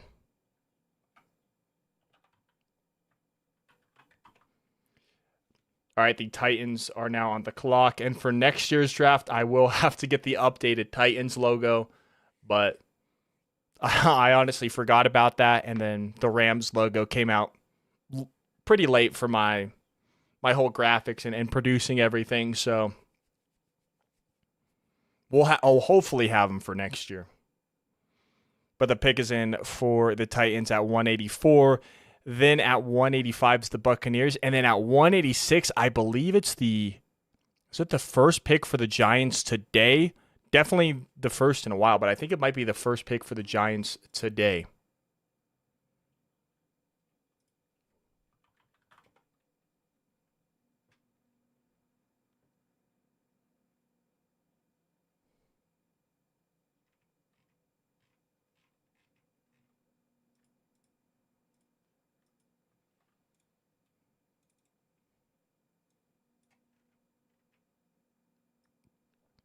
All right, after the Buccaneers pick at 185, we'll delete the 5th round.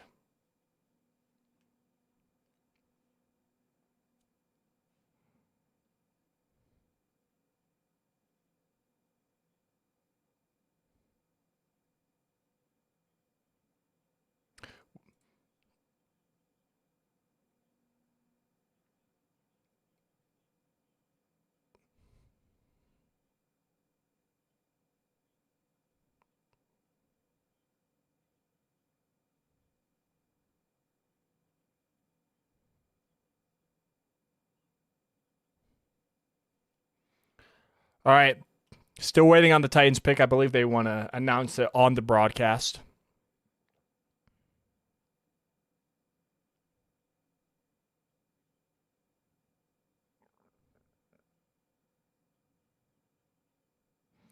Going to Ireland for the Titan selection at 184.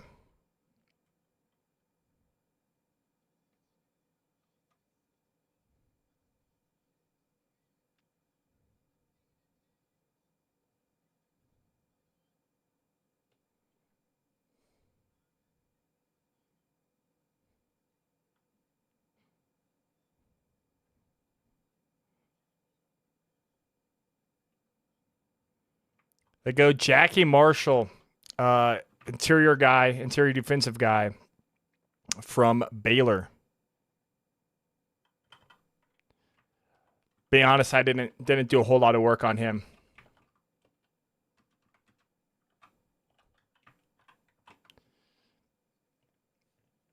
And now we have the Tampa Bay Buccaneers on the clock at 185.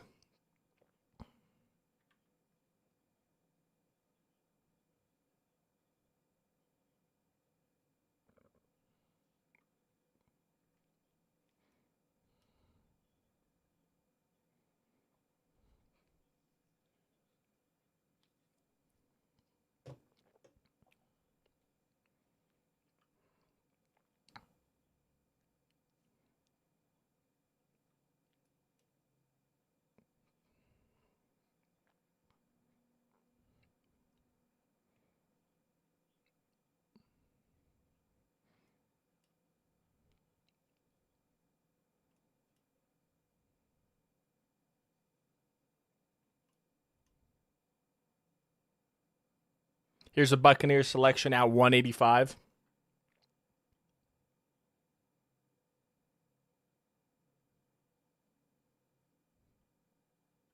Bauer Sharp, tight end out of LSU. Yeah, I did not do any work on Bauer.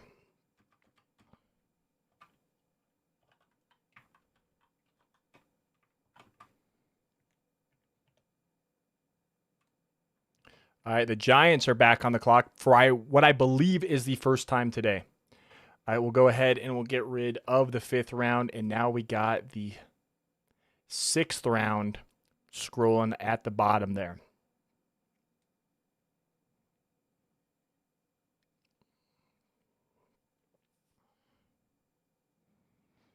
Giants pick is officially in at 186, followed by the Commanders and then the New York Jets.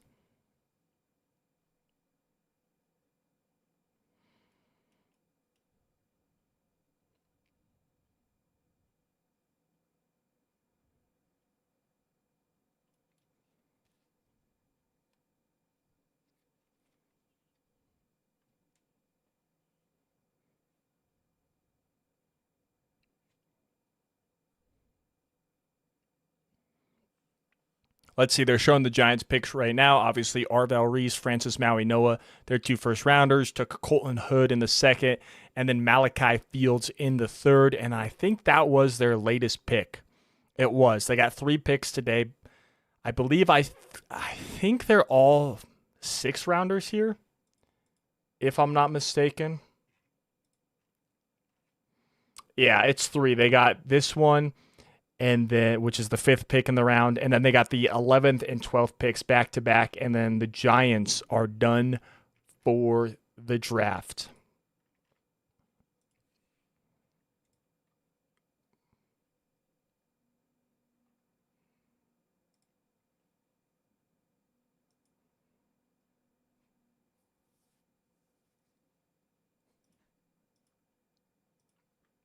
All right. Commercial break screen is on for the Giants. But there's some serious talent that's slipping. I guess let's go position by position of the best available for who I would like the Broncos to select if they fall. Quarterback, probably Garrett Nussmeier would be the only guy I would draft, and then maybe you can get a guy as a UDFA. Running back, surprise Katron Allen and Roman Hemby are there. Love both of them. Not that we're necessarily going to double dip at running back. Eli Heidenreich, of course, but he's kind of utility. Love Malik Benson if we go receiver. J. Michael Sturdivant, I believe He's related to Floyd Little, I believe. So, I mean, that would be cool in terms of the bloodlines. And the Giants select Bobby Jamison Travis, defensive tackle from Auburn.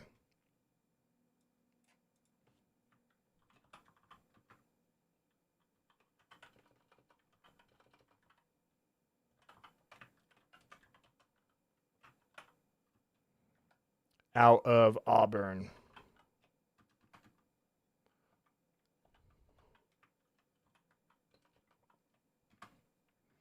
Now the Commanders are on the clock.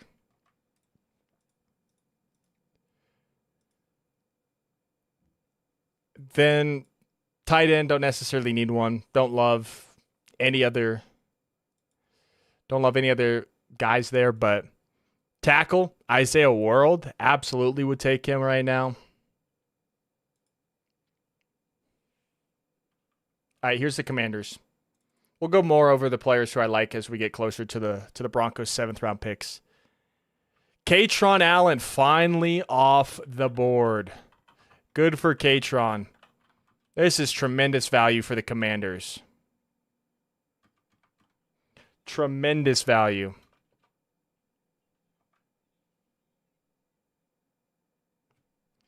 Whoops, I accidentally did 186 for the Commanders. 188 now for the Jets.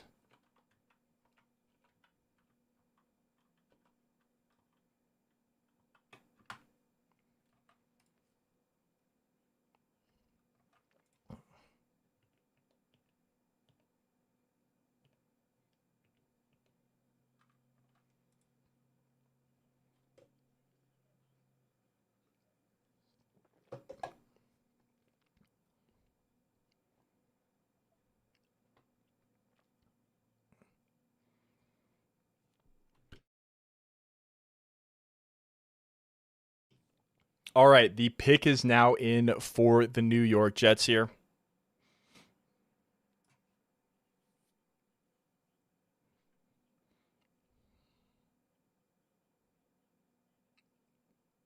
Jets pick is in, followed by the Bengals and the New Orleans Saints.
All right. The Jets selection's about to happen, I believe. They just cut to the stage on the broadcast. We'll see.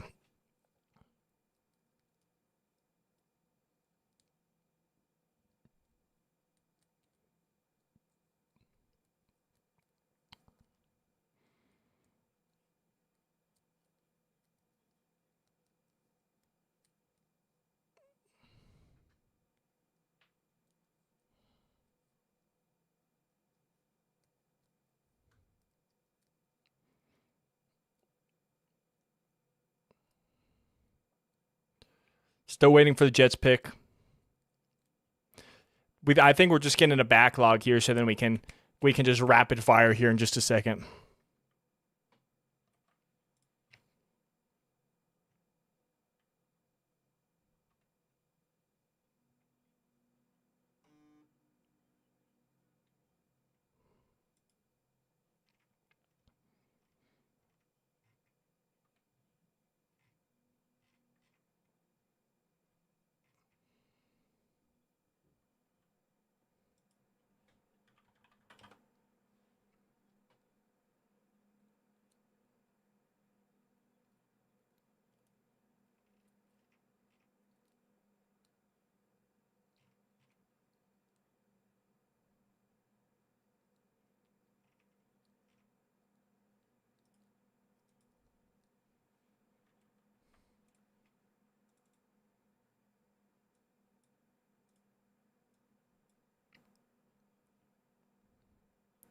Still waiting on the Jets selection.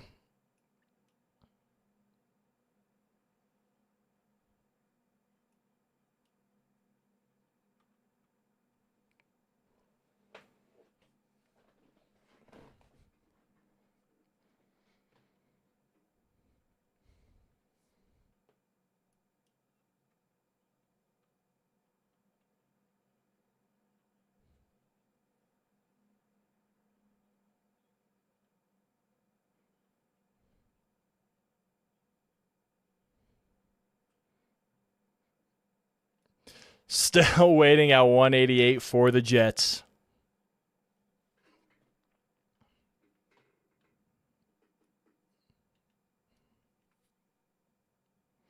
All right, finally, we're getting the announcement of the New York Jets selection. I can hear Adam. I can hear Roach. I can hear him announcing him.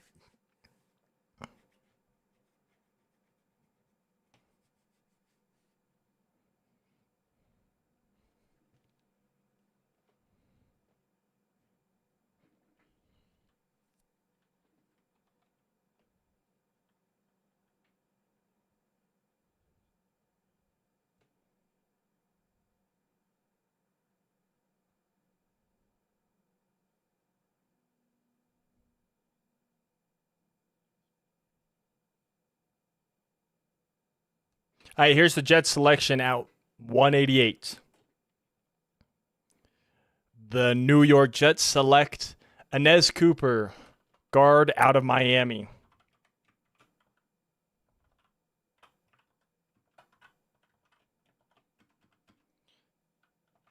Which puts the Bengals on the clock technically.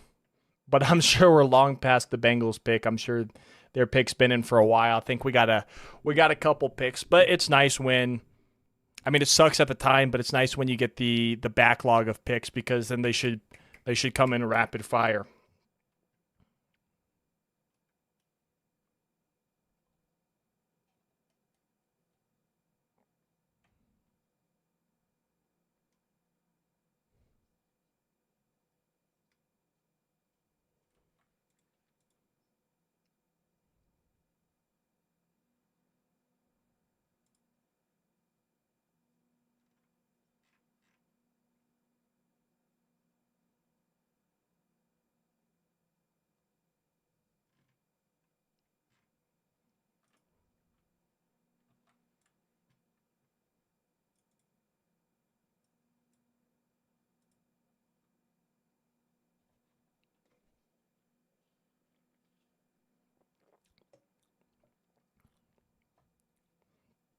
Still waiting the Bengals pick at 189.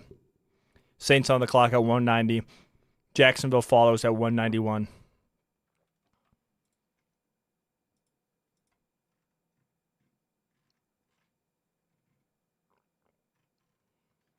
Yeah, hopefully the picks keep flying through, obviously, with us not having a pick in this round.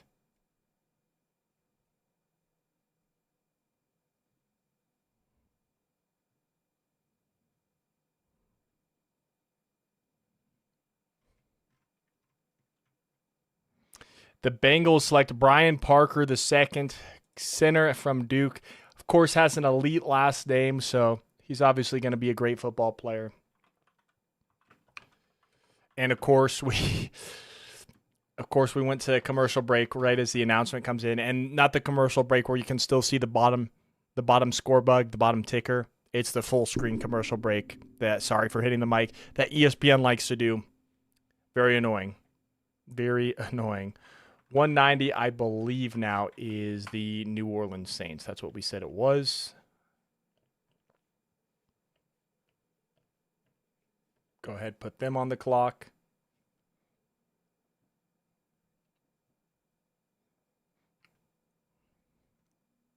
I don't think I've done the scroll bar before on day 3. Well, this far into day 3. I think I stopped it after the 4th round when we did my other day 3 stream.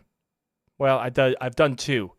2 years ago in 2024 was my first time completing it. And then Barion Brown, the wide receiver out of LSU, just went to the Saints at 190.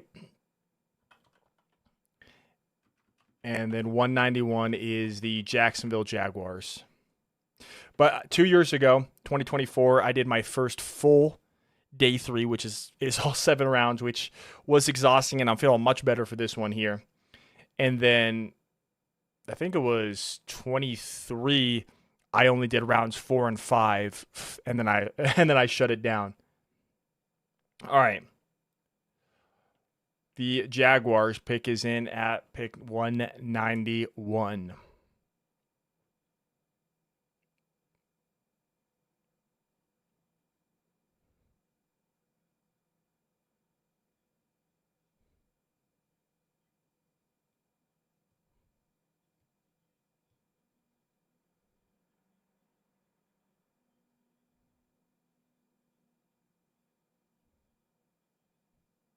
Here's the Jaguars selection at 191.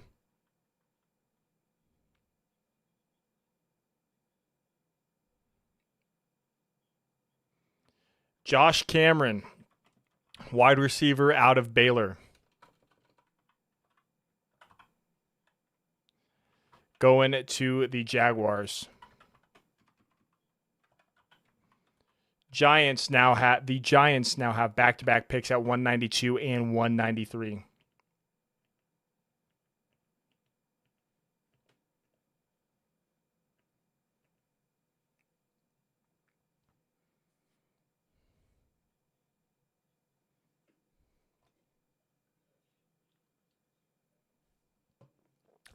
The pick is in for the Giants' first of 2 back-to-back picks.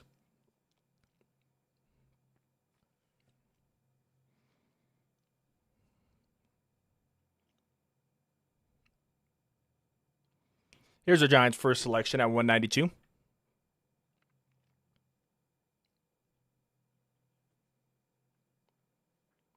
They go J.C. Davis, the offensive tackle out of Illinois.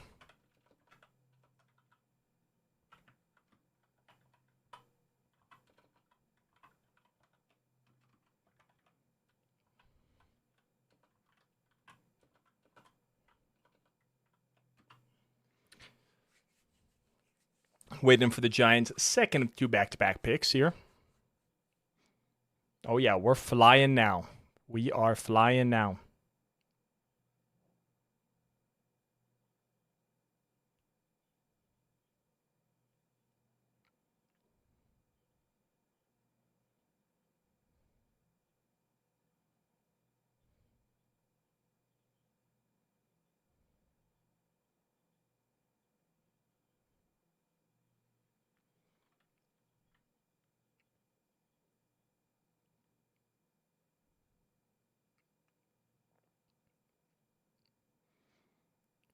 Pick is in for the Giants' second pick in the back-to-back and their final pick of this draft.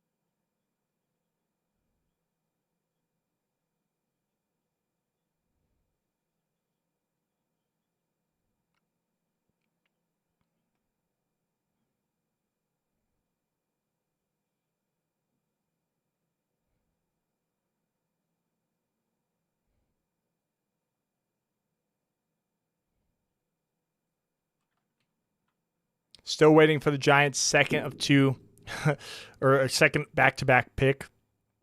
I thought we were flying. I said it, and then I jinxed us. That's my fault. That's my fault, y'all.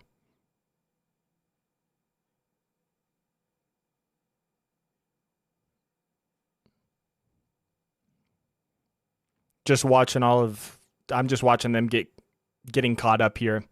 But the Giants pick is in. Titans pick is probably in, and then the Raiders are following. And I think 195 might be the Raiders' last pick of the draft. I can't remember. But I know they were winding down on picks.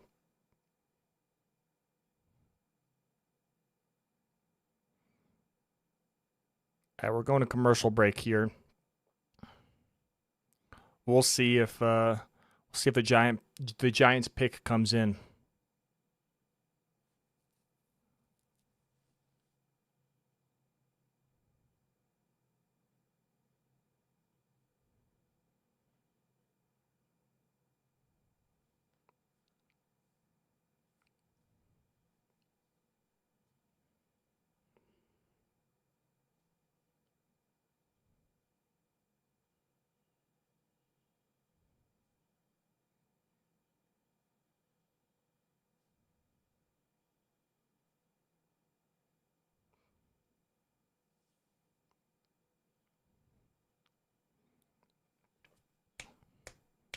Still waiting for the Giants at 193.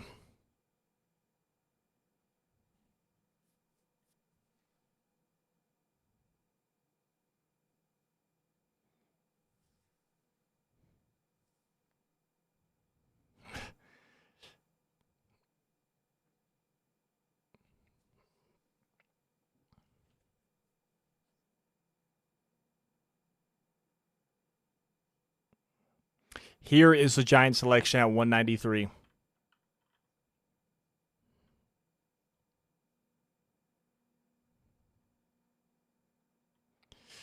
Jack Kelly, the BYU running back. I know that David wanted the Broncos to get him, whether he fell into the 7th round or whether he traded up, but he is gone to the New York Giants. And now at 194, the Tennessee Titans are on the clock.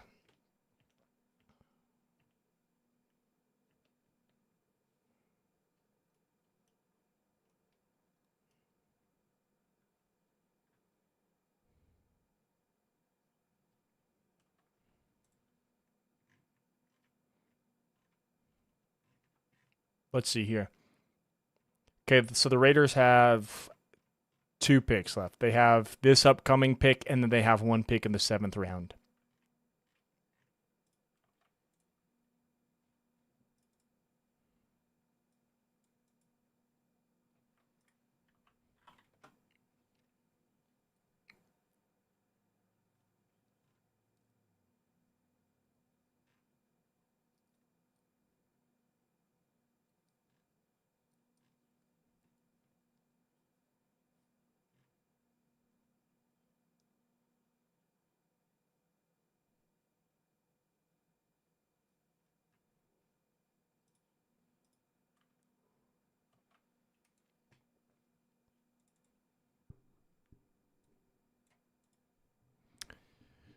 Got 1 minute left of this commercial break screen, and then we'll be back with hopefully the Titans pick. It does, I keep mentioning it, but it still bugs me. ESPN will just throw up this commercial break screen and take off the bottom bug for the draft. It's it's very annoying. Very annoying rather than just filling it with another commercial. But whatever. It is what it is.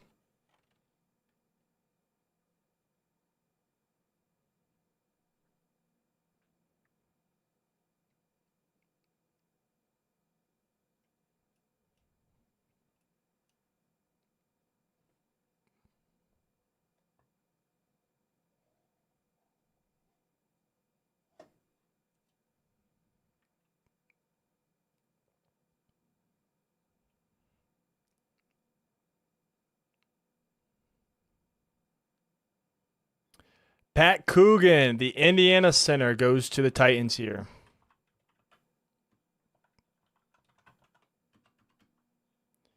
And at 195, the Las Vegas Raiders are now on the clock. And here's your selection at 195. They only got 1 more pick after this.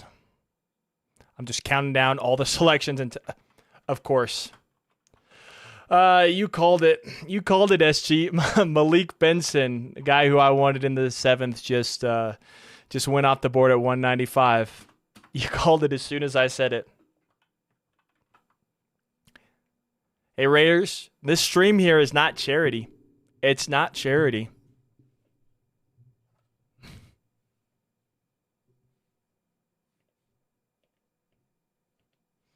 Really liked Malik Benson in the 7th. That's unfortunate.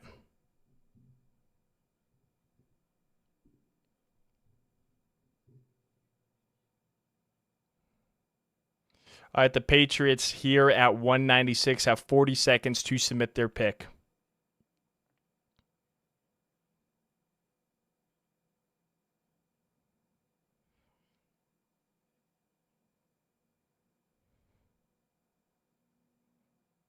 Pick is in for the Patriots at 196.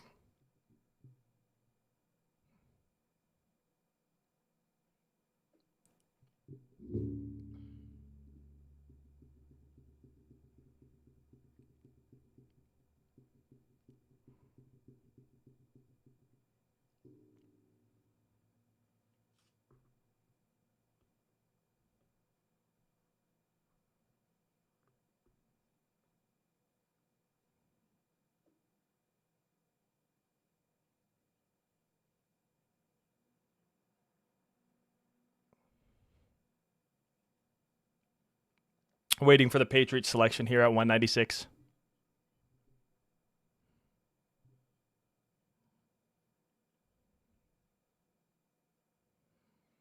Dude, I'm looking at Josh Cameron's highlights, dude.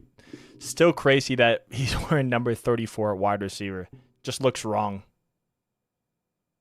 Just looks wrong.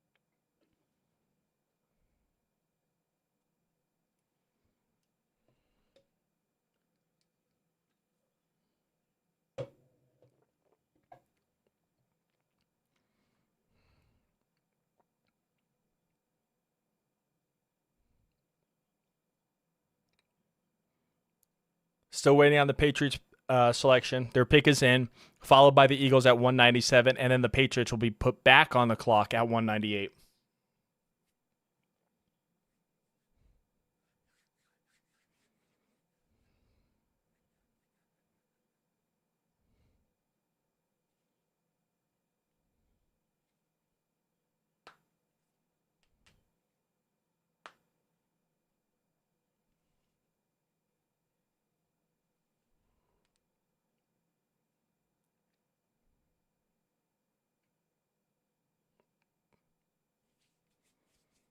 They're showing Jack Kelly on the broadcast right now.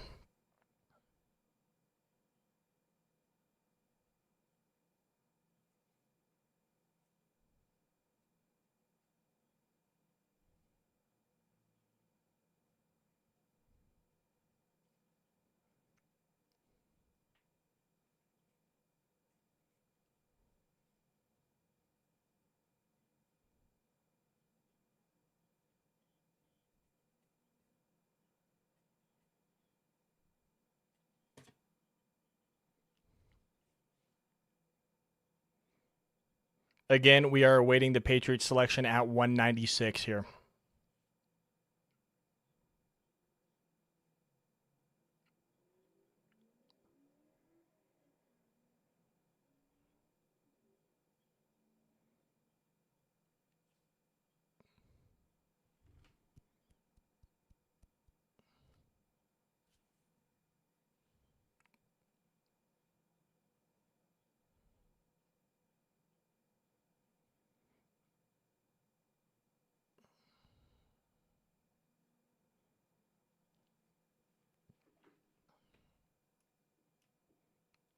Man, now they're showing Malik Benson, and this was painful for me. He went to the Raiders.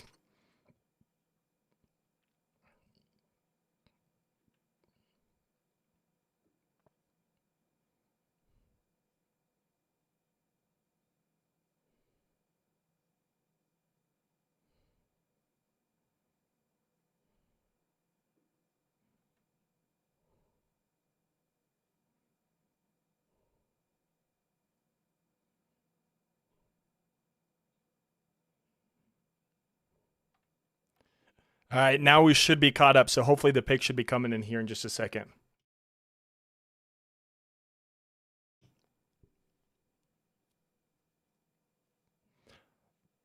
Oh, you know someone who I haven't talked about in a while because he actually did get hurt? It was another Oregon receiver. Former Texas A&M transfer. What's his name? I'm blanking on it right now. Evan Stewart. I would not mind taking a flyer on Evan Stewart.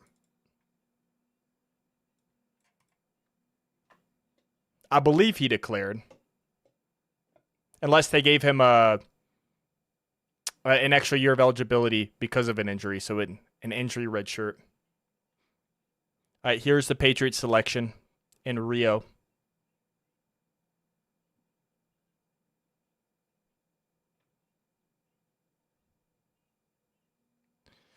Demetrius Crownover.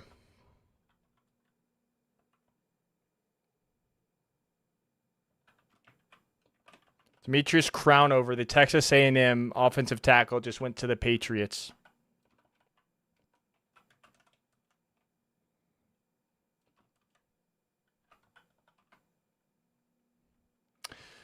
We have a trade alert. The Eagles are trading pick number 197 to the Los Angeles Rams.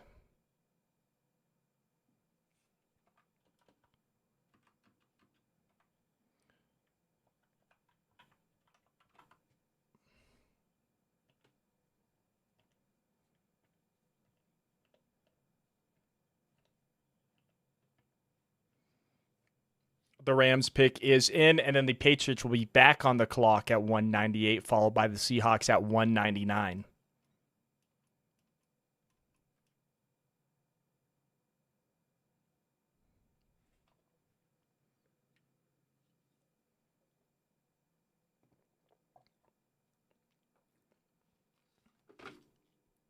We are headed to commercial break, but the Rams pick should be coming here soon.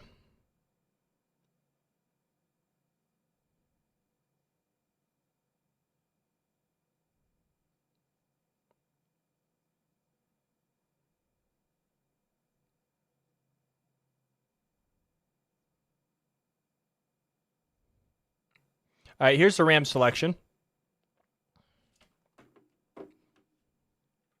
At 197, the Los Angeles Rams select.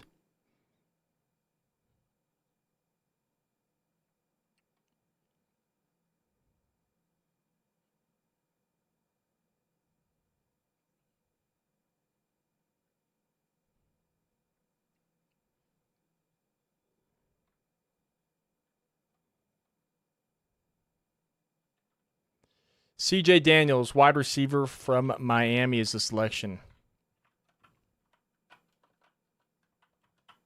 Good value, honestly, for CJ Daniels.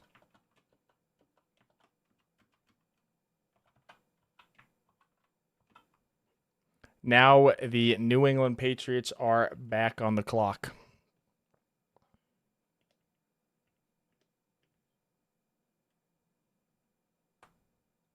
Oh, the Patriots are trading this pick. The Patriots are trading pick number 198 to the Minnesota Vikings.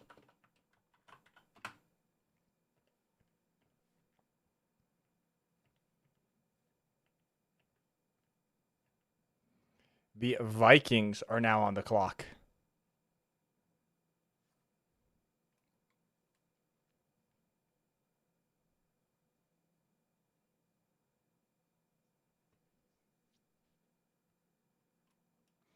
The Minnesota Vikings select at pick number 198. Demond Claiborne. I like the value of Claiborne here too. Honestly, the value of running backs right now is kind of insane. I know obviously they're not valued as highly, but there are some great talents. Obviously, Katron Allen was taken earlier, but I liked Claiborne here. I think this is fantastic value for him. And the Seahawks pick is, or the Seahawks are now on the clock at 199, followed by the Dolphins at pick number 200.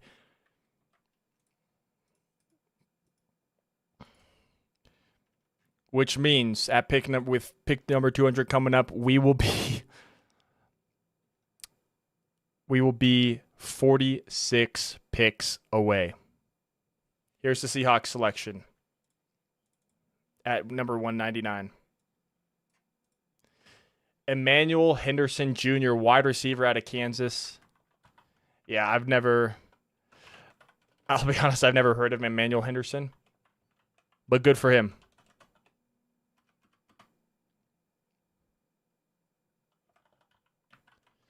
The Miami Dolphins are now on the clock.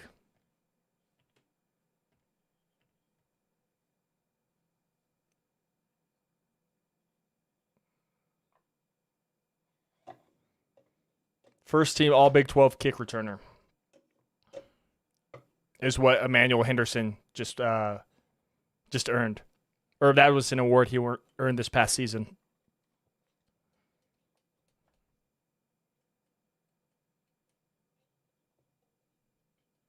Pick is in for the Miami Dolphins. Garrett Nussmeier keeps falling. Wouldn't be shocked if he went here to the Dolphins, but man, if he falls to the 7th round, I would not mind the Broncos using one of their 3 picks on him. Not that he would start, but he's got high upside. He'd be a cheaper backup quarterback than Jarrett Stidham and Sam Ehlinger, and has a higher upside than them too. But I'm not too worried about them falling at the end of the day. Plus, in the 7th round, you're just looking for guys you like who might be undrafted guys, but you don't know if they'll sign with you. So,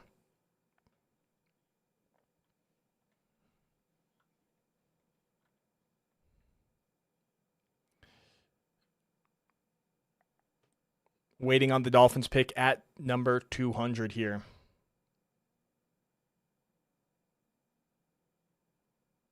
Here's a Dolphins selection at 200.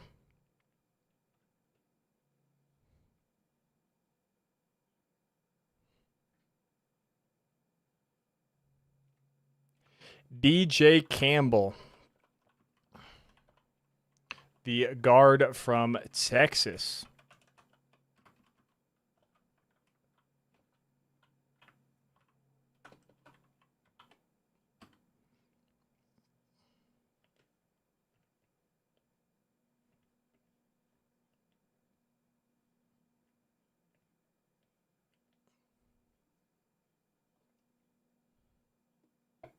Green Bay and then the Chargers, I think, have one of, if not their last pick coming up at 202.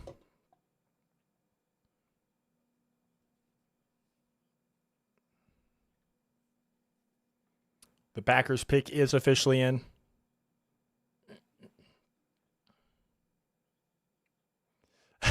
The Rams front office is wearing Avalanche jerseys. Obviously because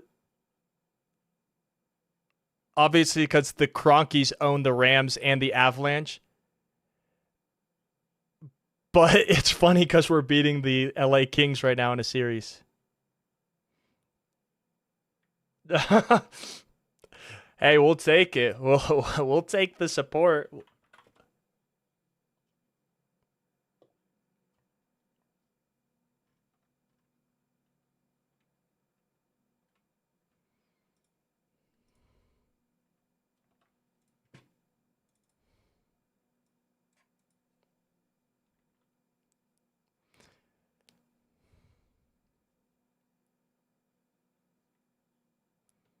Here's the Packers selection at 201.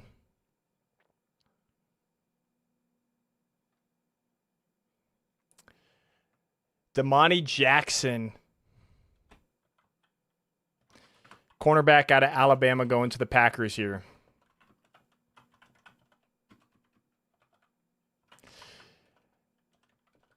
Division rival, Los Angeles Chargers. They are now on the clock.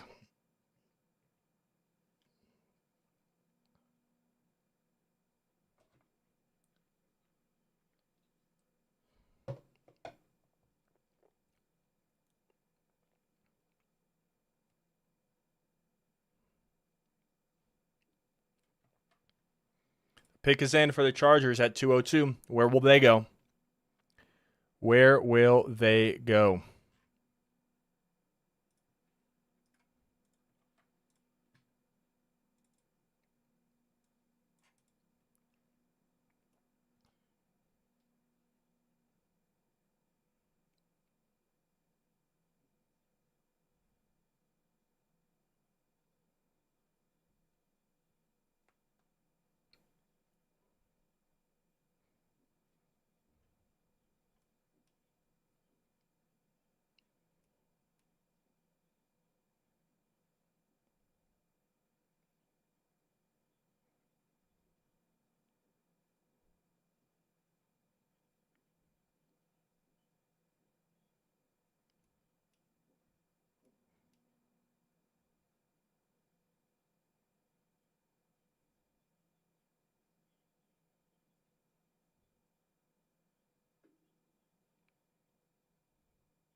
Waiting for the Chargers here. After the Chargers pick, I'm gonna head to the bathroom again.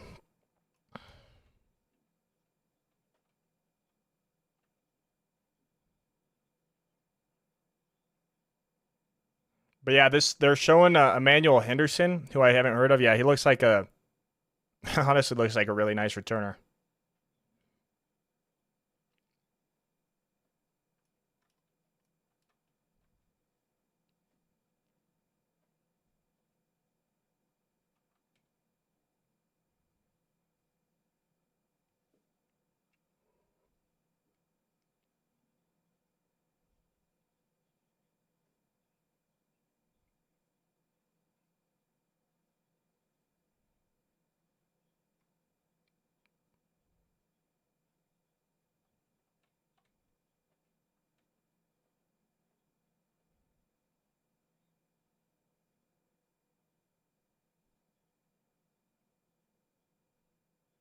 Here's the Chargers selection at 202.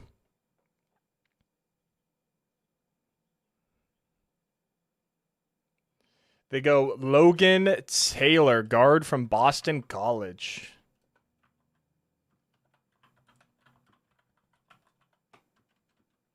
.203. The Jacksonville Jaguars are now on the clock, and hopefully we can have some picks build up while I'm gone here. Put the Jaguars on the clock, and I will be right back.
All right.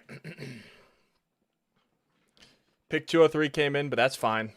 That's fine. We're building it up. Who did the Jaguars select? They selected C.J. Williams, the wide receiver out of Stanford.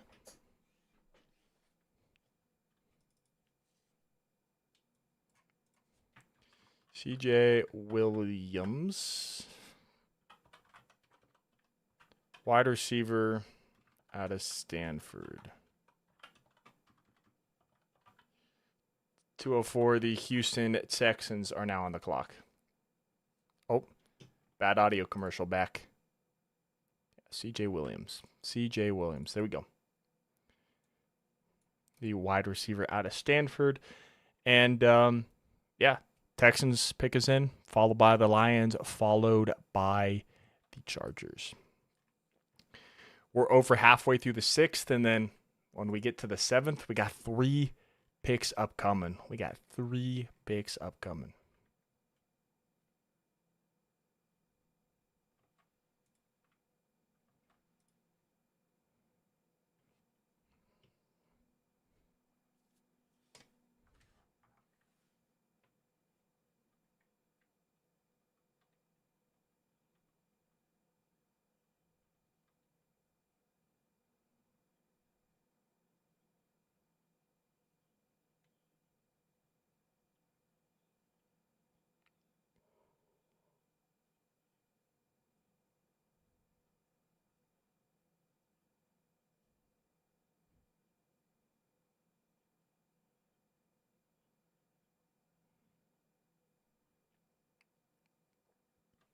Waiting on the Texans selection now at 2:04.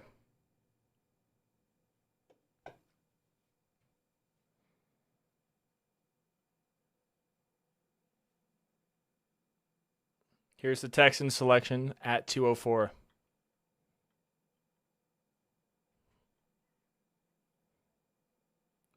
They go Lewis Bound. Love the value. Sometimes he was slipping into the 7th round, but honestly, I thought he was going to go higher than the 7th round, so I like the pick here for the Texans.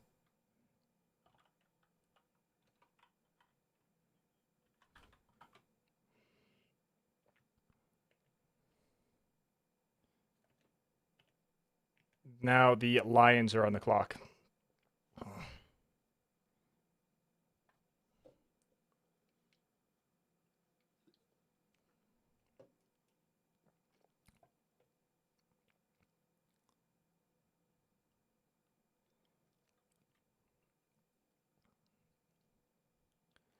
The Lions pick is in. The Chargers are on the clock, followed by the Eagles.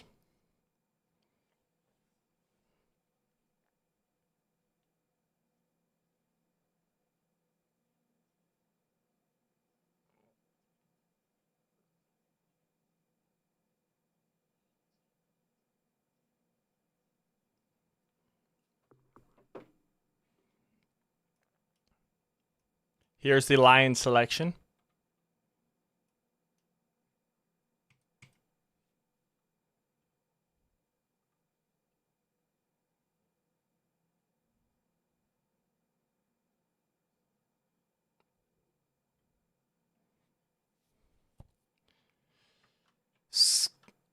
Skylar Gill Howard, the defensive. Wow. Yeah, I like the value of Skylar Gill Howard here in the 6th round. I kind of forgot about him. I expected him to be gone by now.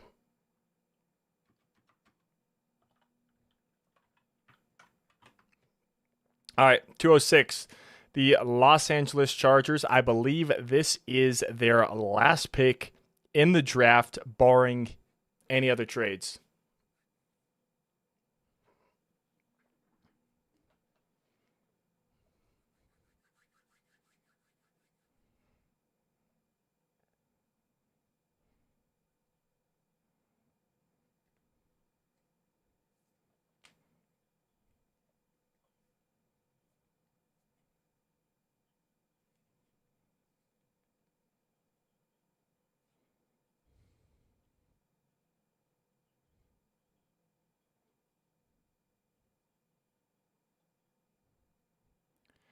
The Chargers on the clock.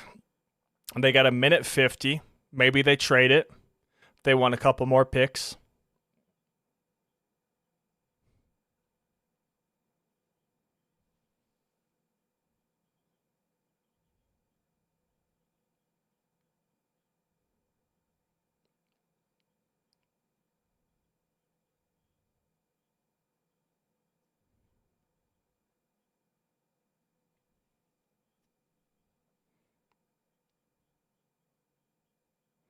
Chargers have a minute 20 to submit their selection.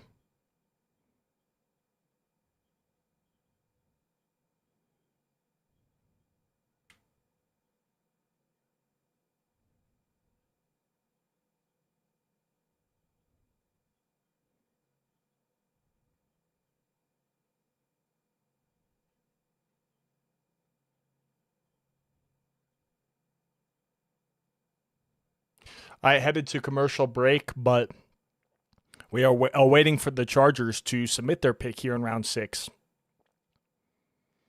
Might be trying to make a trade. Wouldn't be shocked about it. Since I think this is their last pick. Nope, it's not. Their pick is in. Chargers' final pick of the 2026 draft, I believe.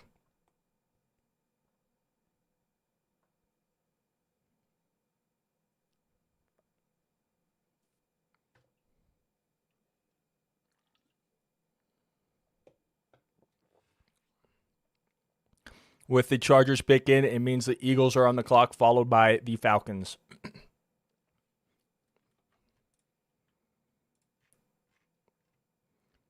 And we have 11 picks left in this round. Should fly by pretty quickly, and then we are getting to the 7th.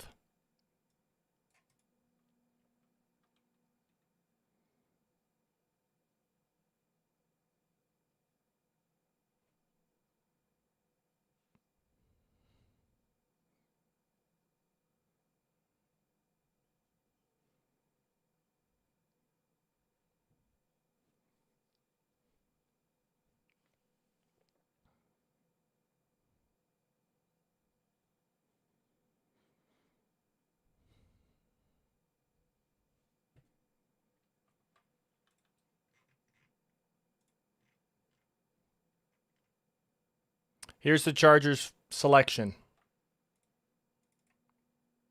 They go with Alex Harkey, guard from Oregon.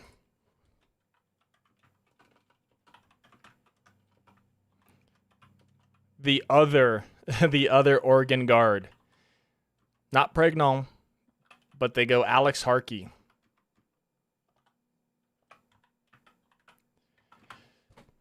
.207, and the Philadelphia Eagles are now on the clock.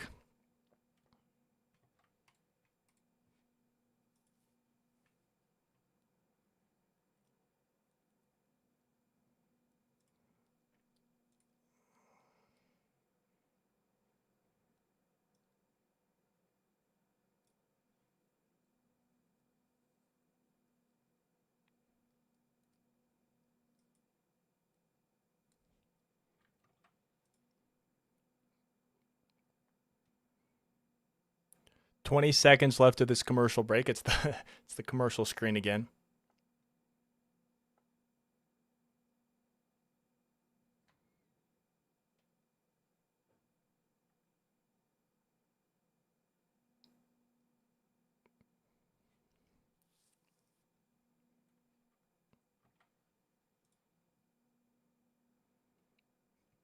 Waiting for the Eagles to make their selection still. We're actually really caught up. We are really caught up.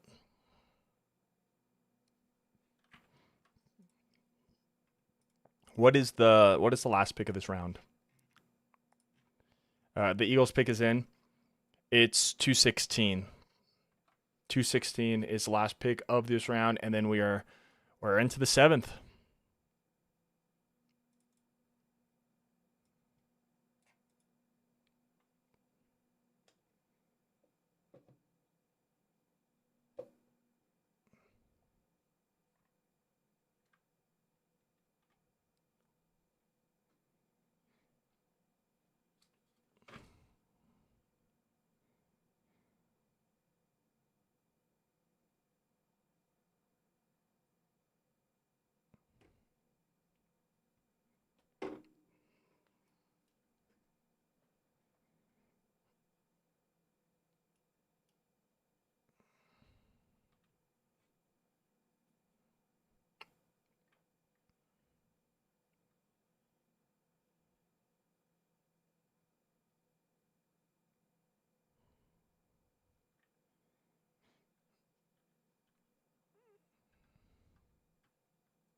There's the Eagles selection at 207.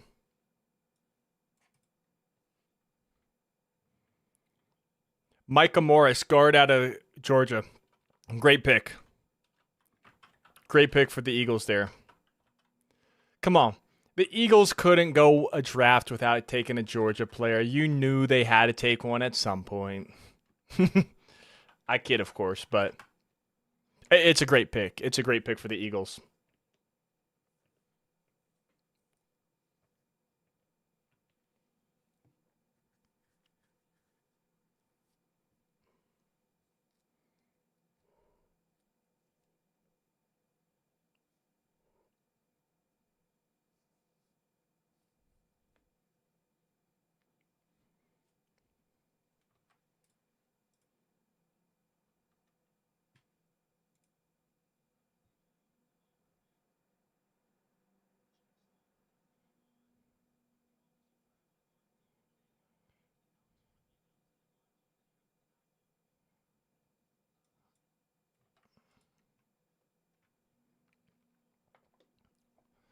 Waiting the Falcons pick here at 208.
Waiting on the Falcons selection at 208 here.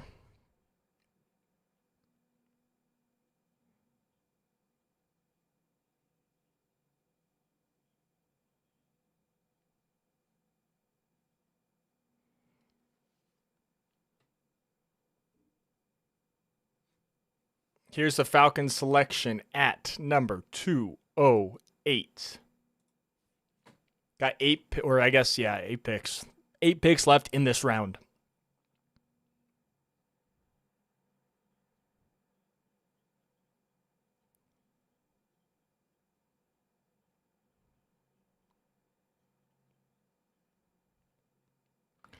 Falcons select Antario Thompson, defensive tackle out of Washington.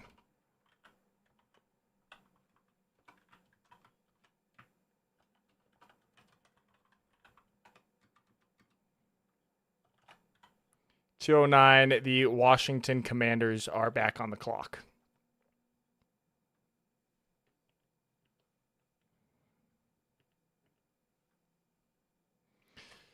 Yeah, I'm not expecting any trades from here on out. It's hard to move around with just 7th and 6th round picks at this point, so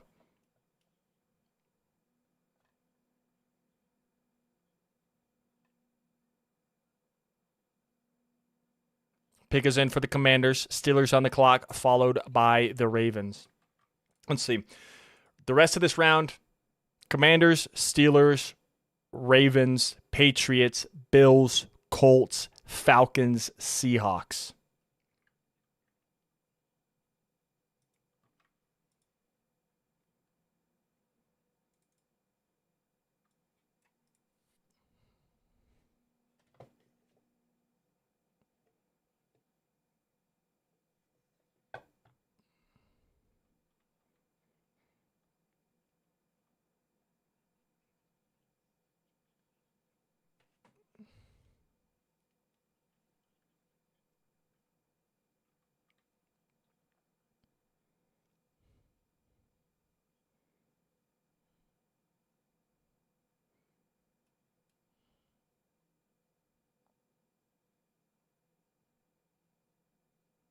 Headed to commercial break, waiting for the Commanders pick.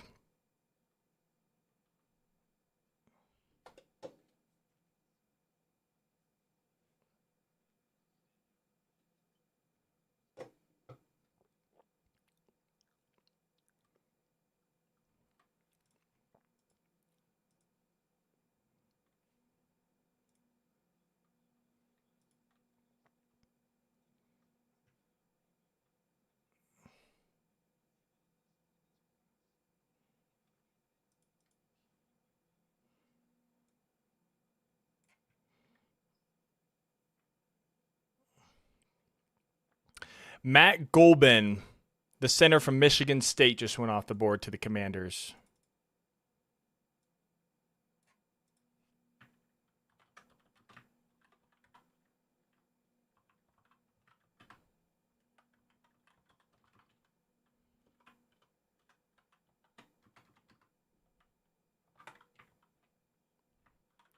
Now at 2:10, the Pittsburgh Steelers are on the clock.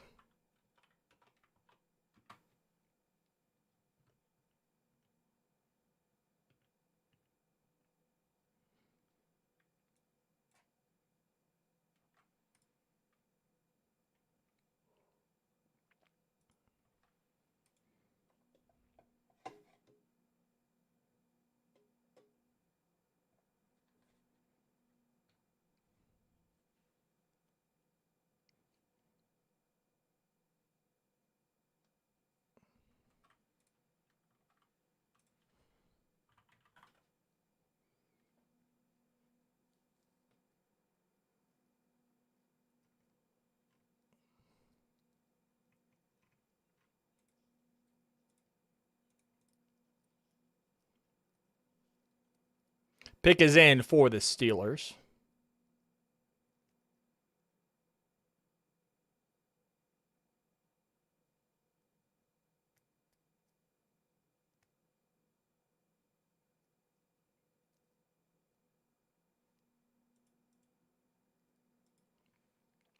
$40 seconds left of a commercial break. We'll see. We'll see what happens here.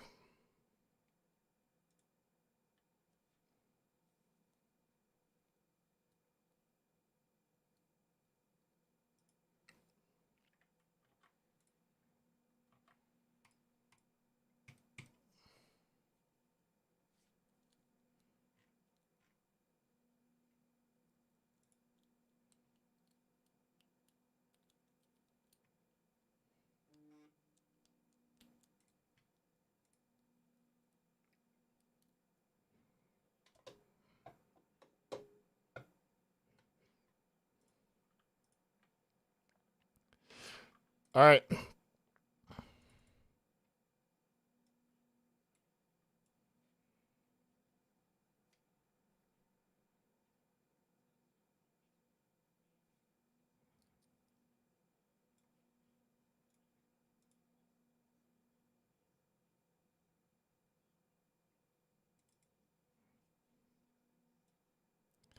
Waiting for the Steelers selection still.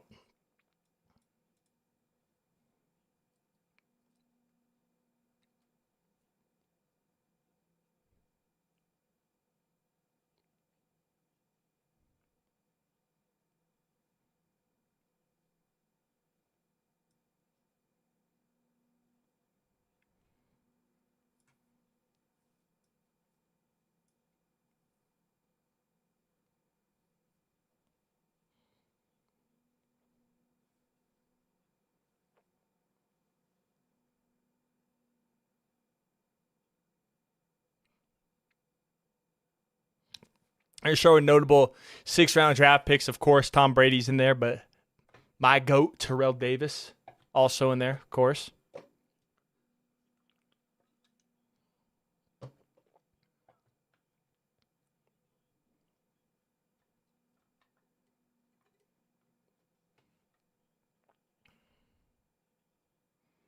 Here's the Steelers selection at 2:10.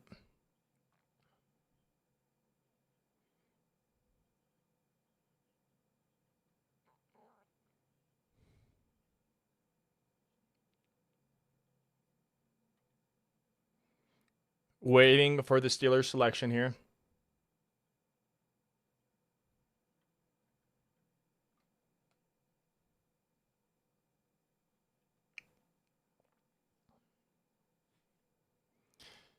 Gabriel Rubio, defensive tackle out of Notre Dame, just went.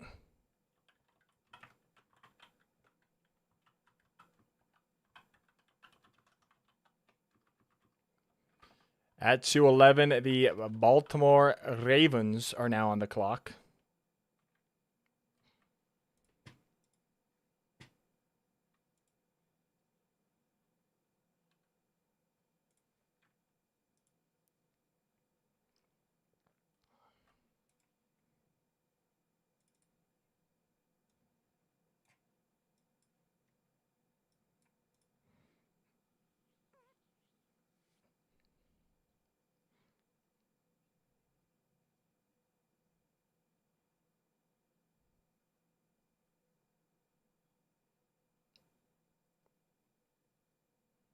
Here's a Ravens selection at 211.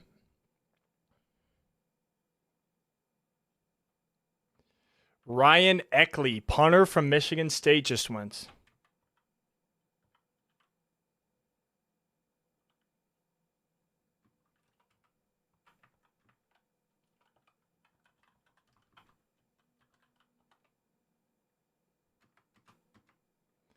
And pick 212, the New England Patriots are back on the clock.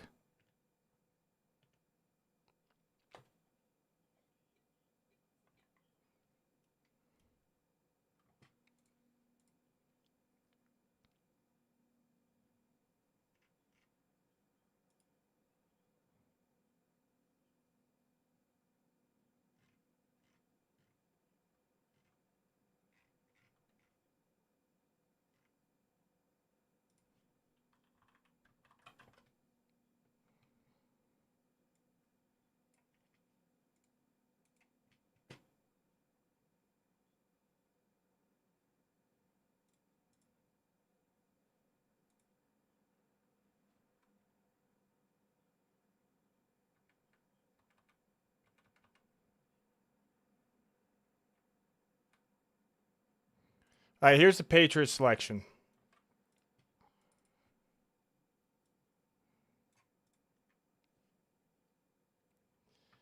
Nnamdi Abiezer, linebacker out of TCU, just went to the Patriots.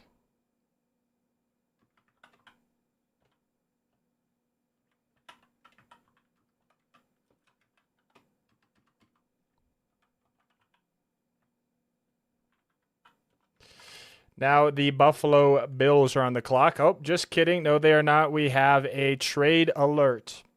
The Buffalo Bills are trading the 213th pick to the Chicago Bears. The Chicago Bears are now on the clock.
Waiting for the Bears to submit their pick after they just traded up.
Bears selection is in. Colts now up next at 214, followed by the Falcons at 215.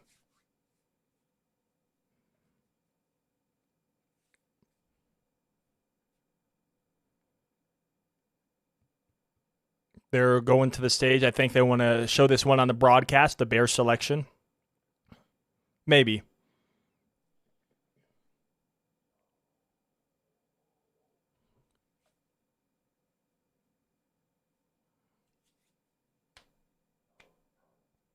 This will be the Bears' final pick of the draft. It says that on the broadcast.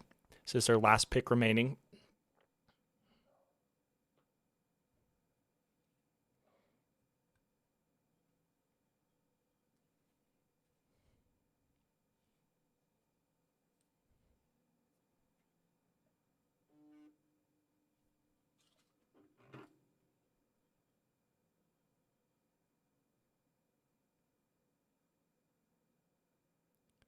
All right, the Chicago Bears select here at 213. Jordan Vandenberg, defensive tackle out of Georgia Tech.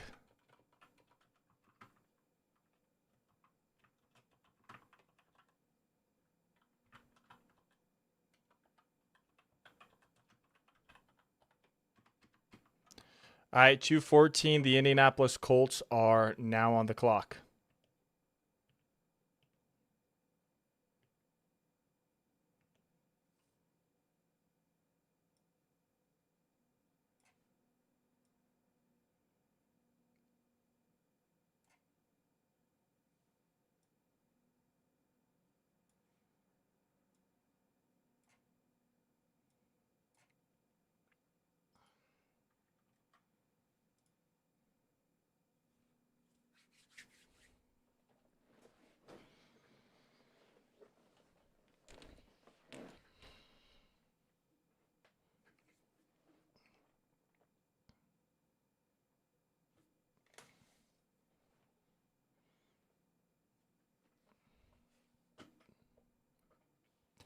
Still waiting for the Colts to submit their pick. Got the final 3 picks of the 6th round. You got 214 with the Colts, whose pick just came in. 215 with the Falcons, and then it got to the commercial break screen again. And then 216 with the Seattle Seahawks. And then 6th round is over. Very few comp picks in the 6th round. And now we await the 7th round where the Broncos will pick 3 times. Of course, we have the 2 last picks of the draft. We got Mr. Irrelevant coming to Denver. And then we got 246, which will be the 30th pick in the round. Should fly by fairly fast. Of course, in years past, this round has taken, or these day 3 streams have taken 7 hours, 7.5 hours. So we might still be 2 hours away, which I'll be honest, I hope we're not. I would like to go have lunch, but that's fine. I love doing this. I love covering the draft. But yeah, we are back from commercial break, awaiting the Colts pick at 214, the Falcons at 215, and the Seahawks at 216 to conclude the 6th round.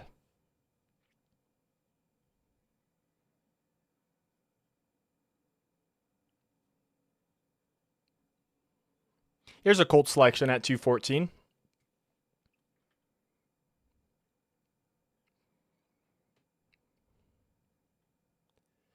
Caden Curry, edge out of Ohio State. Like the value of this pick.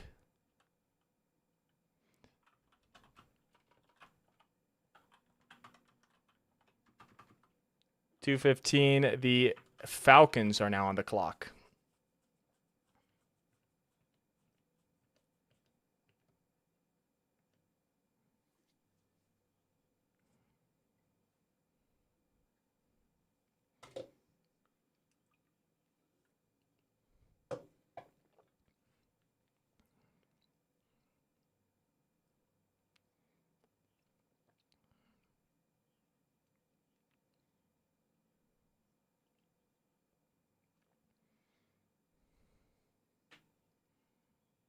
Pick is in now for the Atlanta Falcons. The Seahawks are on the clock, and that's the last pick of the 6th round. Then we're getting into the 7th.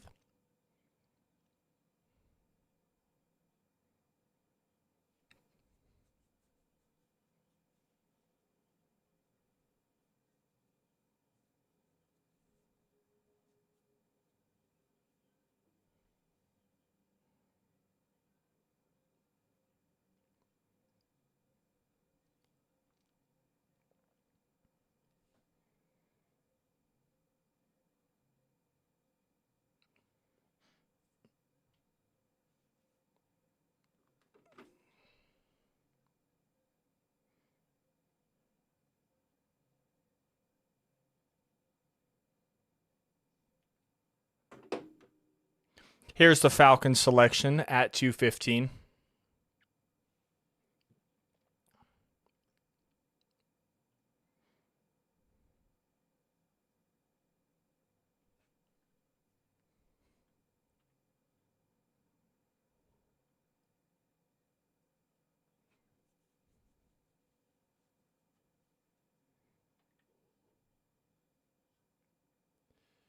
Harold Perkins, that's a great pick. That's a great flyer to take right here. Harold Perkins Jr. out of LSU. I really like that pick for the Falcons. Hoping he could have fallen to the Broncos, but that's a great pick by the Falcons here at the end of the 6th round. All right, so at 216, the Seattle Seahawks are now on the clock. You're all just kidding. We got a trade alert. The Seattle Seahawks are trading the 216th pick to the Green Bay Packers. The Packers have traded up here, and they will now be on the clock. And their pick is now in. With the final pick in the 6th round, the Packers are now on the clock.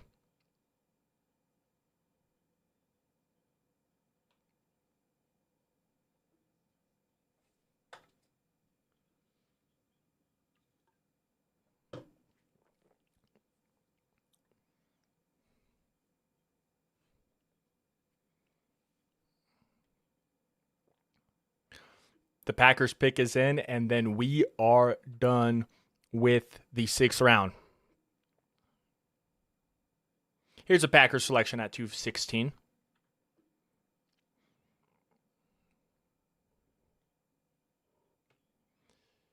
Trey Smack, kicker, Florida. And yeah, after the playoffs, kicker to the Packers is not a surprise. What a last name, Trey Smack. He is going to smack. He's going to smack that ball through the uprights.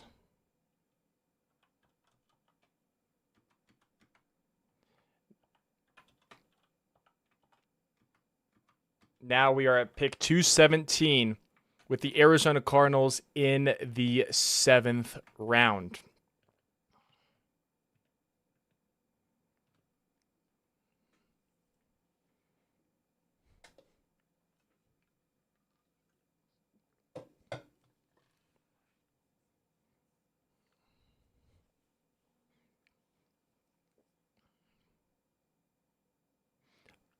The pick is in for the Arizona Cardinals now at 217.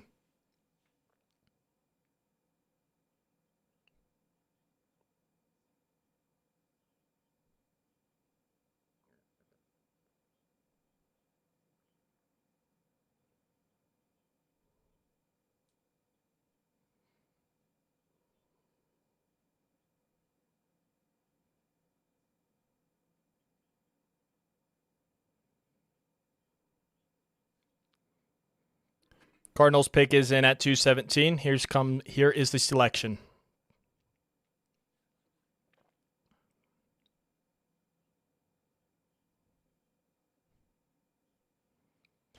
Jaden Williams, the offensive tackle from Ole Miss.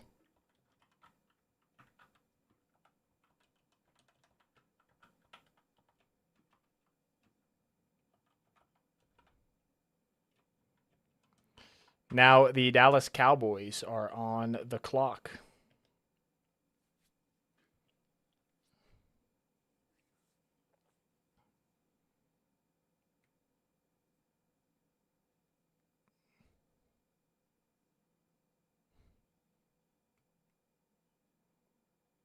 Pick is in for the Cowboys at 218. The Saints are on the clock at 219, and we are getting close to the Broncos' next pick.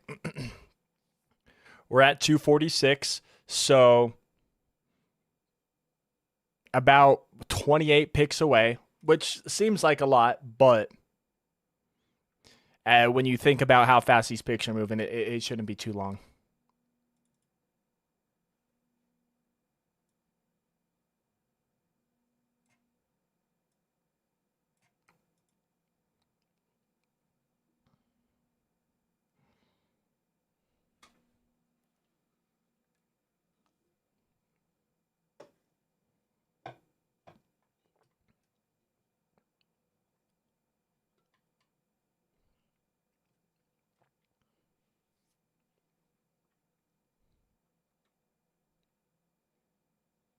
This is the last pick for the Cowboys in this draft.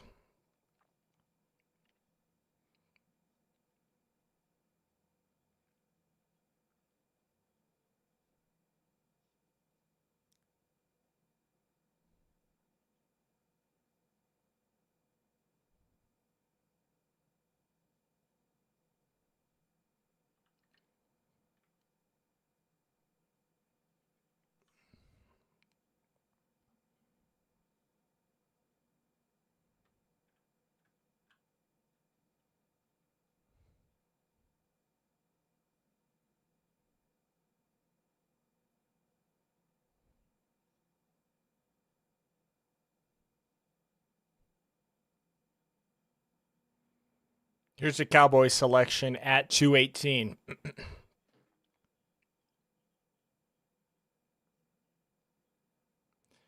Anthony Smith, wide receiver from East Carolina. Back-to-back years, they've taken a player from East Carolina. Last year, it was, what's his name?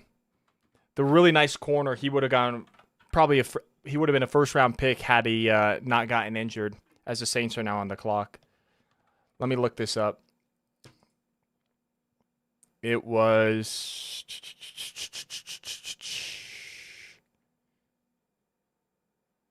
Siobhan Revel. Siobhan Revel, that's who it was.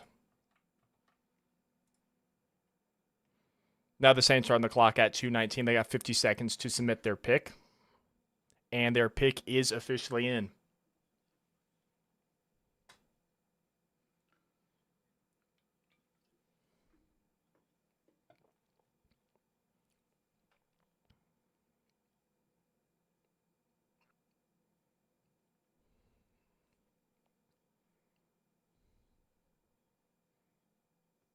We are headed to commercial break. What they're going to do is side by side. It's just going to be a 30-second quick commercial break. But the Saints pick is in.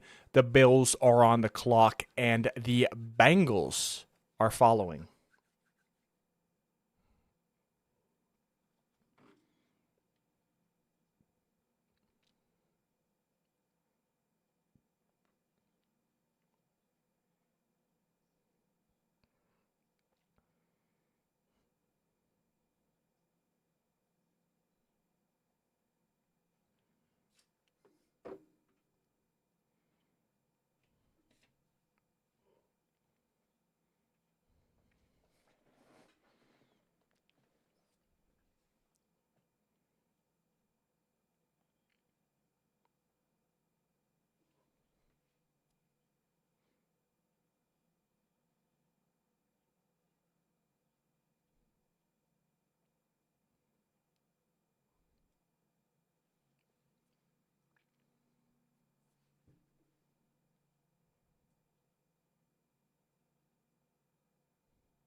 Here's the Saints selection at 2:19.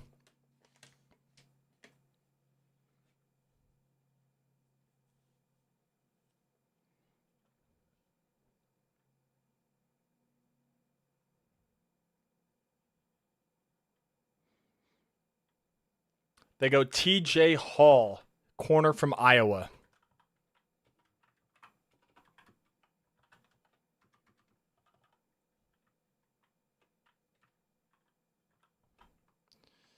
All right. The Buffalo Bills are now on the clock here at 2:20.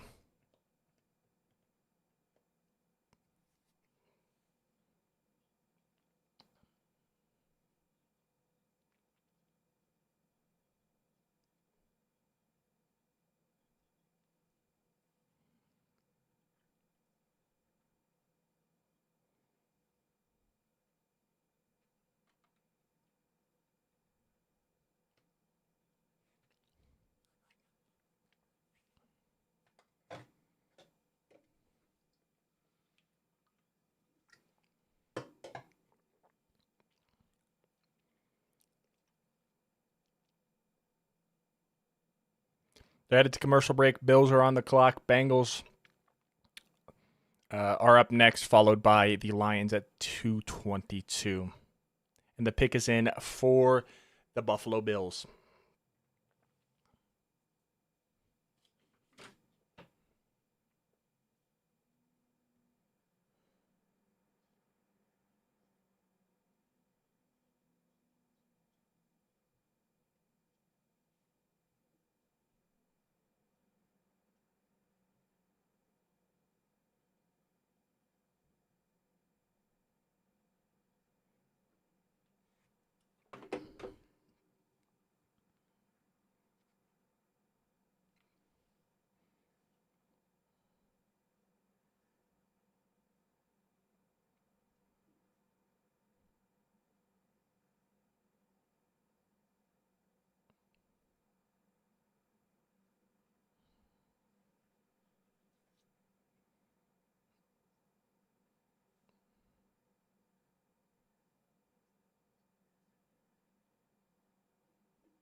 Waiting for the Bills selection at 220 right here. Oh, here it comes. The Bills select at 220.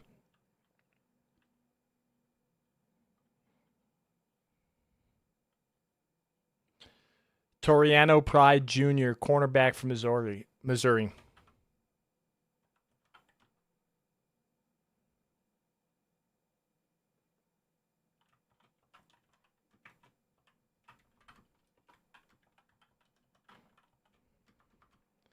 .221.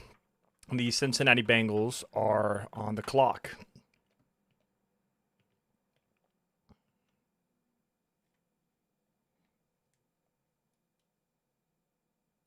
We are on a 60-second commercial break here. But the Bengals are on the clock, and hopefully their pick will be in by the time we get back from this commercial break.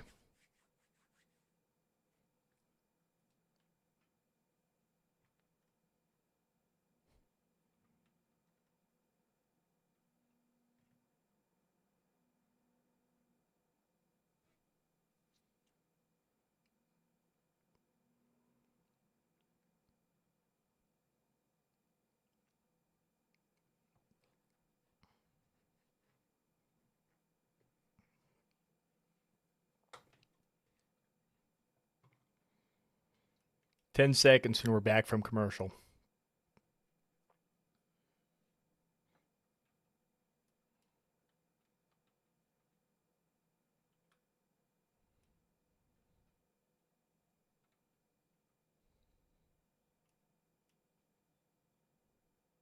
The Bengals pick is in. Lions are on the clock, followed by the Commanders.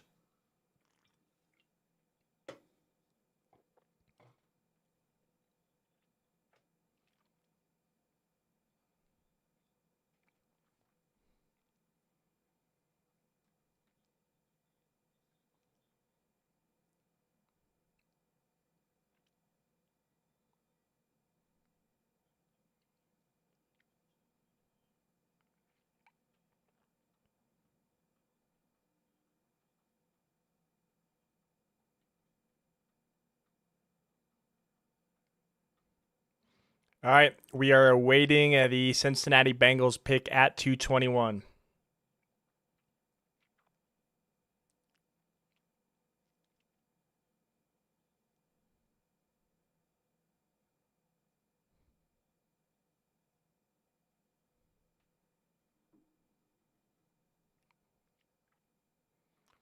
Here we are.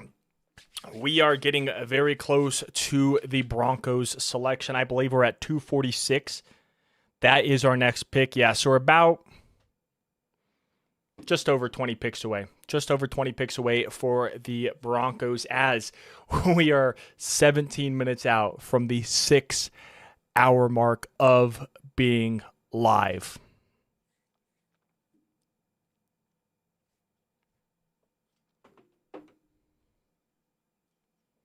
Here's a Bengals selection at 221.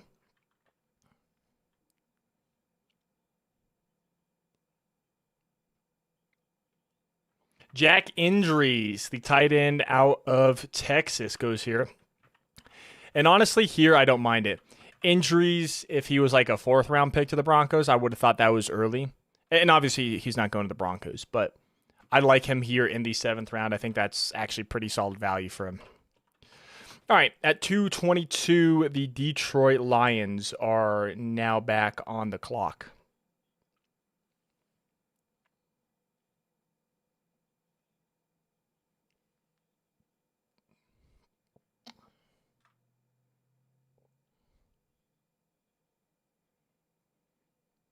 The Lions pick is in at 222.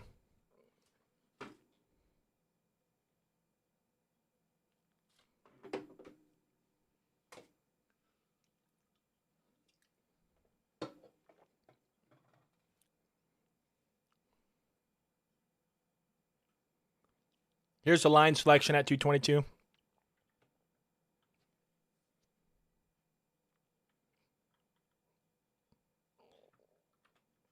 Tyre West, edge rusher out of Tennessee, is off the board to the Lions.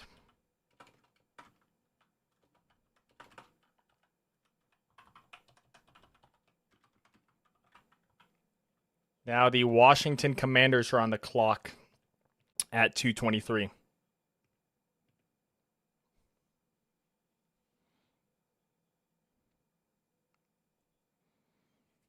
And after the Commanders pick at 2:23, it will be the Pittsburgh Steelers at 2:24, and that will mark the Broncos officially being 20 picks out from their next pick at 240. Or no, we're at 246, right? Yeah, we're at 246. Ignore me. After the Steelers selection, it'll be 22 picks out. For some reason, I thought we were at 220, 220 or 244 for a second, but no, we're at 246.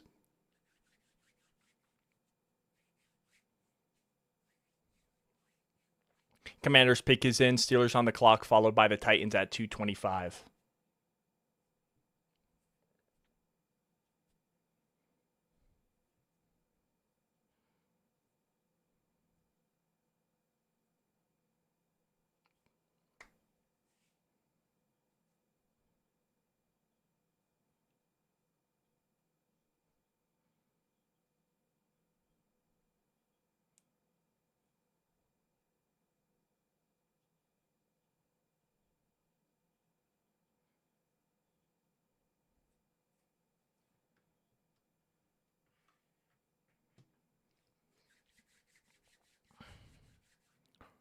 All right.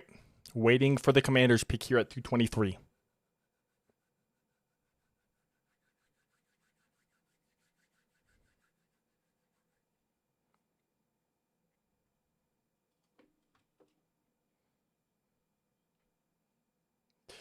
Where do we stand? We are about 22 picks out from the Broncos' next pick. So we're waiting for the Commanders at 223. The Steelers are on the clock. Okay, here comes the Commanders' pick. But after the Steelers, when the Steelers are on the clock at 224, we will officially be 22 picks away from the Broncos' next pick. But we're in the 7th round, so they should be flying in. And the Commanders at 223 select.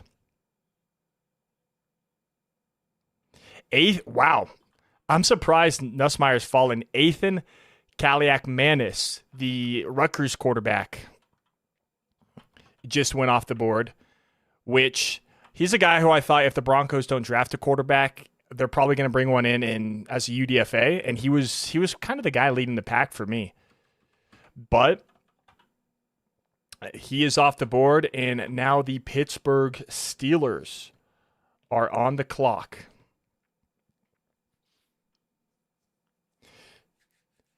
Welcome back, Supreme. Welcome back.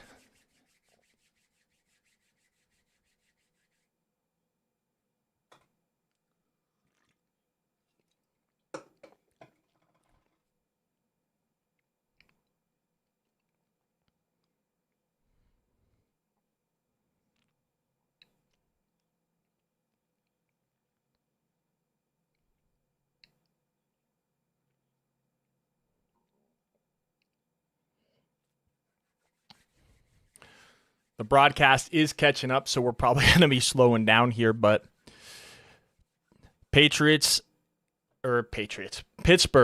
Here, let me pull this up over here. We got Pittsburgh, Tennessee, and then Cincinnati. Those are the next 3, and when Cincinnati's up, we'll be 20 picks away. As the Steelers pick is now officially in at 224. We are going to see very little trades right now.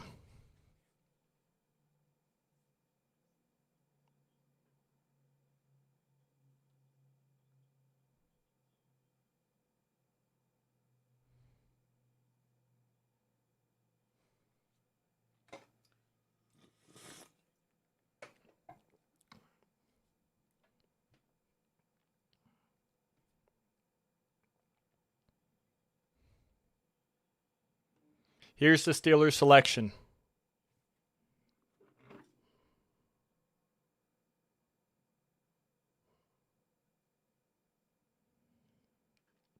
Here's the Steelers selection at 224.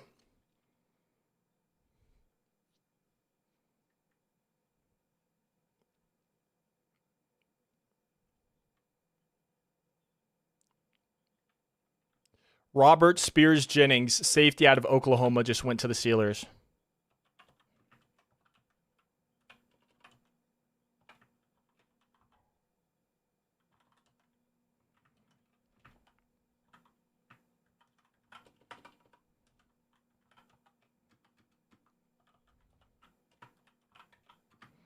All right, the Tennessee Titans are now on the clock.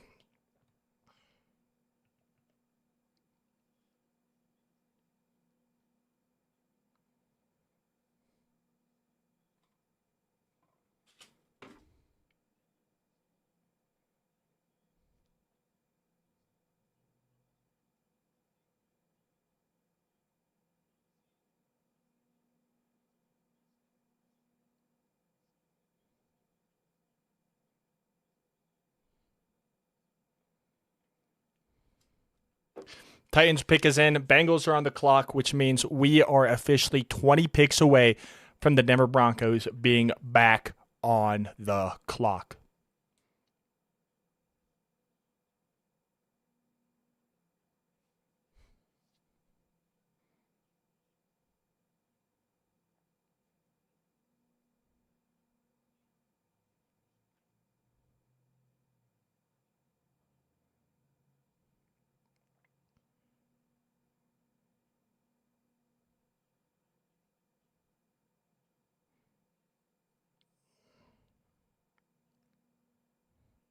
Waiting for the Titans selection right here at 225. I got something going on the stage here.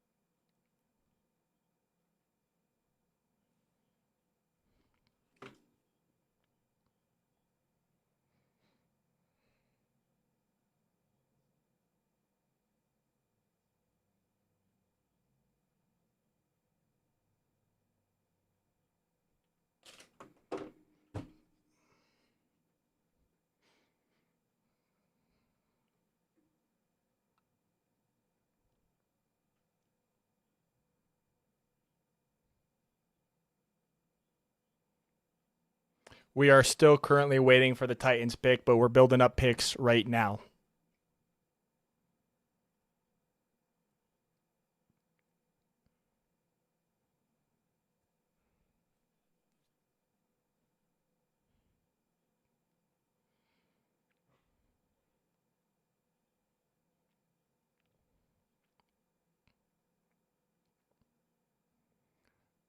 We are still waiting for the Titans selection. They're doing something on the stage right now.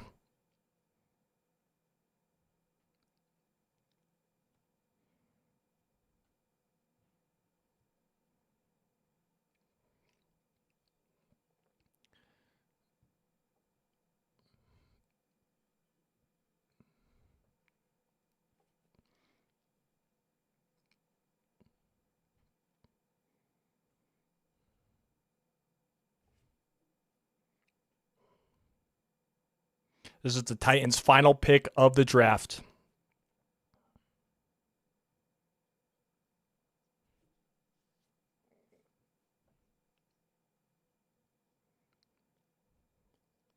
I know they're trying to entertain the people at the draft in person with all the stuff they do on stage, but man, at this point in the 7th round, it would be nice if we could just keep the picks coming in.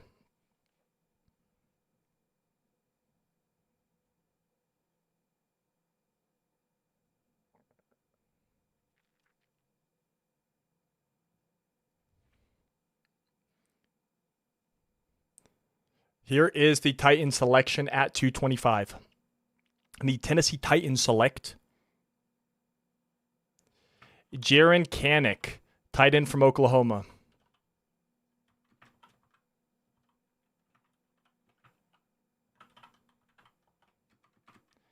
And that puts the Cincinnati Bengals now on the clock.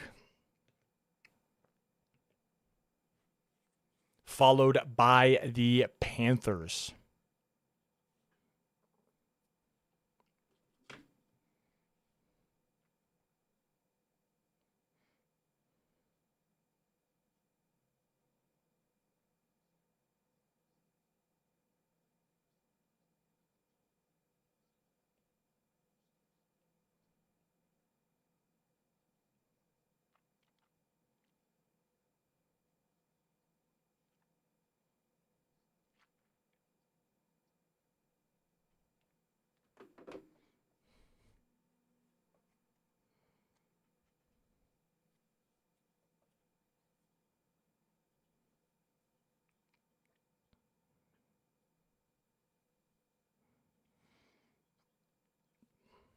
pick is in for the Bengals at 226.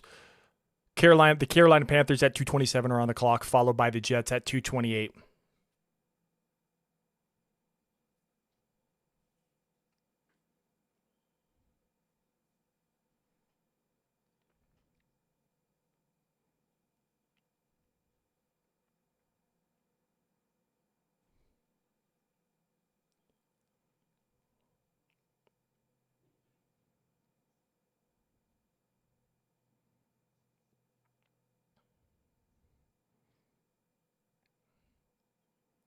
Back from commercial break, awaiting the Bengals pick here at 226, Panthers at 227, and the Jets at 228.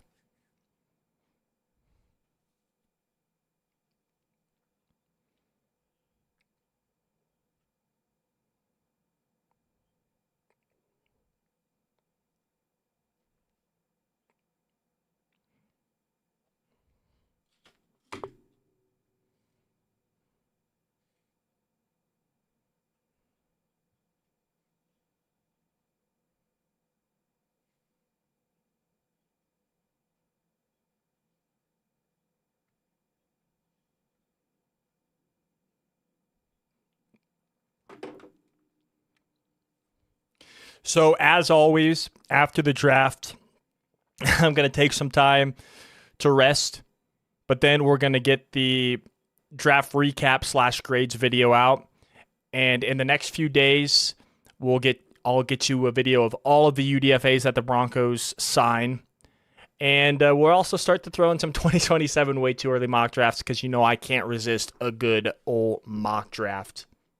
But yeah, that's kind of the plan right now. We'll also go over the Jalen Waddle full trade in a video. And yeah, good stuff. Good stuff coming out on the channel. If you haven't already, make sure you subscribe, leave a like. The support is greatly appreciated if you love Denver Broncos football content. Also, we're going to throw in some Avalanche videos as well. Want to get into some baseball and putting out some Rockies videos. So we'll see if that does end up happening. But mostly we cover the Denver Broncos and the Colorado Avalanche. All right, here's the 226th pick, and there's a scholar. There's like something to go along with it here.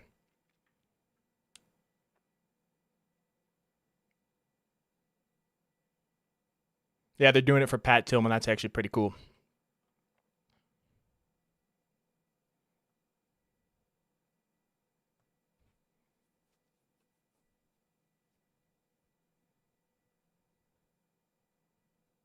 Yeah, it's Tillman's Scholar. I couldn't hear what it was, but that's pretty cool.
Landon Robinson, the defensive tackle out of Navy, goes right here with the Pat Tillman Scholarship for Military Academy, and it's a military scholarship, I believe. So that's actually pretty cool.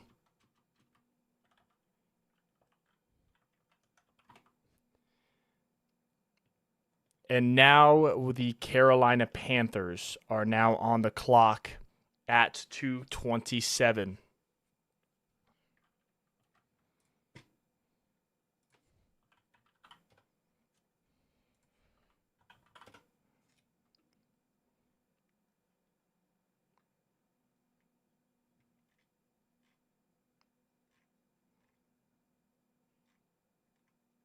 Pick is in for the Carolina Panthers here.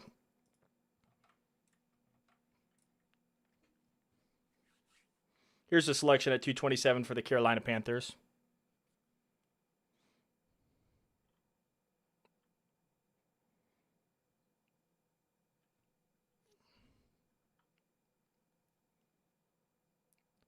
The Panthers select as we go back to commercial break. Jackson Kuwach, linebacker from the University of Miami, Ohio.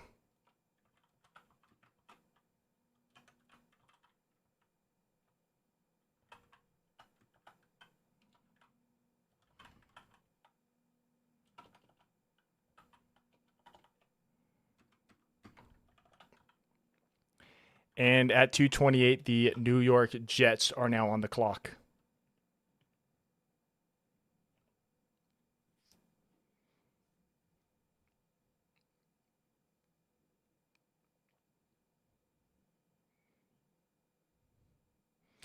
We're getting close to the Broncos coming back on the clock. We are 18 picks away.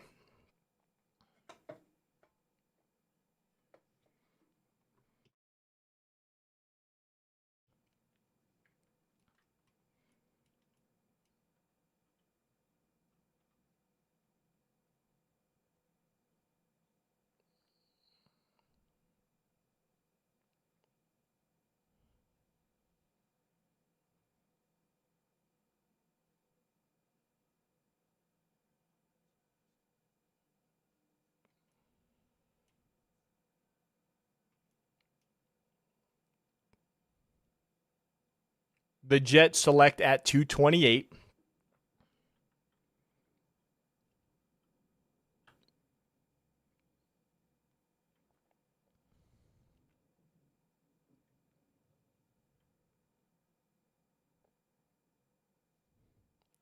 VJ Payne, safety out of Kansas. Kansas State, sorry. That's my bad. As an Oklahoma State guy, if someone was drafted out of Oklahoma State, I would not want them to say Oklahoma. So that's my fault. My fault. We are also back on the 1 minute commercial break. So I need to wait to see who's on the clock at. Oh, it's Las Vegas. It's the Raiders at 229. I believe this is the Raiders' last pick of the draft. And unfortunately, they've had a really good draft. So, is what it is. 7th round, taking a shot on a guy here.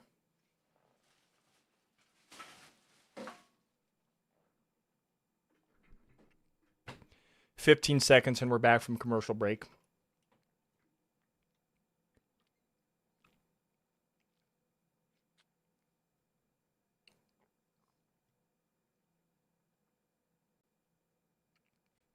And they go Brandon Cleveland, defensive tackle out of North Carolina State.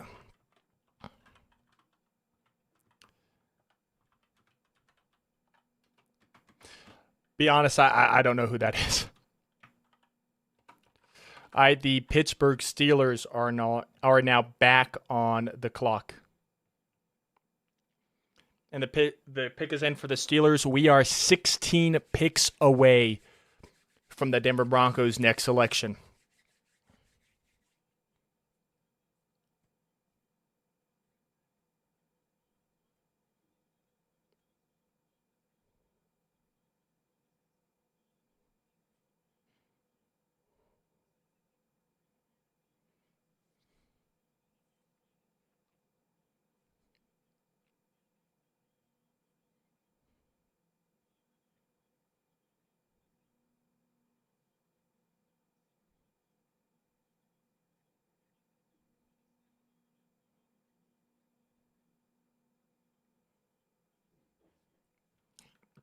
All right, waiting for the Steelers selection. Believe this will be their last. Well, I don't know. We'll see. There's still a couple of picks left. But it looks like it is the Steelers' last selection. I think so.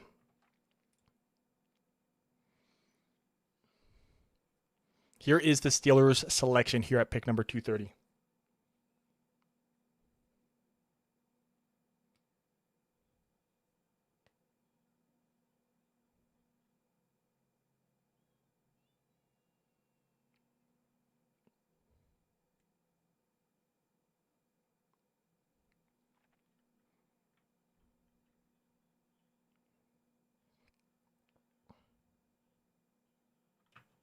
Eli Heidenreich goes to the Steelers. David's guy is off the board. He does not find his way to the Broncos.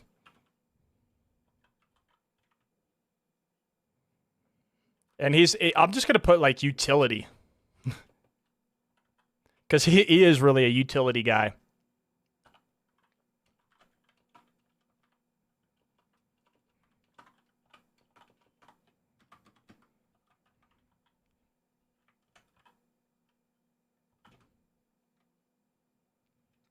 And now the Atlanta Falcons are on the clock.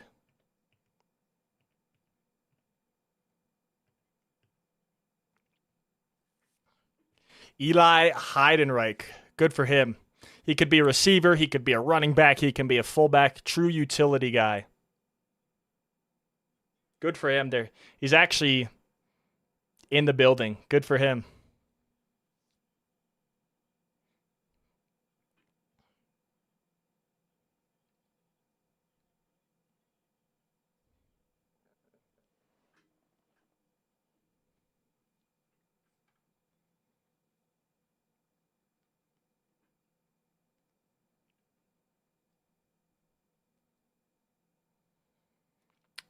$16 picks away from the Broncos. Next selection.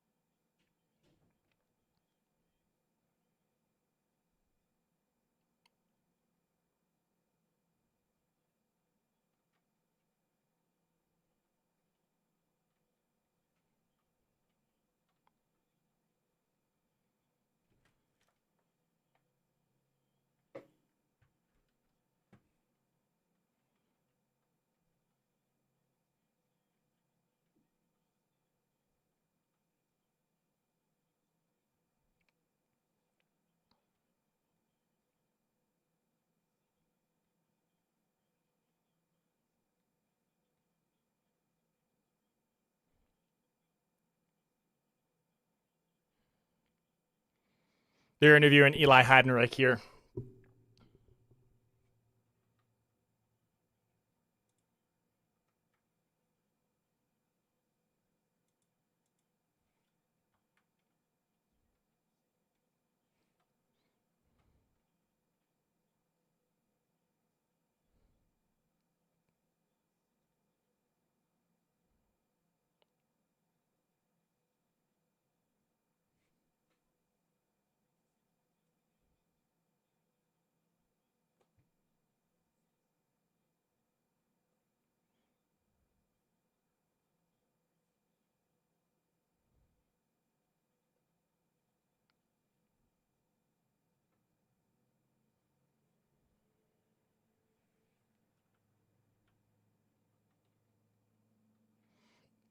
Falcons are on the clock here. Their pick is in, followed by the Rams and then the Jacksonville Jaguars at 233.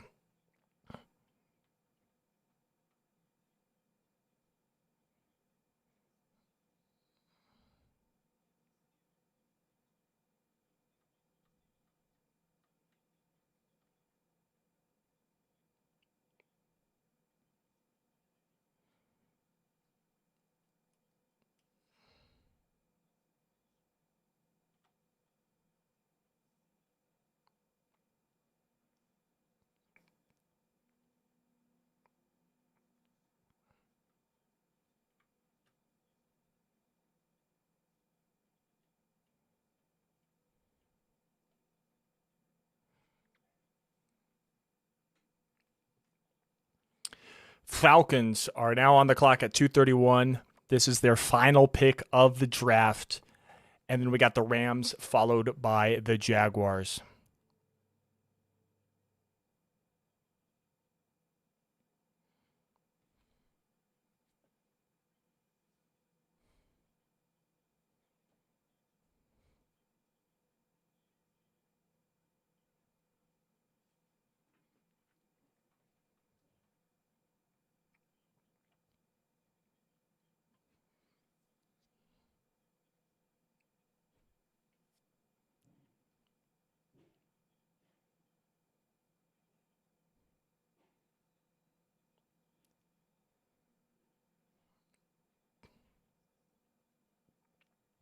Yeah, they're showing Eli Heidenreich walking through his new fan base of the Pittsburgh Steelers fans. But here is the Falcons selection, and it's Ethan Anyanwa. Anyanwa, an offensive tackle from Ohio State. Now at 2:32, the Los Angeles Rams are now on the clock.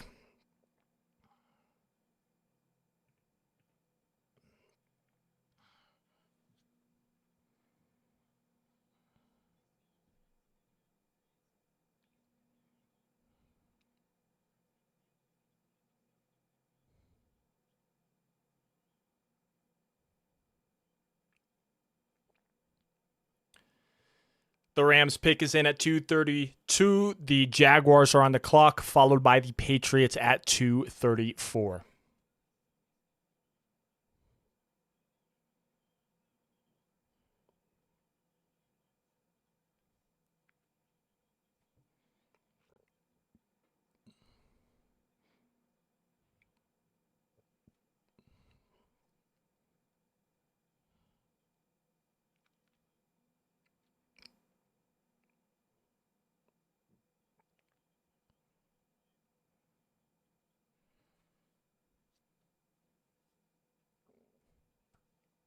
Waiting for the Rams selection here at 2:32. Their final pick of the draft.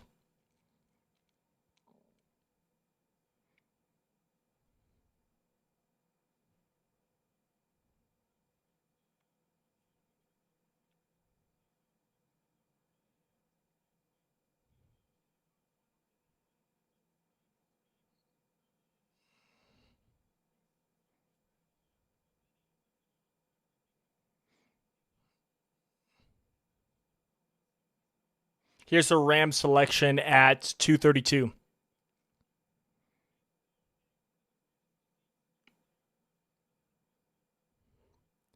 Tim Keenan III. That's a great pick for the Rams here. The defensive tackle out of Alabama.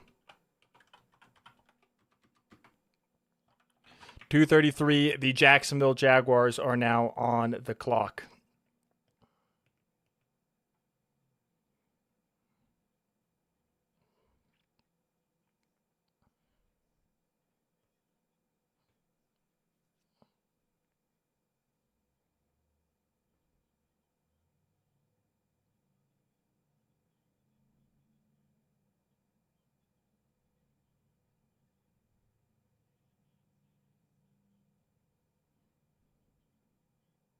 Their pick is now in for the Jaguars. New England's on the clock, followed by the Vikings.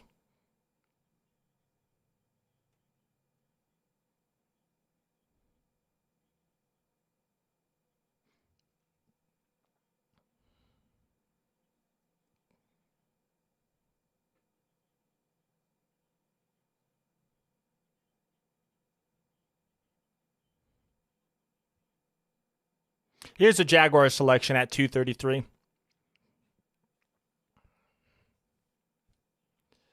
Zach Dufree, edge rusher out of Washington. Durfee. Zach Durfee, edge out of Washington.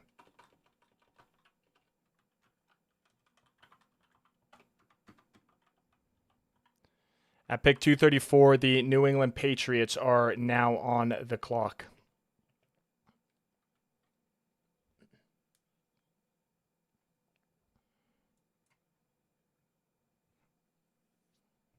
The Patriots pick is in at 2:34.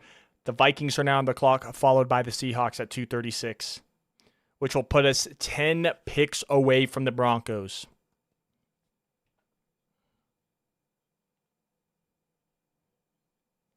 Here's the Patriots selection at 2:34.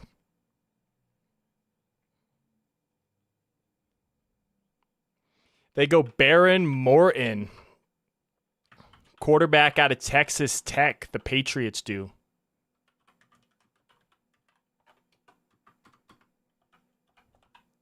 And at 2:35, the Minnesota Vikings are now on the clock.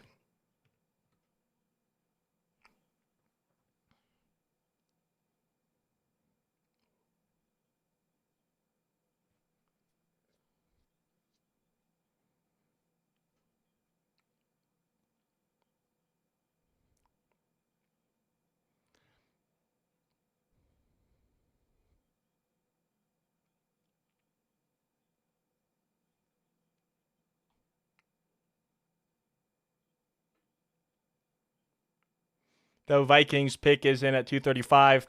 At 236, the Seahawks are on the clock, which means we are 10 picks away from the Broncos' next selection, and we are flying through these picks right now. Gavin Gerhardt, center from Cincinnati, just went to the Vikings.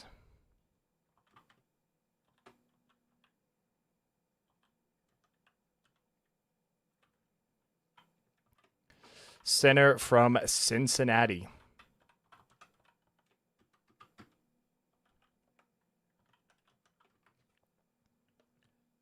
The Seahawks pick is in at 236.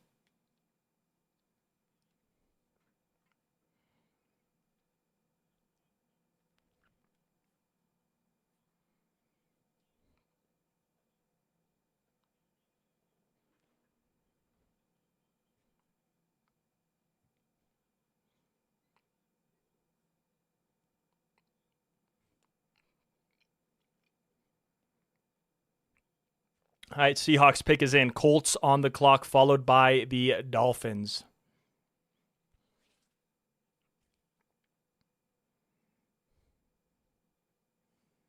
Here's a Seahawks selection at 236.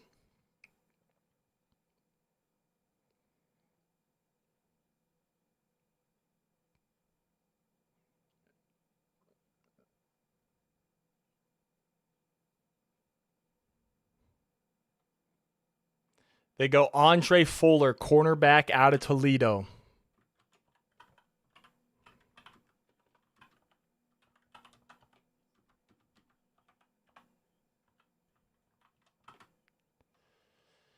$237. The Colts are now on the clock. That pick 237.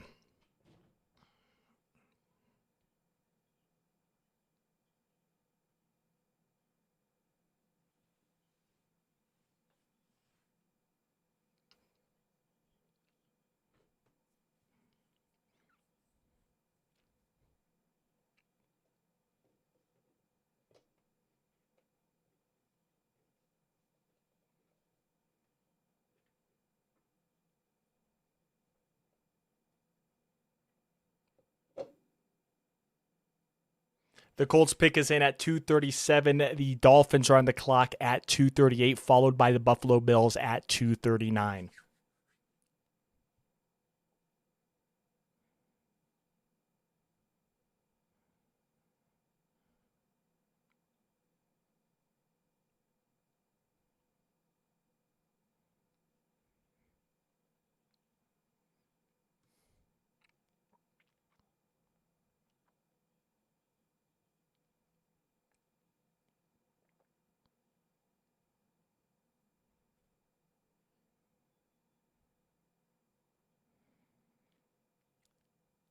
Currently waiting on the Colts at 237 here.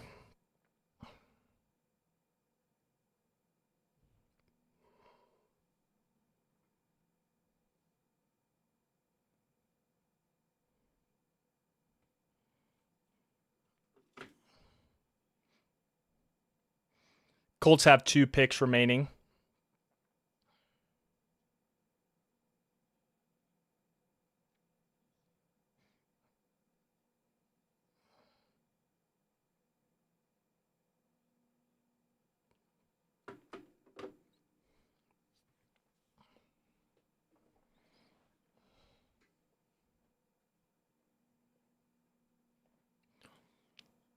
Currently waiting for the Colts still.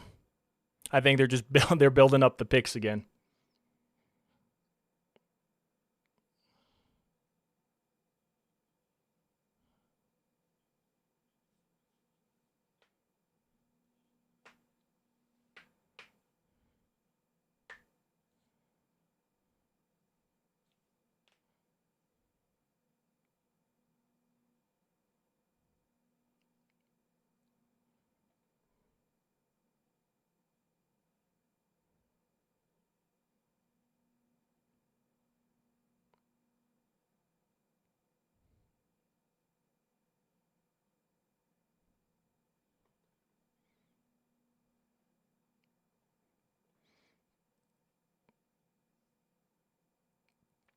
Still waiting for the Colts selection.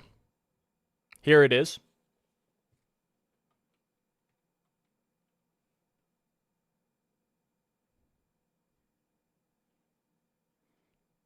Seth McGowan finally off the board. I wasn't super high on him, but at this point, man, that's a great pick for the Colts, running back out of Kentucky.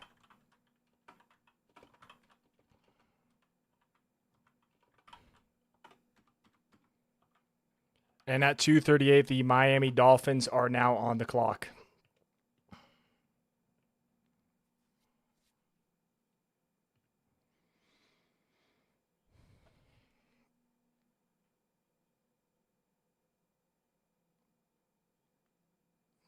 The Dolphins now on the clock. I'd assume their pick is in, and it is. The Bills are on the clock, followed by the Jaguars. We're getting super, super close. 8 picks before the Broncos selection. We should be moving pretty quickly here. The Broncos pick should be coming up. Here's the Dolphins selection at 2:38. They're going with Max. Oh my goodness. Lalewin.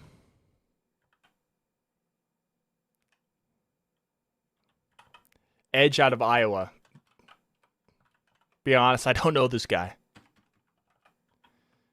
2:39. The Buffalo Bills are on the clock. And then I think they're back on the clock at 2:41 too. But it's the Bills at 39, Jaguars at 40, and then I think it's the Bills again at 2:41. It is. Okay. So Bills, Jags, Bills.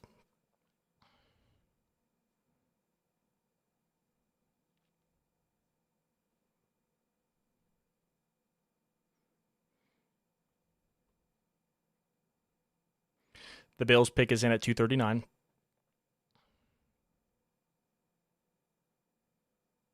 Here's the Bills selection.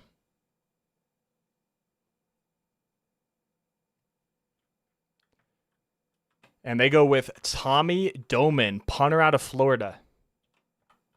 Back-to-back years, a Florida punter gets drafted.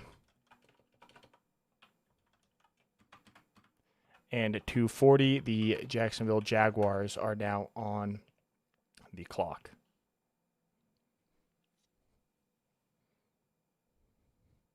Getting close, guys. We are getting close.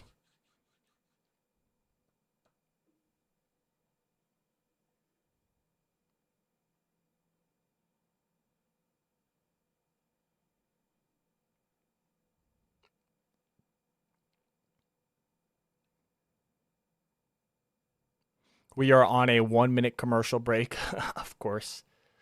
Of course.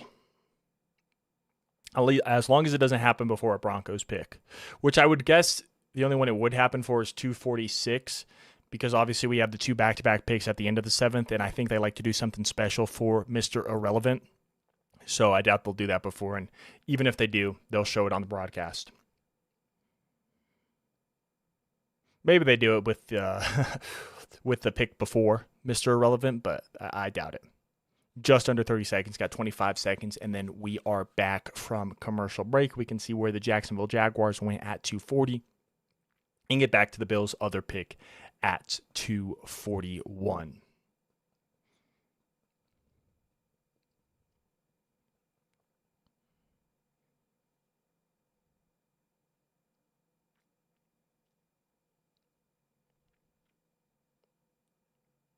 Okay, they didn't show the Jaguars pick. They go with Parker Hughes, linebacker from Middle Tennessee.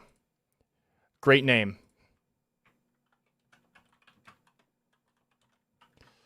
Linebacker from Middle Tennessee.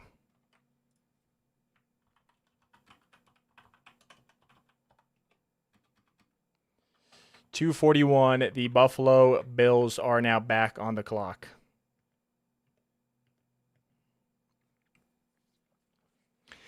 Then, so the pick is in for the Bills at 2:41. The Seahawks are on the clock at 2:42, followed by the Texans at 2:43. We are almost back on the clock. This will be the Bills' final pick of the 2026 NFL Draft.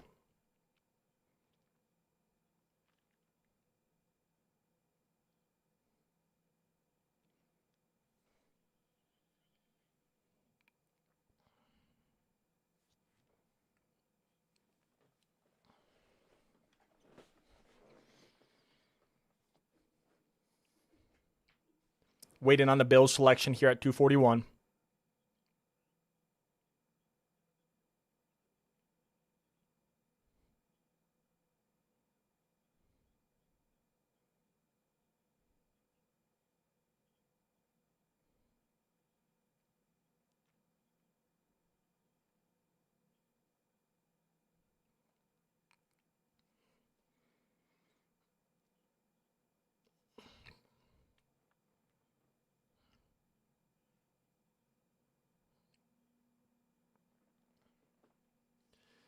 Still awaiting the Bills pick at 241.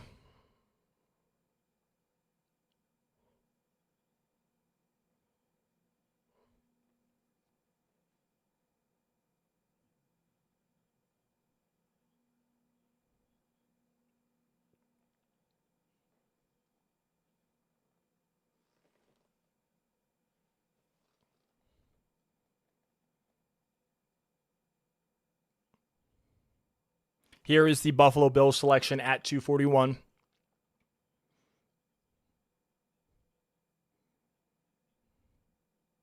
They go Armaj Reed Adams, guard from Texas A&M. I like the value here at the end of pretty much the end of the draft.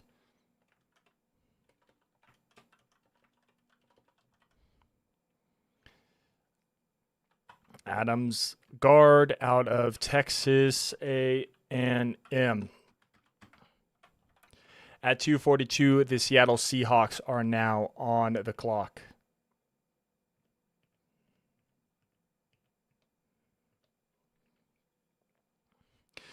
Seahawks are coming up, followed by the Texans at 243 and the Eagles at 244. The pick is in for the Seahawks here at 242.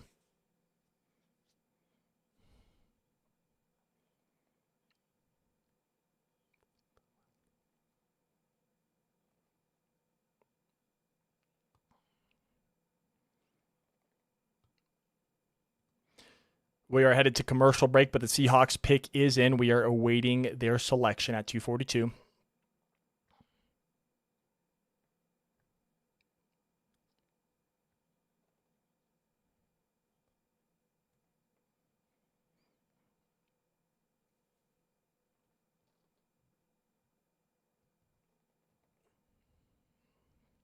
The Seahawks select at pick 242.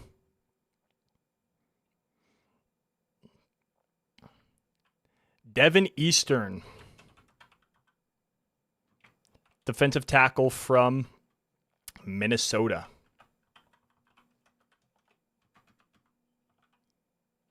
Now at 243, the Houston Texans are now on the clock.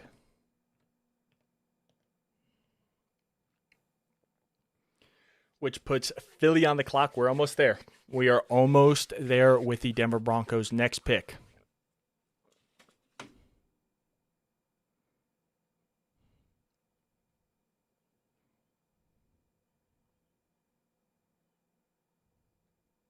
Pick is in for the Texans.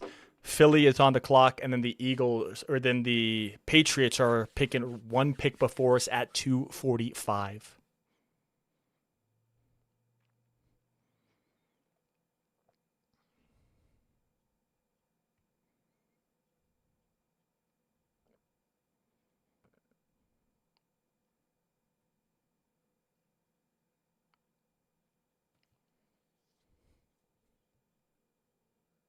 The Texans at 243 select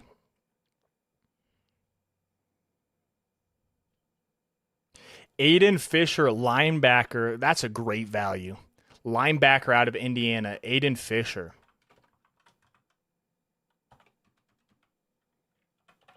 At 244, the Eagles are on the clock. And we are back with another. It's really annoying when this commercial break screen just pops up for a minute. Very frustrating.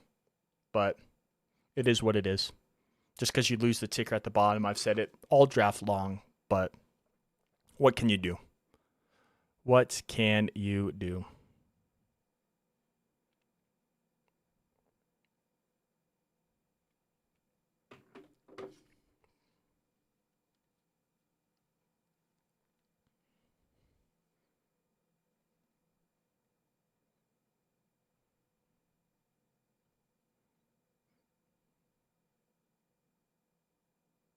12 seconds, and we are back from commercial.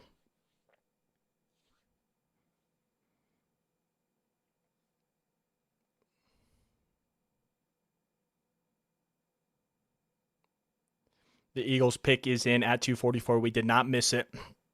And then it's the Eagles pick is in at 244. Eagles pick is in. Patriots are on the clock, and then we are up next. I'm going to cover the chat just because I don't want to be spoiled.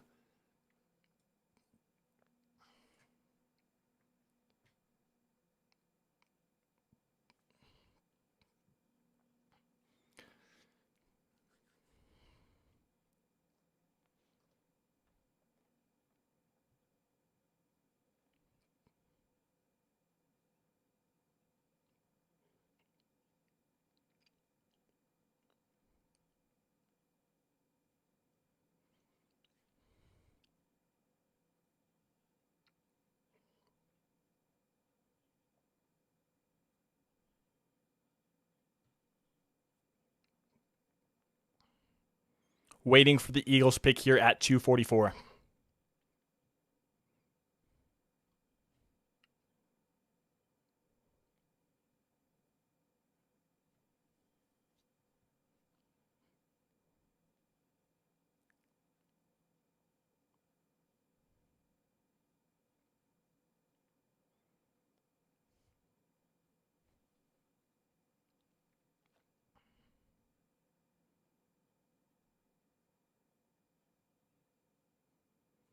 Eagles pick is in, waiting for them. Patriots are on the clock, followed by us. My chat is covered.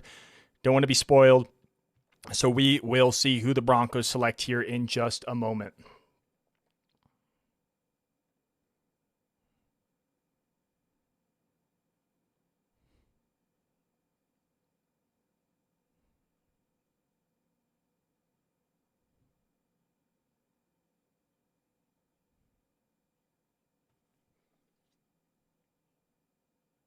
Still waiting on the Eagles pick to come in.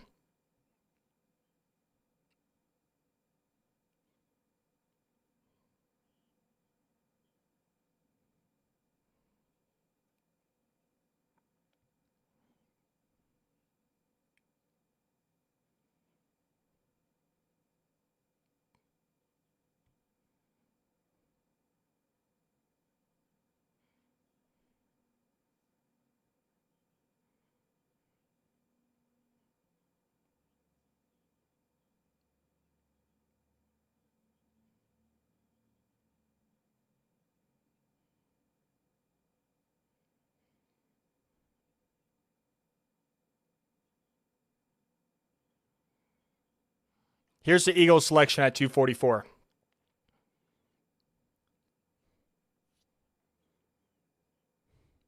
They go Cole Wisniewski, safety out of Texas Tech.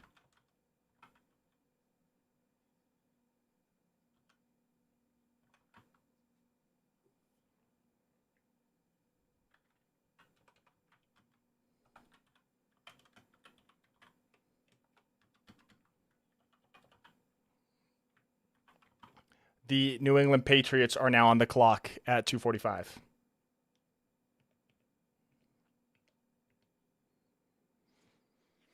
All right. I don't have any guesses for who the Broncos go with.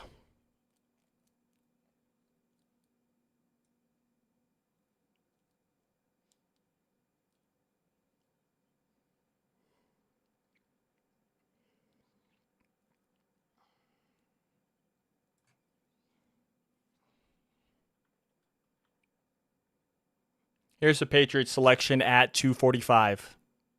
I wouldn't be shocked, honestly, if we went Garrett Nussmeier. I know he's falling because of injury. GM Miller, the running back from Alabama, just went to the Patriots. But can I be honest? I wouldn't surprise me if we went that route. I'm not saying we will, but I would not be shocked.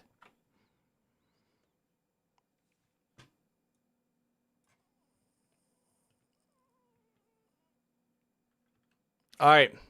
Our pick is in now at 246, and then we'll have 10-ish picks remaining before we get to our two final picks to conclude not only the draft for us but the draft for the league.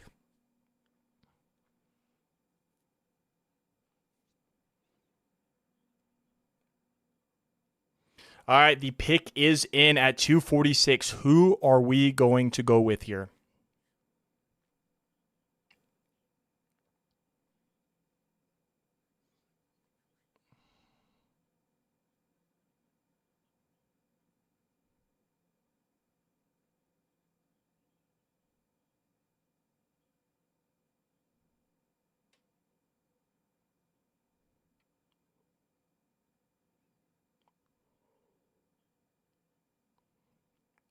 All right, we are waiting for. Is this our fourth pick of the draft? No, fifth. All right, who are we selecting here at 246? Our three picks remaining.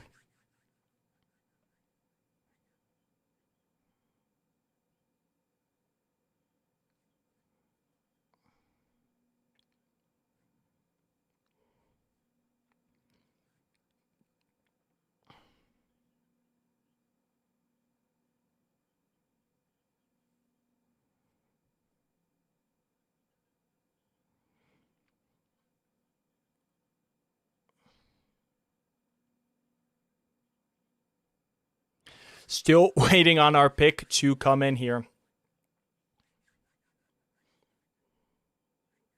Wouldn't mind a linebacker here, Taurine York. I would love the value here. We'll see. We'll see. It's taking a little bit here.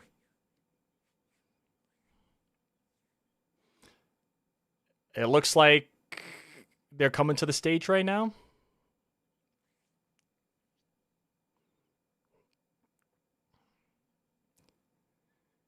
They might be announcing it on the stage or on the broadcast. Let's see.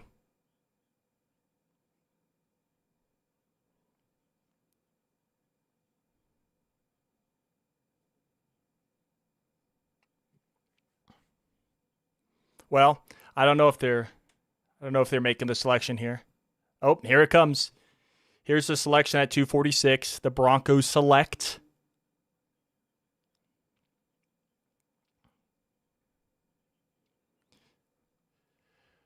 Miles Scott, safety out of Illinois. Yeah, I mean, not a surprise.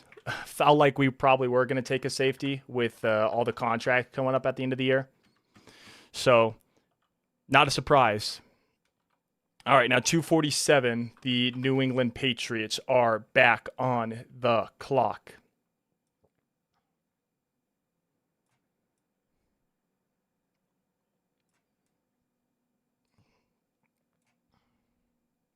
Dang, you wanted a cornerback, Supreme? I doubt we take a corner. I think our room is pretty stacked there as is. Personally. We'll see, though. All right, we got two more picks. Two more picks remaining. The Patriots are now on the clock.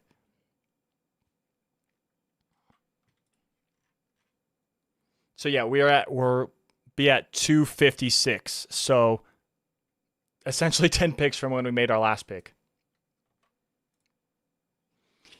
The Patriots pick is in at 247. Hopefully we can continue to fly through these.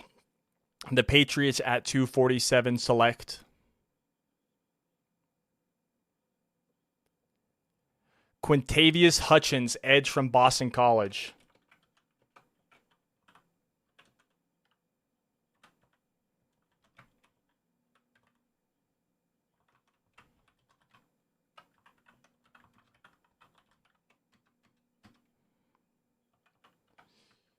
At 248, the Cleveland Browns are back on the clock.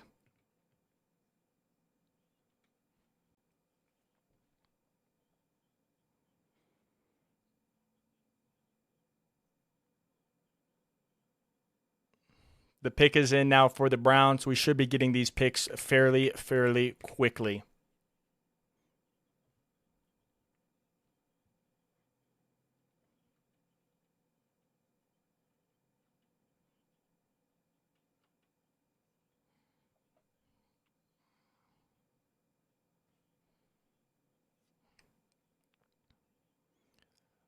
Currently waiting on the Browns selection at 248.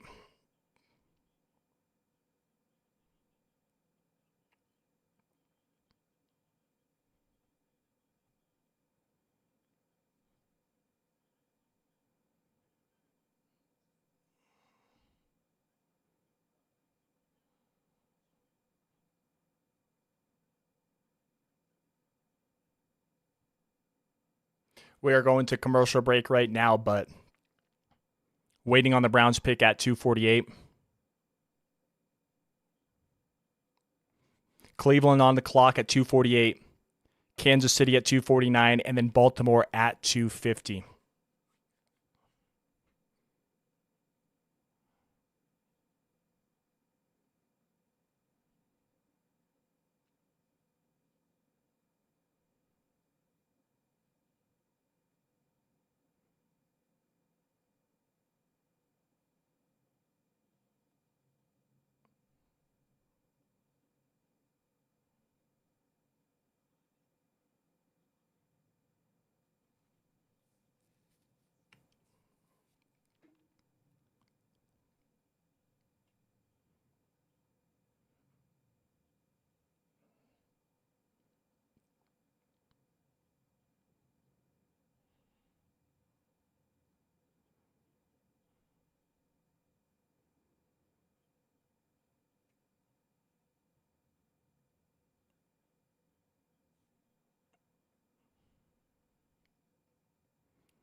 Okay, here comes the Cleveland Browns selection at 248.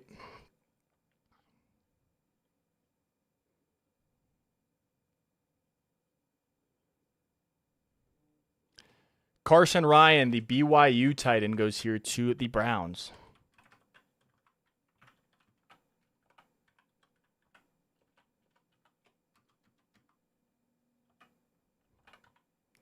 And at 249, the Kansas City Chiefs are now on the clock.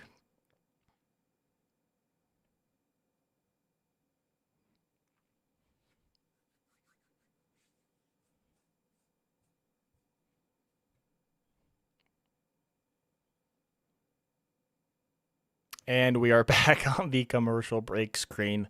Shocker, shocker.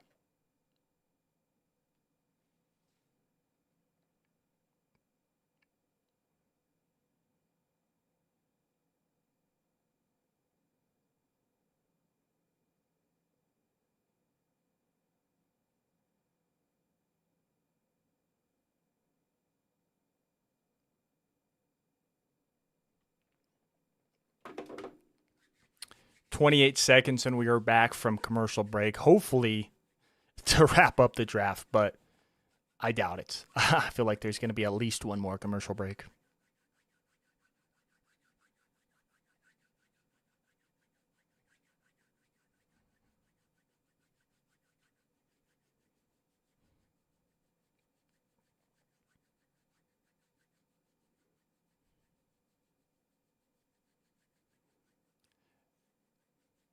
Chiefs pick is in. We are still waiting on them, followed by the Ravens and the Eagles.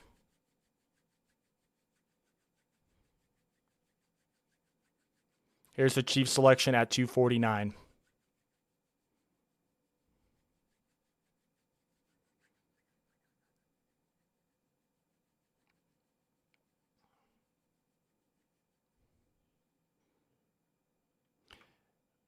The Chiefs select Garrett Nussmeier. Wow.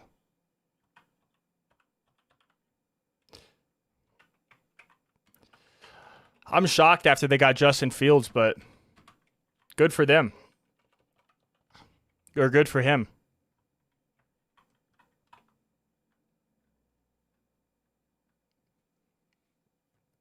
And now the Baltimore Ravens are on the clock.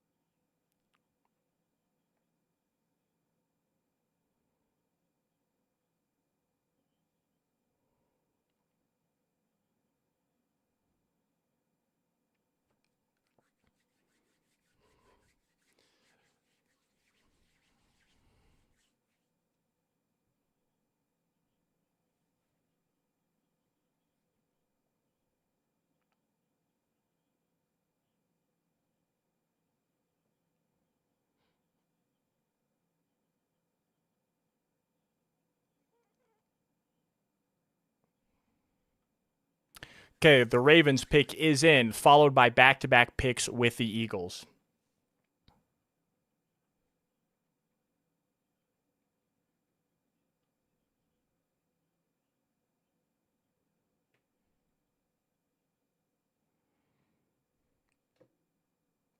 Here's a Raven selection at 250.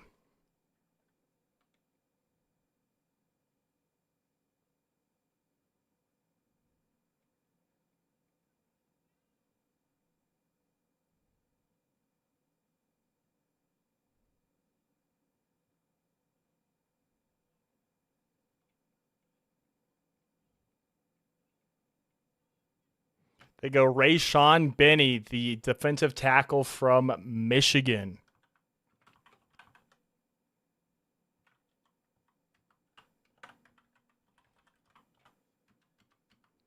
Now we go to 251 with the Eagles, and the Eagles actually have back-to-back picks here. They have 251 and 252. 251 and 252 for the Eagles, and then let's just see. Yeah, 251, 252 for the Eagles, then the Ravens, Colts, Seahawks, and then we have our back-to-back picks to close out the draft.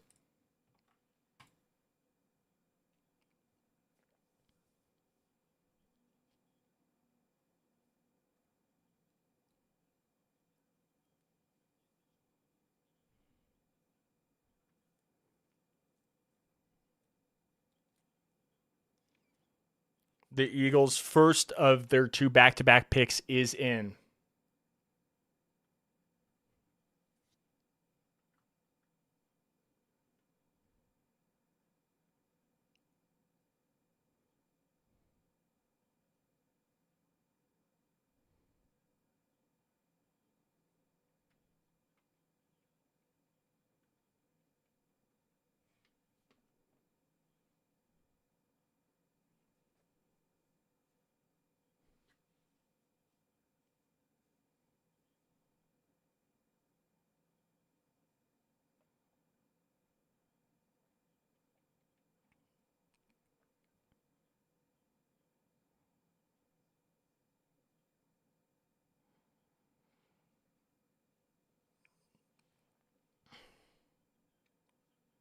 All right, here should be the Eagles pick here soon.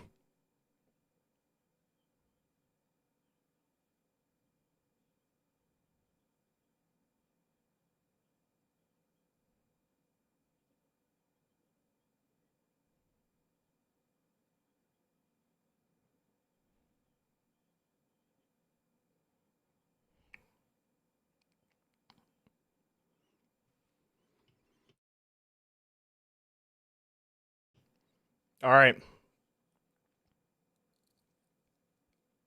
Still waiting for the Eagles. Wonder if they wait for the back-to-back to announce both of them, but we'll see.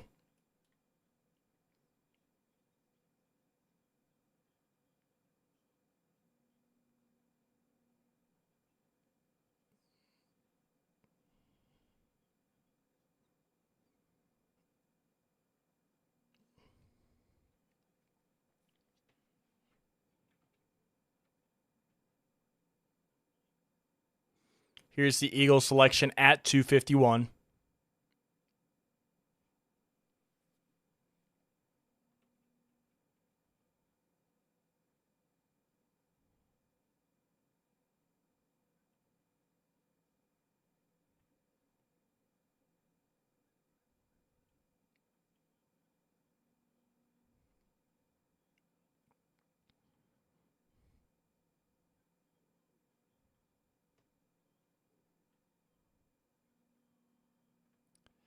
They go Uar Bernard. I know we were talking about him earlier from the International Pathway Program from Nigeria.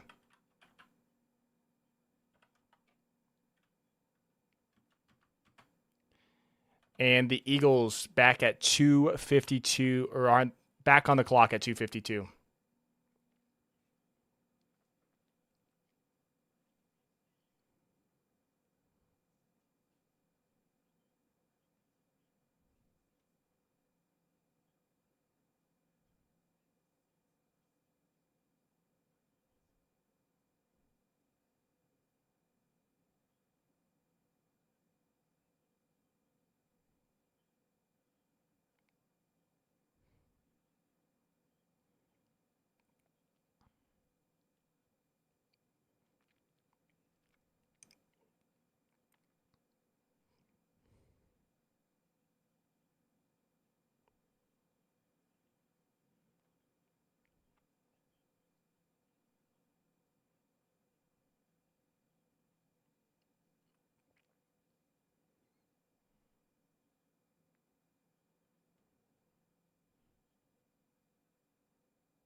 Eagles back on the clock, and their pick at 2:52 is in, followed by the Ravens at 2:53, the Colts at 2:54.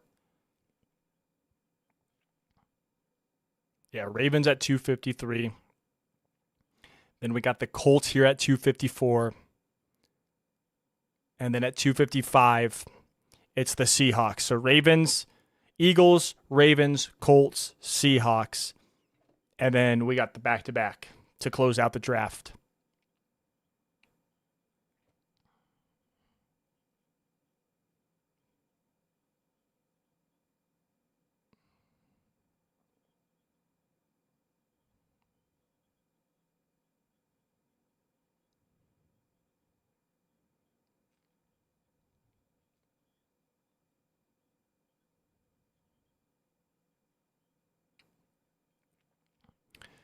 Eagles second pick of the back-to-back is in, their final pick of the draft. We are awaiting that.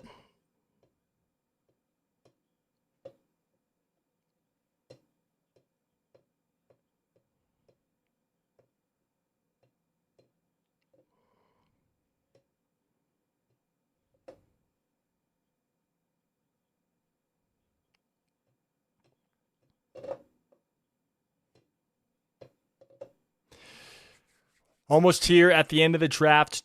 Pick 252 should be announced here in just a second. Then it's the Ravens, Colts, Seahawks, and we got the back-to-back. All right, here's the Eagles selection at 252.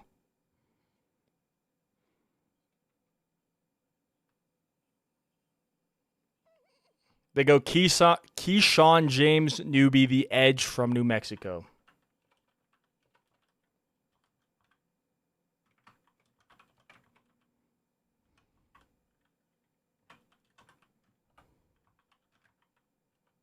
Or from New Mexico. I don't know if I said New Mexico State, but it's just the University of New Mexico.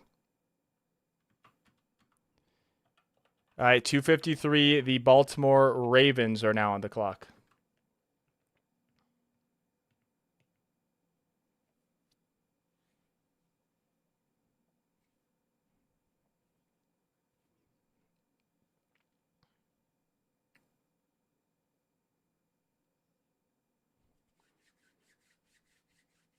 Ravens pick should be in, and it is, followed by the Colts and Seahawks, and then we are up with back-to-back.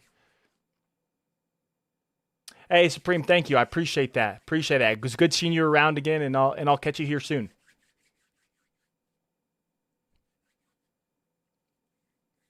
Appreciate that for sure. And no worries about having to go, none whatsoever.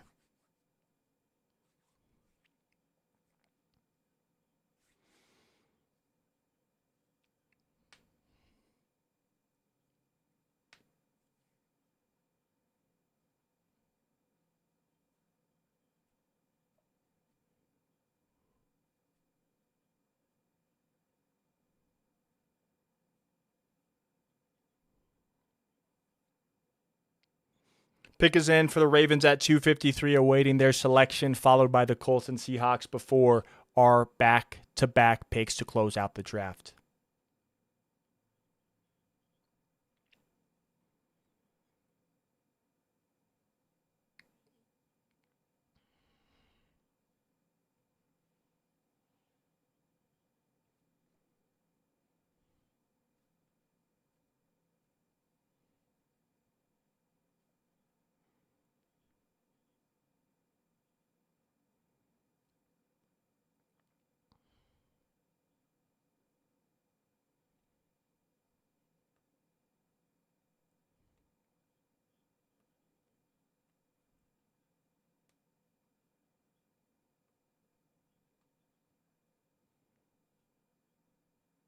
Still waiting for the Ravens selection here. Here's the Ravens selection. At 253, the Baltimore Ravens select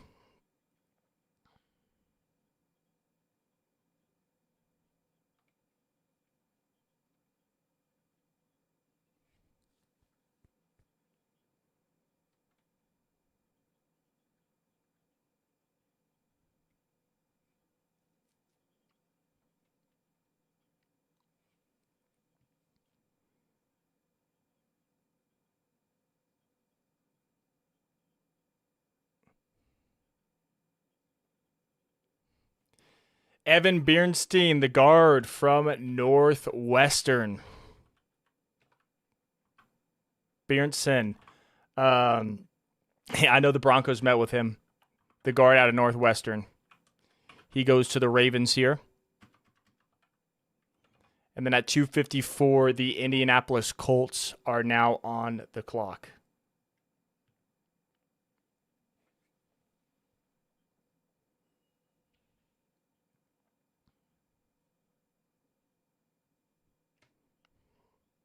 Here is the Colts selection at, well, their pick is in at 2:54.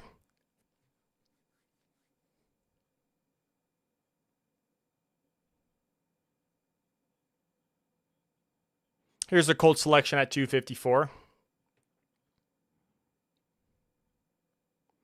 They go Deion Burks, the wide receiver from Oklahoma here.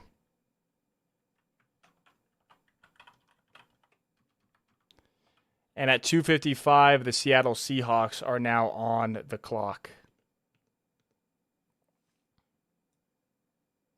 Covering up the chat just so I don't get spoiled with the Broncos' 2 final picks, but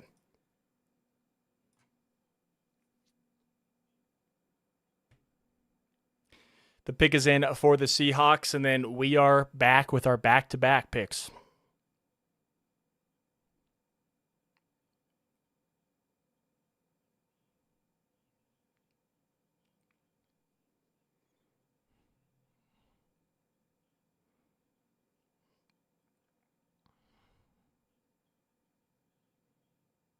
Here's the Seattle Seahawks pick at 2:55.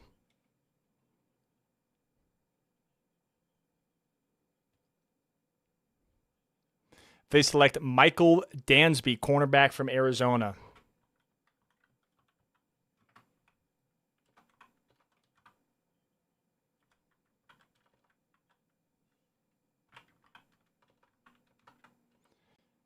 Cornerback out of Arizona. All right, and now we are on the clock with 2 picks back to back. And we're at commercial break. We have 1 minute left before the clock expires, but guess what? We have the next 2 picks, so we essentially got, 10 minutes? 10 minutes to make both of these picks, so we'll see. But the pick should be submitted here very, very soon.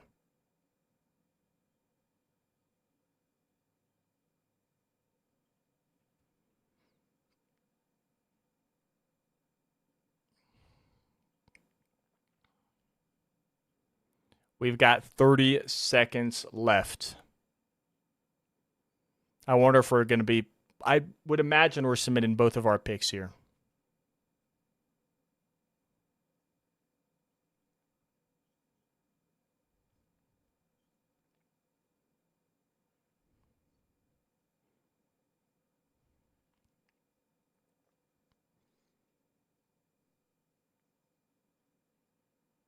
All right, the pick is in.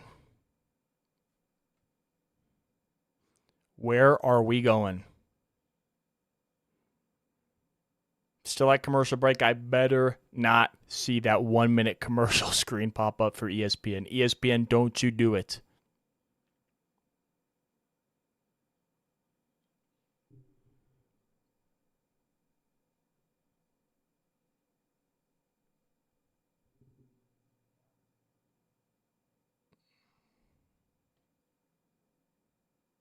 See, Tareen York would be phenomenal value here. I'd love Tareen York at this spot. Let's see where we go, though.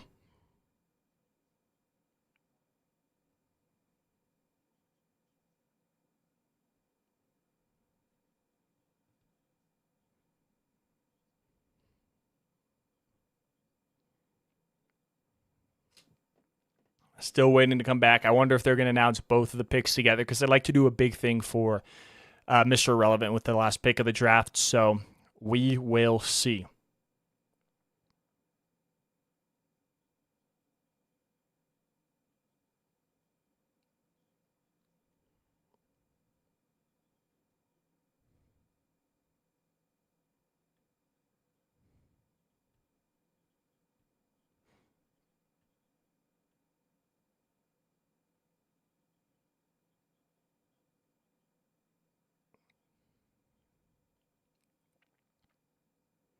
Still commercial break. We are still waiting.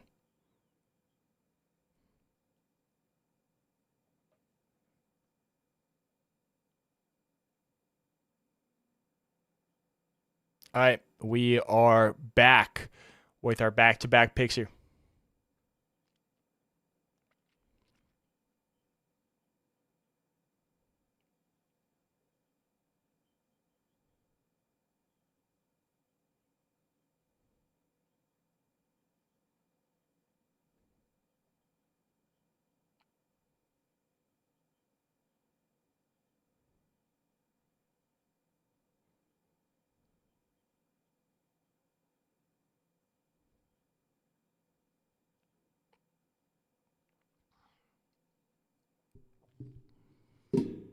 All right, waiting for our final two picks here. Who are we going with?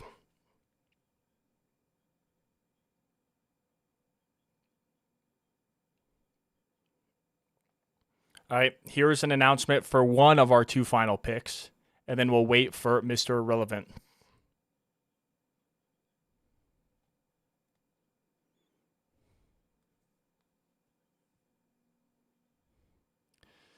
Dallin Bentley, we double up on tight ends. Okay. I don't hate it. The Utah tight end. Another Utah tight end in the 7th in back-to-back years. And now we are here at Mr. Irrelevant. Dallin Bentley was third team All Big 12, by the way, and was a John Mackey Award semifinalist for the nation's top tight end in the draft. Here we are with Mr. Irrelevant. We are waiting. Typically, they're gonna walk Mr. Irrelevant Foundation and all that stuff. They're gonna walk out onto the stage and announce it. So they'll make a big event out of it here in just a second. And here's the picking.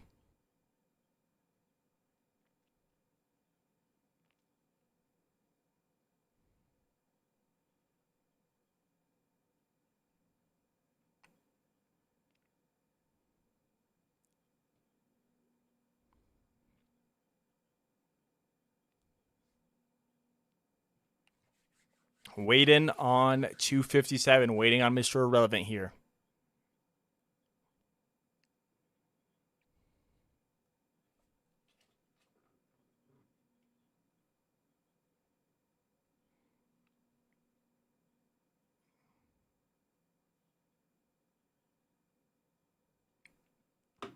All right.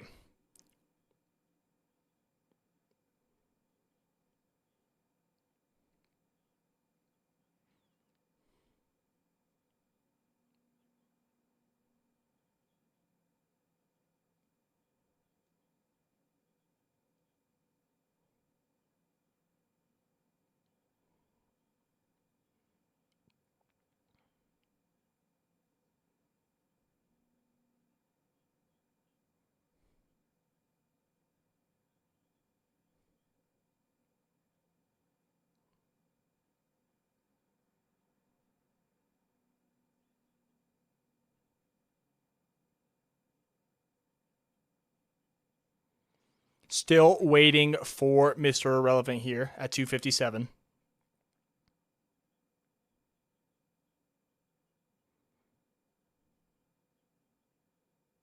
All right, here is Mr. Irrelevant.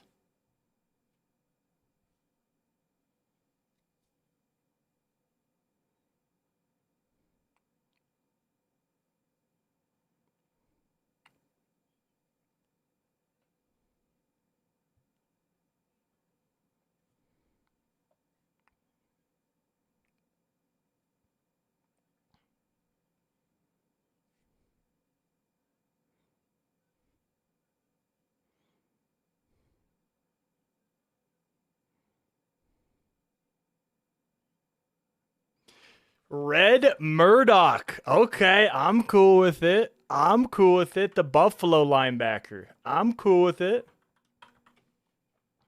I am cool with it.